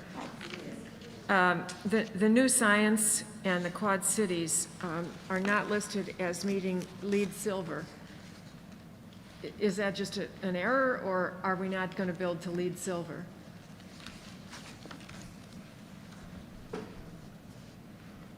You mentioned, the question was they're not mentioned to be built to LEED Silver. The documentation indicates that all of the others are LEED Silver, but the new science building and the Quad Cities are not. It doesn't indicate that in I here. believe all the new construction has a LEED designation based on Capital Development Board requirements. So we don't necessarily have to leave that in there. Okay. And definitely with rehabilitation, a lot of times that is not included in some aspects I as see. well. So if that answers your Okay, question. sure, yeah, thanks. Other input? Seeing none, please call the roll. Stutz? Yes. Teeman? Yes. Lang? Yes. Tomey? Yes. Radosh? Yes. Shaw? Yes. Okay, thank you. Resolution number 21.9/5, revision to board regulations. Is that? Oh. What is that? 9 for the approved. Oh, they're on this one, yeah. 9-4, where are we? Oh, I'm missing. Oh, depositories, okay, where am I? I don't, what page are we on in? 85? 85, okay, yes, there we go. Resolution number 21.9/4, approved depositories and signatories, okay. And I'll give you the therefore be it resolved that the Board of Trustees approves signature authority as presented. Is there a motion to accept?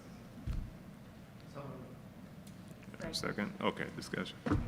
This is just a formality to get appointed to the depositories that go forward, to give both Dr. Huang and myself signature authority on the accounts. Okay, is there any feedback from trustees? Just that you're doing a great job, Shannon. Oh, thank you. Any other input? Please call the roll. Lang? Yes. Tomey? Radosh? Yes. Shaw? Yes. Stutz? Yes. Teeman? Yes. Thank you. So now we're at resolution 21.9/5, revision to board regulations. Basically, we're dealing with adding the two holidays, right? Juneteenth and Veterans Day. That would, in item 1.1, and all university facilities should be closed except for necessary operations on the listed holidays. The ones in bold are the ones being added. So you have that in front of you. Is there a motion to accept? Oh, on the air, okay. It says it's supposed to be read on September 20th. Where is that? Second whereas. Second whereas. Oh, okay. Okay. In the case of this, we have a typo in here? Oh, first reading, okay, so it doesn't, okay, so this is the first reading. We don't need any action, right, is that? It's an action item. It says on September 20th, I can't point, Right. Right. It'll be fixed. Huh? It'll be fixed. It's first reading. Oh, yeah, Technically okay. approve this Yeah, till your December right. board meeting. And there'll be time given for the For the correction to take place. well, correction and for the constituencies. We'll put it up. We've done it before when we do board regulations, giving people the time to comment on changes. Oh, So this is technically just first reading, so there's time for corrections to it if we need to make corrections with like the date. And then it also gets posted online and gives the opportunity for constituency groups to comment. And then the board will come up for second reading at the December board meeting for it to be approved or not, or adjusted. Okay, and my question is, being a first reading, do we need to take action? Usually you take action just saying that this is the first reading. Okay, fair enough. So is there a motion to accept? So I'll make a moved. motion to accept the Okay. correction as a first reading. Okay, is there a second? Second. Okay, it's been moved and seconded. Discussion? Yes, I can't believe that I can't believe that we're just now adding Veterans Day. Veterans Day. I do have one small gripe about Veterans Day. I was married to a teacher for 20 years, and I would leave to go to work at Caterpillar and watch my family stay home, and I'm the veteran. So I always, I'm thinking like, why are they staying home and I went and fought the war? But anyway, any other discussion? Seeing none, please call the roll. Stutz? Yes. Teeman? Yes. Lang? Yes. Tomey? Yes. Radosh? Yes. Shaw? Yes. All right. Resolution number 21.9/6, resolution to approve the administrative structure. Dr. Huang. Yeah. Thank you, Mr. Chair. This is a result of several discussions I've had with the different groups, the senior leadership team, some alumni groups and foundation folks, and trustees. And, the idea is to re-establish the former division of advancement and public services. However, public services is mostly university relations. That has been a direct report in the last couple of years to the president. I think their name now is called university relations. Regardless, to carry out the campaign that we have been planning in the last year or so, we need a leader, need a focused division on the one hand. On the other hand, the former report, direct report to a VP, the report to the president, not as much clarity as we'd like to see. So the idea is to reestablish that division in a new manifestation. We are trying to call it the new division of advancement and alumni relations. So the focus will be very clear: fundraising, alumni engagement, the foundation work, all in that area. So if the board approves this, then there will be a new division established, hopefully in the near future, to conduct the things that I mentioned that we would do. Most importantly, certainly, is the campaign we are going to launch in spring 2022. So any question, ask me, but you need to vote on it first. Okay, yeah, we do need to, so is there a motion to accept? Okay, it's been moved in second. Any discussion? I have a few questions. And I pulled out previous years and looked at it to see how we've changed over the last several years. First of all, I'm delighted that you have fewer direct reports, because that's outrageous to have so many that you can't actually manage that many. So I think that's a really good move. But I do,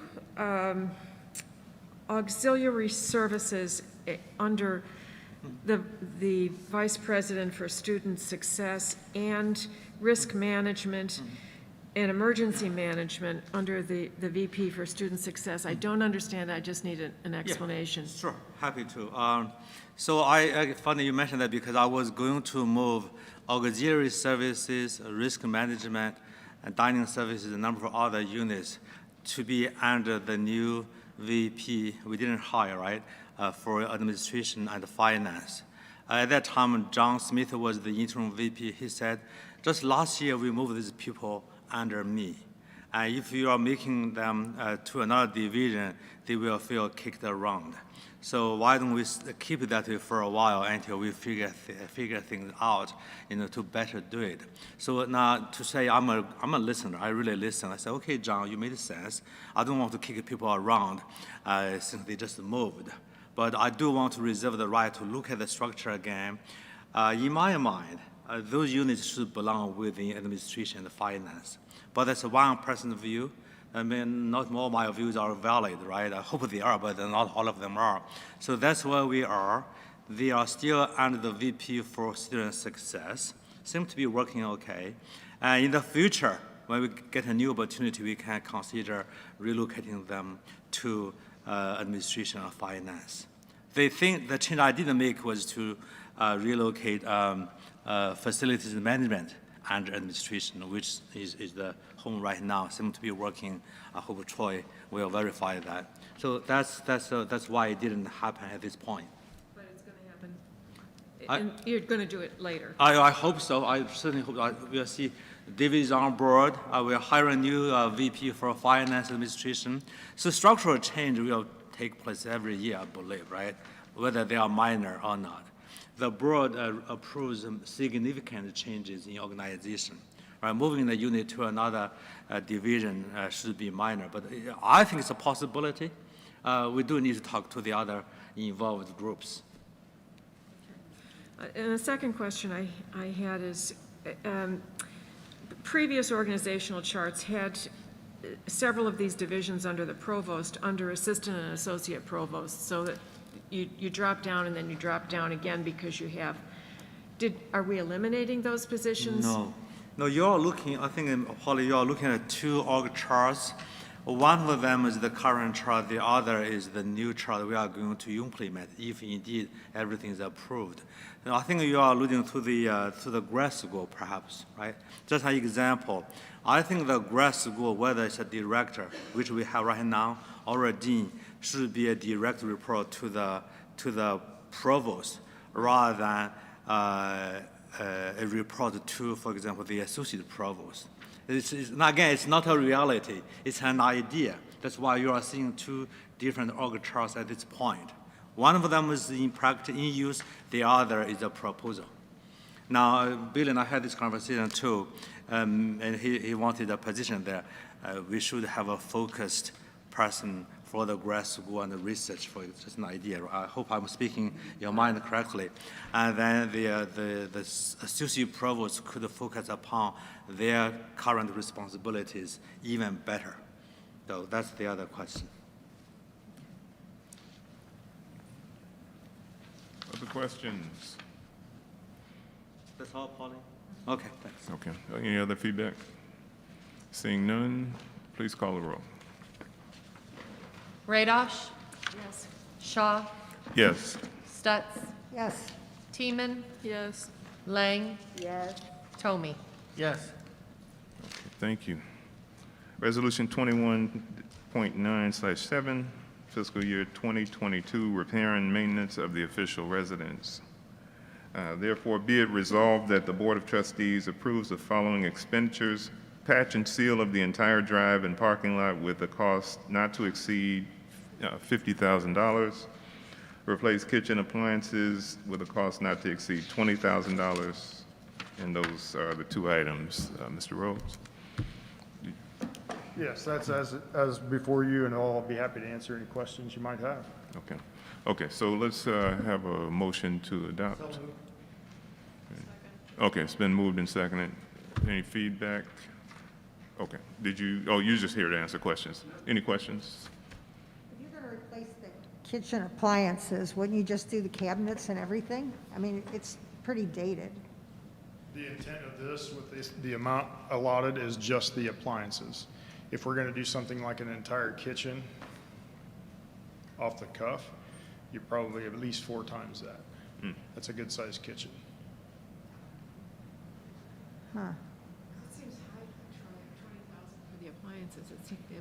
Am I? Well, you have a large kitchen and you have a number of different appliances, and one of those appliances is a under-counter ice machine for hosting events. Now, we're not talking about a typical residential kitchen. Okay. There are a number of residential appliances. I don't mean to discount that, but there are others included with that as well. Okay. And yes, I will also agree, we hope to come in under that, but I don't want to have to come back to the board in 3 months. No, it's just you're going to have to find appliances that fit the exact spaces. I don't know how old those are, if those are standard sizes anymore, so it feels like, what's that expression, you're putting lipstick on a pig or something? I can't remember what it is, but it just doesn't, yes. It is a challenge, and I had the similar discussion just a year and a half ago when we did our kitchen at my house, and my wife insisted that we have a built-in oven.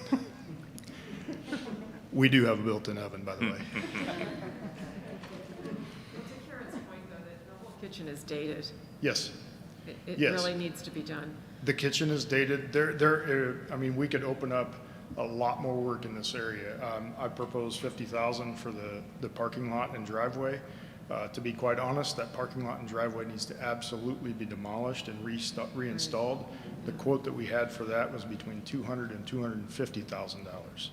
So what my intent with this is to get us by for the next 1 to 5 years and do sections of that as we can afford to do so. As the board has approved a $20,000 expenditure on an annual basis, that's not going to get it. So I've got to figure out ways to break that up and make that make sense, and we're going to have to address the most imminent issues at hand as we can. So what will you do with 50,000 in that parking lot? That parking lot is terrible. We intended to address with cold patch the worst areas, and then we would like to seal the entire drive and parking lot. And then again, like I said, in another couple of years, we'll come back and take those sections that I expect very much so to be failed in a couple of years and repair them in the manner that we should, which should be, you know, Portland cement or hot mix asphalt. You know, given, and this, like my thought is the same as before. You can't do what you don't have money for. But with that said, this institution, not every institution requires a president to live in a home, and this one does. And it's a home that not only do they live in, but we bring alumni to for events.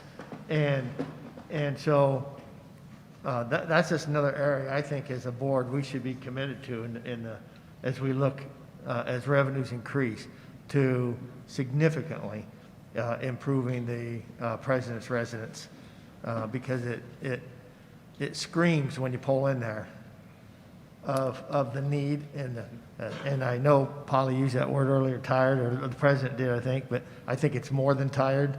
And I just think right from the get-go, it sets a bad precedence for us in terms of people who you're going to ask money from pulling into a depleted parking lot and a residence that is so dire in need of remodeling.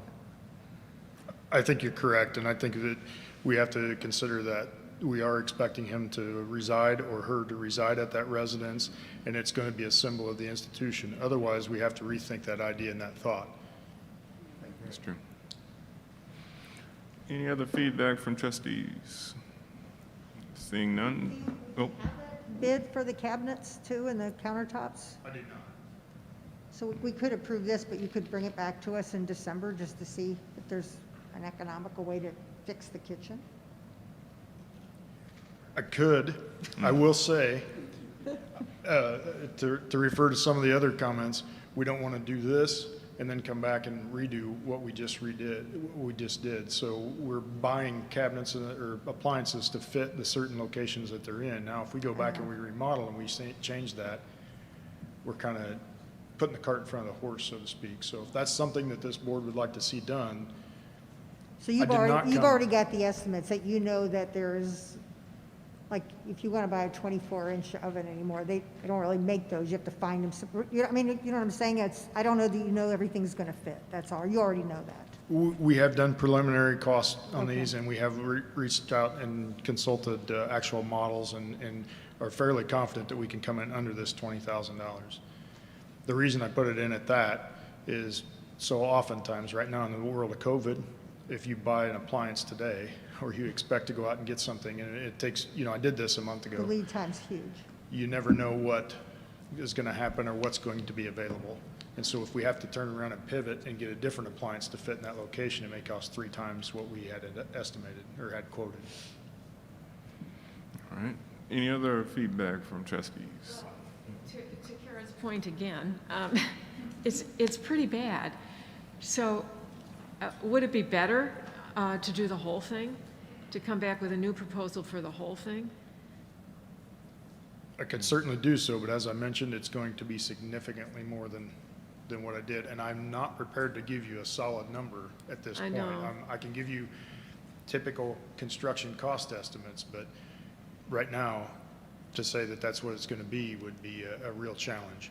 And I have discussed this in depth with the president and had these discussions with prior presidents.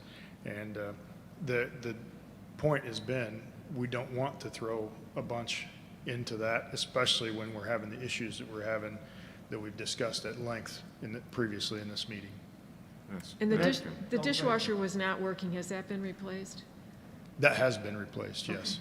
And in this, we would replace it again, but we're going to reuse that dishwasher in another location on campus that does have it, so it's not going to go to waste. Okay.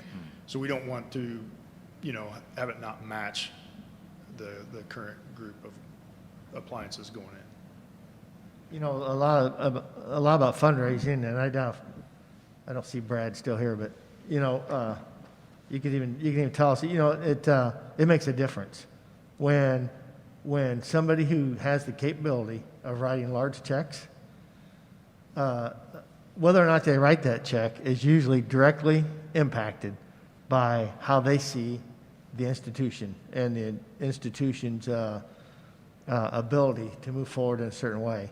And this is where I'll say, this is where a board has to take over this discussion versus a president, because here's what I get. And this is just a small example. If you came into my office, you would see a desk and shelving that's particle board. You can't see behind my desk because that's where I sit, but people on the other side can't see that. On my left side, I got two door panels, clear gone. And my facility director has told me for years, you have got to put better stuff in here. People come in this, it's a public place, but as the superintendent, you don't want that out in the public that you made this decision, but then look what you did. You went and bought a new office set for yourself. So my plan is to wait until my last year and get it for the next guy. But my point is, if we believe that this is important and it's an important face of this institution and that important events happen there, I think it's incumbent upon us as the board to take the lead on that discussion and say, if it's important, we need to find a way to address it in a meaningful way. And I'm just going to go to, I think, a point that Troy made. It doesn't work, and I've remodeled tons of buildings. It doesn't work to do it a section at a time. It creates, at the end of the day, it's far more expensive to do it that way, because as you get one thing done and you go to the next piece, it affects what you just put in some way or fashion. And so you really need a good bid. Like if we say we want the president's mansion remodeled, I think we then ask Troy to truly go back and say, not just the kitchen, top to finish, what would it take to make that facility a facility by which we can be proud to bring donors into and have, and it's not just donor events, we have local events too, where he has faculty events there and community events there. So that's my recommendation, to ask Troy to come back in December with a complete figures on what a complete remodel of the president's residence would be. That's just me. I'm just good with the kitchen. Huh? I'm good with the kitchen right now.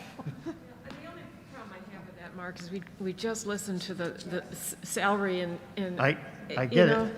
And if I were on the civil service staff and, I haven't had a raise in 6 years and they're going to remodel the president's house, I think I would be a little irritated.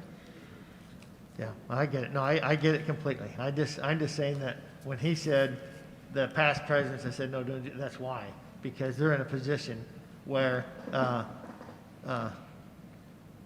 I for one, I know some of you have too been in there. It's run down. I'm telling you, it's beyond tired. It needs. You're and right. if you want to, and if you, here's my point. There's some people that could walk in there, and just because of what they see, one check could pay for the entire thing. That's how powerful that type of environment is. That's just my opinion.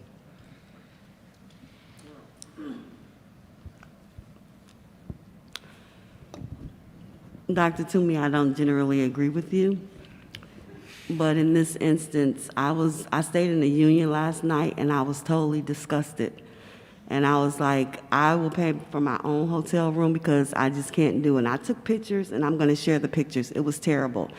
So I totally understand it, and it is a representation of us. And so me as a trustee stand in the union, and I feel this way, can you only imagine other people?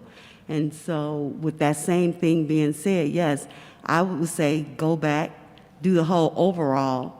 We won't be able to do it all at once, but we can start in sections because it only makes sense.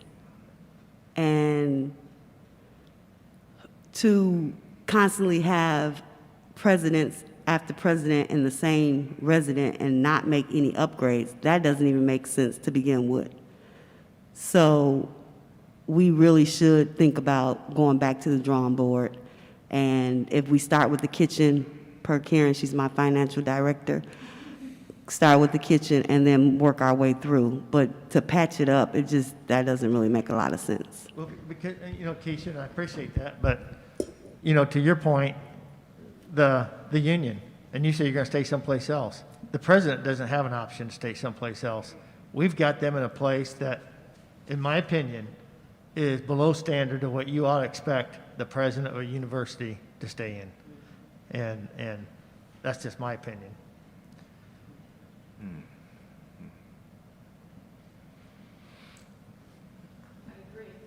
I think you're right. I still go back to the problem that we have of needing to adjust other areas.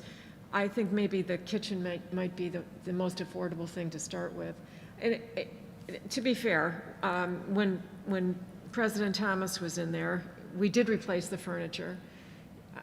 So there have been a few upgrades, not a lot, but there have been a few upgrades. And I think if we did the kitchen, that would go a long way toward the rest of the house. We have done, and I will say that there has been efforts made, and we have a list of what has been made over the last 10, 12 years. When I referenced that hasn't taken place, it's been since the budget crunch, and that has been more than the last 4 or 5 years. That's extended to about 6. And I can provide that history. We have Liz has helped me dig that out of the board minutes, and we do have that available. I'm okay. I'm okay with saying we can only do the kitchen now. I would just like to see a budget for doing the entire house, because the other thing that does, and again, I'm not going to put him on the spot, and I'm not even recommending he does this, but someone like Brad, there are people out there who might say, you know what, because it's the president's house, I'll pay for the renovations. And they might not give that same amount someplace else, but because of their relationship with the university, and that's why I'd like to see a full plan, what that cost is. So, if nothing else transpires, we can make decisions based on just the kitchen or just the kitchen something else. But at least we have a full plan. And then, like I said, there are some opportunities, I think, by which that could be funded. I agree with Trustee Toomey on that. I think we should go ahead and make it functional, get the functional things done right now, this plan, and then put together a plan for the overhaul, and then try to raise that, try to get that done. But I think for right now, we just need to get the functional things. And I'd like to be clear on understanding what you're requesting. When I come and I bring these things to you, we've vetted them out, and we have reached out and got realistic, not absolute numbers, because we haven't got necessarily bids and quotes for it, but we have very recent measurements and conversed with architectural and engineering firms to come up with these numbers. If we're going to do something like that, it takes time. It takes resources, and as you well know, I'm very limited on those resources. Okay. So if we're looking for something like what you're talking about, which is a projection, I'd like to present that in current construction cost guidance, not necessarily we went out and put something together and said, this is the type of carpet, and then it's a cost of I would X. agree. We don't need the details yet. Okay. If we go ahead and approve this now, and then we come back at the next meeting, and we decide that we are going to go with a kitchen, then we have the problem of appliances that potentially don't fit in the new plan.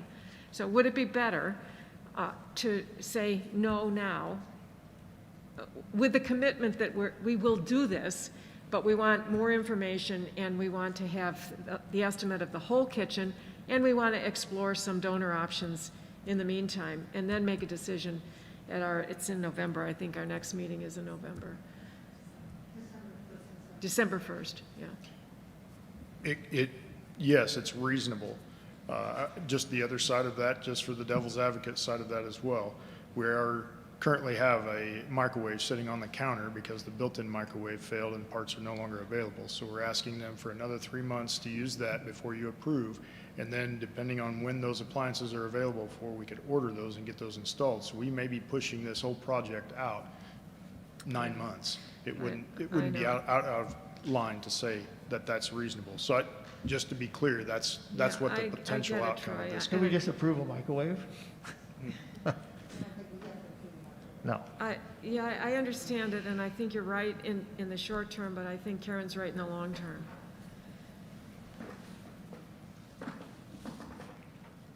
What do the rest of you think? Kinsey? Are we limited on what we can buy because of going to have to go through the Illinois, the procurement group, or can you go to Home Depot and get cabinets? I mean, I don't know how that works. No, because it exceeds probably 15,000, we do have to do bids. And I won't speak, I'm not the purchasing director. I know that we work with them consistently, and I know that once it exceeds at least that threshold, it definitely kicks in some of those things where we have to bid those.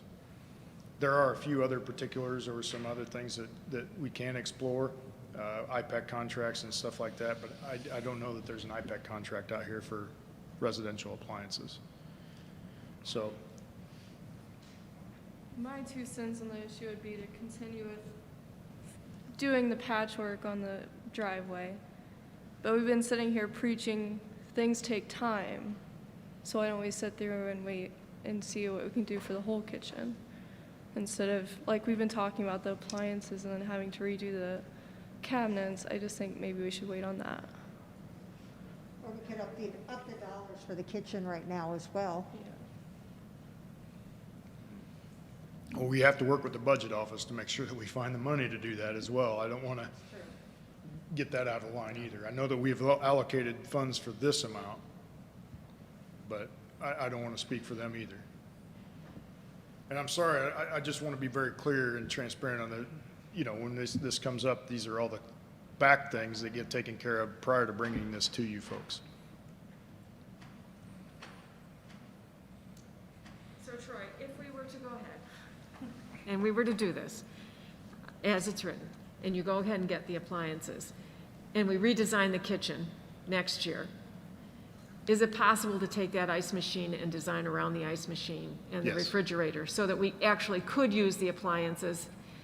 It would just be finagling into the space that we redesign. Correct. We just have to make sure that those cabinets, whatever else we put in there, fits the appliances that we're putting in there. Or that we buy a standard size. So, just as I mentioned earlier, there's not a standardization on built-in wall cabinets or wall frames. no, I mean standard size. So when you have your own kitchen redone, you go to Home Depot and you put in your numbers, and they put in the standard size of the refrigerator and slide it into the slot, so you know that your refrigerator is going to fit in between those two cabinets. Yes. So if we buy appliances that are standardized enough so that we could juggle them around with new cabinets, it would still work, right? We'll do our best to make that happen, yes. Yeah. There's some real good cabinet people around that can modify just about any cabinet, but, it's also the idea about going to Home Depot, not that it's a bad idea, but you got to get, in a house like this, you got to have commercial grade stuff. It takes a little bit bigger banging than in your, at least mine, I don't cook much. Maybe I say a couple of words. So I live there. It's a state property. You take care of it any way you can. I can live under a roof anywhere, really, right? I lived in unconditioned housing for many years when I was in college. The thing I think we need to do, talking to Brad and Paul in particular, they said we want to do events I'm glad, I don't see any one of them here, but Amy. They are going to do events for donors in November and December. The driveway, the parking lot is just not in a good condition whatsoever. This is my third presidential house that I lived in. Again, it's not on my property. If you don't do anything, I live there. If you tell me to live in the union, I live there. I'm honest about it. You need to take care of the driveway and the appliances right now. Some of them broke, right? And nobody lived there for a year and a half. When nobody is using them, then they tend to go bad. Don't worry, no, the flooring was bad. I told Troy, don't do anything. It's too expensive. A lot of scratches on it, you know, I'm living with it also. I'm not a high maintenance person. I really could do anything with that house, right? I feel lucky. I live in that house. But you should take care of the driveway and the appliances at this point. Just as a resident, not as a president. Okay. The difference is a P and without a P. Resident, Okay, so president. the only thing I want to add to that is, again, I'm more about long-term planning. I would not vote to spend $50,000 on patchwork and then turn right around and spend $250,000 on redoing it. And I know it's expensive to redo it, but I tell you what, when you pull around that corner, it's a big enough estate. That's the very first thing you see. And again, I think people who've been there would be surprised what a difference a concrete circular drive and parking lot would make to that from the exterior side. That doesn't do anything for the interior, and yes, it's expensive, but I would be totally against it because to me it's a waste of money when it's so dilapidated. And if you haven't seen it, I would encourage you to drive out there before you leave town. It's a dilapidated parking lot, and to spend $50,000 in that, to me, is just opening up the door and throwing $50,000 out the window. It's just you're not going to salvage it at all by patchwork. That's just my own opinion. And I get that it was a short-term fix, but I think we should really seriously consider seeing a full plan and then trying to develop whether or not there's donors and those kind of things that could truly make it happen. Well, we need to do something definitely quickly on that driveway. So I don't feel, standing in front of you now, that we can wait until December to make a decision on that driveway. There are chuck holes in that driveway now that need some attention. And I do not disagree with you that $50,000 is not a fix. It is a short-term solution. Yeah. If we could get 3 years out of that fix, you know, you said between 1 and 5, split the difference. If we could get 3 years, I think that would be worth patching because, again, there are events that are coming. I'll get this out of the way while we have the season to do that. Well, it's interesting you mentioned 3 years because that's exactly what the engineer stated is 3 years or less out of this approach. And I just want to highlight or less because I just tell you, we have large parking lots like that and we do cold patch and hot patch work. It's season to season. If you have a significant freeze-thaw That's winter, what I mean. it If you got a would be tough not winter, long I don't at care all. what you did this spring, it's done if you get a tough, cold, hard freeze winter. Patching just does not work. I agree with you, Mark, but I think we have to move toward getting ready for these events. And whatever was done last time, the coal patch, whatever it was done, it couldn't have been sooner than 10 years ago because it's terrible.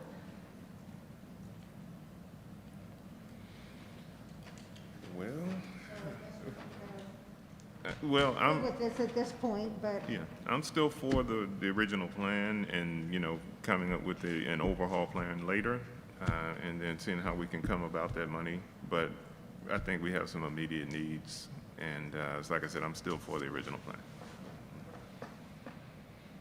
Any other input? Okay, I think we're ready for the roll. Shaw, Yes. Stutz, yes. Teeman, Yes. Lang, Yes. Tomey, No. Radosh. Yes. Okay, thank you. All right. Resolution number 21.9/8, presentation of internal auditing department charter. And we have Mr. Michael Sawinski. Good afternoon. Once again, you've reaffirmed my faith in the statement that you save the best for last. So thank you. The board has a standing committee. It's the audit committee. The audit committee has their own charter, and so with that charter and with state rules, Western is required to have an internal audit department. Well, this is the internal audit department charter, and so the audit committee, as part of their responsibilities, is to review that charter at the department level and approve it.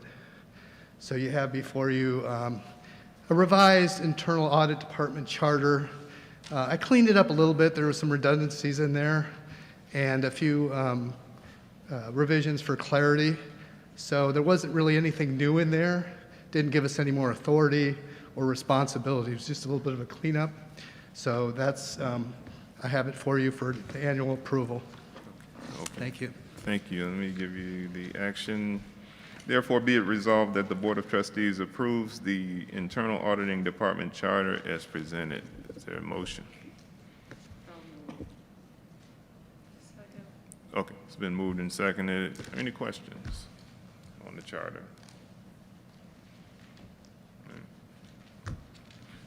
Think we're ready for the roll? Teeman? Yeah. Lang? Yes. Tomey? Yes. Radosh? Yes. Shaw? Yes. Stutz? Yes. Thank you. I believe we are done with action items. Let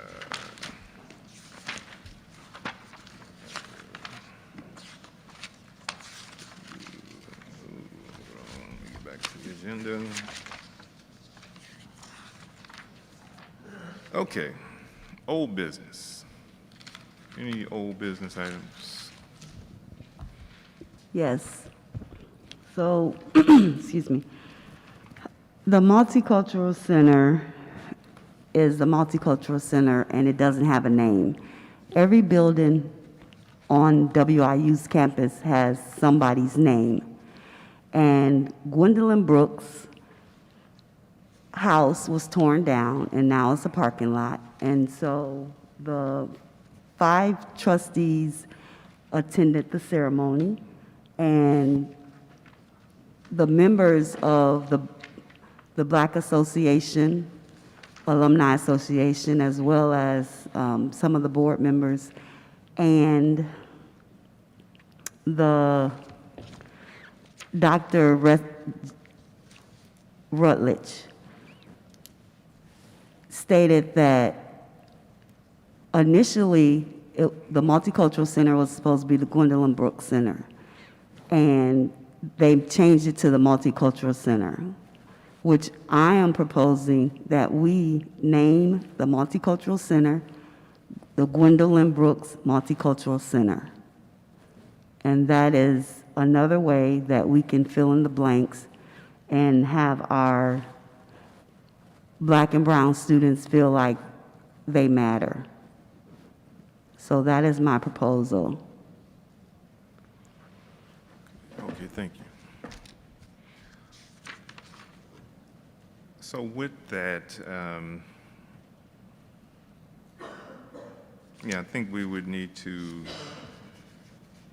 explore that with the campus community, with the students and the campus community, and then if we're going to do that, we need to bring an action. So right now, like I said, you're just putting that out there, and like I said, I think that's something we should get input on from the campus community. And if we're going to go forward, we'll put an action on it. Yeah, and I'd like to see some campus committee of, consisting of the students and faculty members and community members to look at that, because I am in favor of have a name. The only reason I think that we should have a little more conversation is because there's other significant Black leaders who have had a huge impact here in the Macomb area and here on Western, and while that one sounds like perfect to me, honestly. But like I said, there have been some others. And like an example would be C.T. Vivian. And I know that the community has already done some things for him, but I mean, he was one of the primary civil rights leaders, walked right alongside Martin Luther King for years. And so I just want to make sure that when we name a building, an institution, that we give it a lot of thought and some discussion about, you know, the actual name and the purpose when we finally get to that point. But to Keisha's point, I do think it's important that we, I think it is okay to give it a name and to recognize the institution. I think, and point well taken, I think the history of the Brooks Center, there's a whole lot of history of why that name is Yes. significant. So, yeah, I think that's why, you know. Right, so that's- C.T. Vivian is from Macomb, so, Oh, yeah. and the Multicultural Center sits on C.T. Vivian Way. Right, right. So there is a reason. Yeah, it's What, just- what Oh, he yeah. has said, there is a reason. The Brooks Cultural Center also has a deep, rich history, but so does the Casa Latina, which is inside it, and so does the Women's Center inside it. And when the Multicultural Center was constructed, there was real concern that the identities of each of the groups that were in it, and now with the LGBT Center as well, so there was concern that they would lose share of the recognition, and that's why it was not named in that way. But in order to find out what campus wants for the name, we need to do an exploration of that. So you need a proposal on how to do the exploration. And I'm a fan of C.T. Vivian. We just renamed the school for him in Peoria, so I'm a fan. I just wanted to give you a little bit of the story why it was Gwendolyn Brooks. But no, that's something we'll take it offline, and there's, you know, obviously some planning that needs to happen. And again, I would like buy-in from the Right. campus community on whatever we end up Yeah, doing. So. I just learned there's a campus naming committee, and there's a policy already written on naming buildings. So why don't we learn about that for the next meeting? Yeah. I too watched y'all online, and so it's definitely worthy. But let's make sure we follow the right procedures. Okay, all right, thank you. So that's why I said it was the beginning of a proposal. And the second part of that is Gwendolyn Brooks was promised on this campus, and now it is a parking lot or a empty lot. And so I just think this is restitution for that. And that's why the black and brown students feel the way that they do, because nothing is ever, like when you harm someone, you're supposed to restore. And it's always bringing up others. Others were not harmed as the black and brown community were. But every time it's something to do with the black students, it's about everyone else. It wasn't about everyone else when that harm was committed. And that's the problem that people are not seeing, is that when you commit a harm, you have to rectify the harm. And then, but throwing everyone else into the equation does not rectify that situation. It was a situation with Gwendolyn Brooks Cultural Center. That was the purpose, the Gwendolyn Brooks Cultural Center. And now it is a empty lot. I agree with Keisha in principle, but the others in the building, the same thing happened. The Women's Center, it was no more. The Casa Latina building was torn down. So we have to consider what all of the components of the Multicultural Center, all of their histories, not just the one. So that's the part that you keep adding to that. When it was the Gwendolyn Brooks Center, it was the Gwendolyn Brooks Center. It wasn't anybody else. It was the Gwendolyn Brooks Center. Right, and the Women's Center was the Women's Center, and Casa Latina was Casa Latina, and those buildings were removed too. Well, the Women's Center was in a building, but Casa Latina's building was torn down to build the Multicultural Center. So the point that I'm making is with the Gwendolyn Brooks Cultural Center. That's the point I'm making. Well, I'm making the point that there are, all three of them were there. And all three of them lost their home. And all three of them were promised. Yeah, but I never even heard of the other center. I never even heard of it. Well, they were. So when did it exist? When did it exist? Well, the Women's Center was I'm not talking about the Women's Center. Casa Latina? Yeah. I would say, I don't know an exact date, but I'd say about 1986 or so it was founded. Okay. It was the mural, you know, they had the mural out front. That's, yeah, so that was right next to the police station, I believe. Right. So, yeah. Yeah, it right was. there, yeah. But that was already there. It wasn't torn down. It was already there. They just remodeled. No, they tore it down. The building's gone, and the mural's gone. Yeah, she's right. They lost their space as well. They did. They lost their space. So we had two affinity group buildings that were taken away. So yeah, and like I said, I didn't know there were others that were displaced as well. But so yeah, we need to take it offline and come up with some ways to see if we can fix this problem. So Liz looked it up. The Casa Latina was established in '73. was it? Okay. I remember the building. I was here in '89, so I remember the mural, and you know they had their own space. So, yeah. Let's see. New business. We have no items on new business. We have an action item on the next meeting. Could we go back to new business, please? New business, yes. Yeah. When we discussed the first reading of the change to the bylaws, it reminded me that we have in our, the listing of the Distinguished Service Professorship in our in our bylaws and our operating document is not articulated as to what that is, and we ran into problems with this. I think it's time to fix that. We need to establish what exactly we expect from the Distinguished Service Professor. So that should be a bylaw change as well. Yeah, that's what I couldn't think of, the word regulation. Thank you. It's been a long day. It has, yeah. All right. Okay. Any other items under new business? So wait a minute. Can we figure out how we're going to do that? No, we'll bring it back. Like we're going to bring back the other situation. Plow and review what we would expect, and he can present that back to the board and go from there. Okay. I'll work with you and fill you in.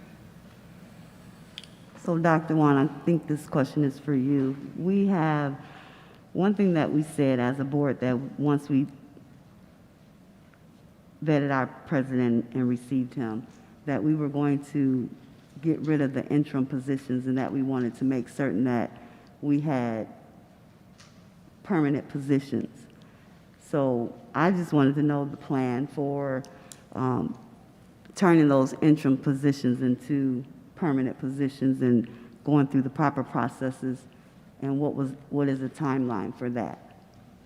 So if I hear everything you said, okay, so I'm talking about the current interim deans and the interim vice presidents, things like that? Yes. Yeah, the interim dean, of course, the provost, he's also, we do mean to launch a provost search this month. HR is working on a job description, okay? So once that's completed, we'll launch it. We'll form a committee in working with the faculty senate on this.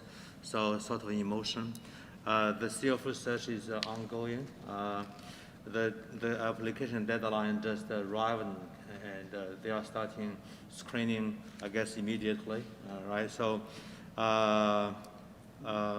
those are the senior level interims. Part of Chris's title is interim. I'm working on that as well.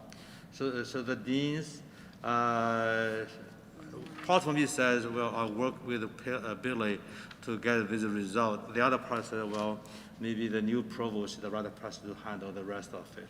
So that's the only, I think that would be thoughtful approach. Yeah, go ahead. The finance? Yeah. The finance is the search we are doing right now. Say that again. We are doing that search right now. Okay. The idea is to have a new VP on board by around January 1. Okay, and then for the provost, Which one? the provost. Oh, provost, so we are launching the search this month. Okay, and then, Get on a person on board around July 1, 2022. and then the VP for facility and management. VP for what? For, No, that position, VP for facilities management, there's no VP for that position. Troy is the assistant VP under that the division. assistant, Yeah. assistant, sorry. Yeah, so the VP, I said CFO, VP for finance and administration, that search is being conducted right now. We Right, hope to have an appointment by January 1. okay, and then that comes after that position is filled, then you'll launch the assistant. So you're saying that once you fill the finance and Yeah. administration, Uh-huh. and that falls under, well, the VP of the facility management assistant falls up under there? The assistant VP falls, interim assistant VP falls under there now. It's a part of finance and administration. So you're not gonna have that position? We have that position. It's already there. So when is it gonna, Make it permanent? yes, Yeah, we are doing right now, we are doing the search also. okay, So that search will be hopefully completed by the end of the year or in the next month or two. I don't have that timeline, exact timeline, but I know the committee is working on it. wonderful. Now, so that involves a larger issue, and when Polly was the chair, she and I had this conversation. The university has a search waiver policy, and yet I did receive conflicting advice from different offices. If it's a search waiver, then the university should be able to waiver the search. But that's not the advice I was receiving on the one hand. On the other hand, there are no internal mechanisms by which the university can directly promote a person, even though we wanted to recognize internal achievements. So that policy needs to be either revised or to me it's very clear, but not everybody reads the same policy the same way, interestingly, right? And so that's the conversation I had with Polly, and well, I hope to clarify that policy in the next few months, right? So I have a lot of things on my plate. So this is one of the small things I want to promote internally, but I need a tool to do so. Right. So, okay. Is there a timeline? So I think I hope to clarify that policy within the semester. Okay, great, thank you. Any other items under new business? Okay, and I misspoke. There's no action on the next meeting. It's just an announcement. The next meeting is December 1st and 2nd, 2021, in the same room. Any other business on behalf of the university?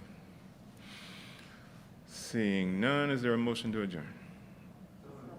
It's been moved and seconded. Please call the roll. Stutz. Yes. Teeman. Yes. Shaw. Yes. Radosh. Yes. Tomey. Yes. Lang. Yes. They are adjourned. Thank you.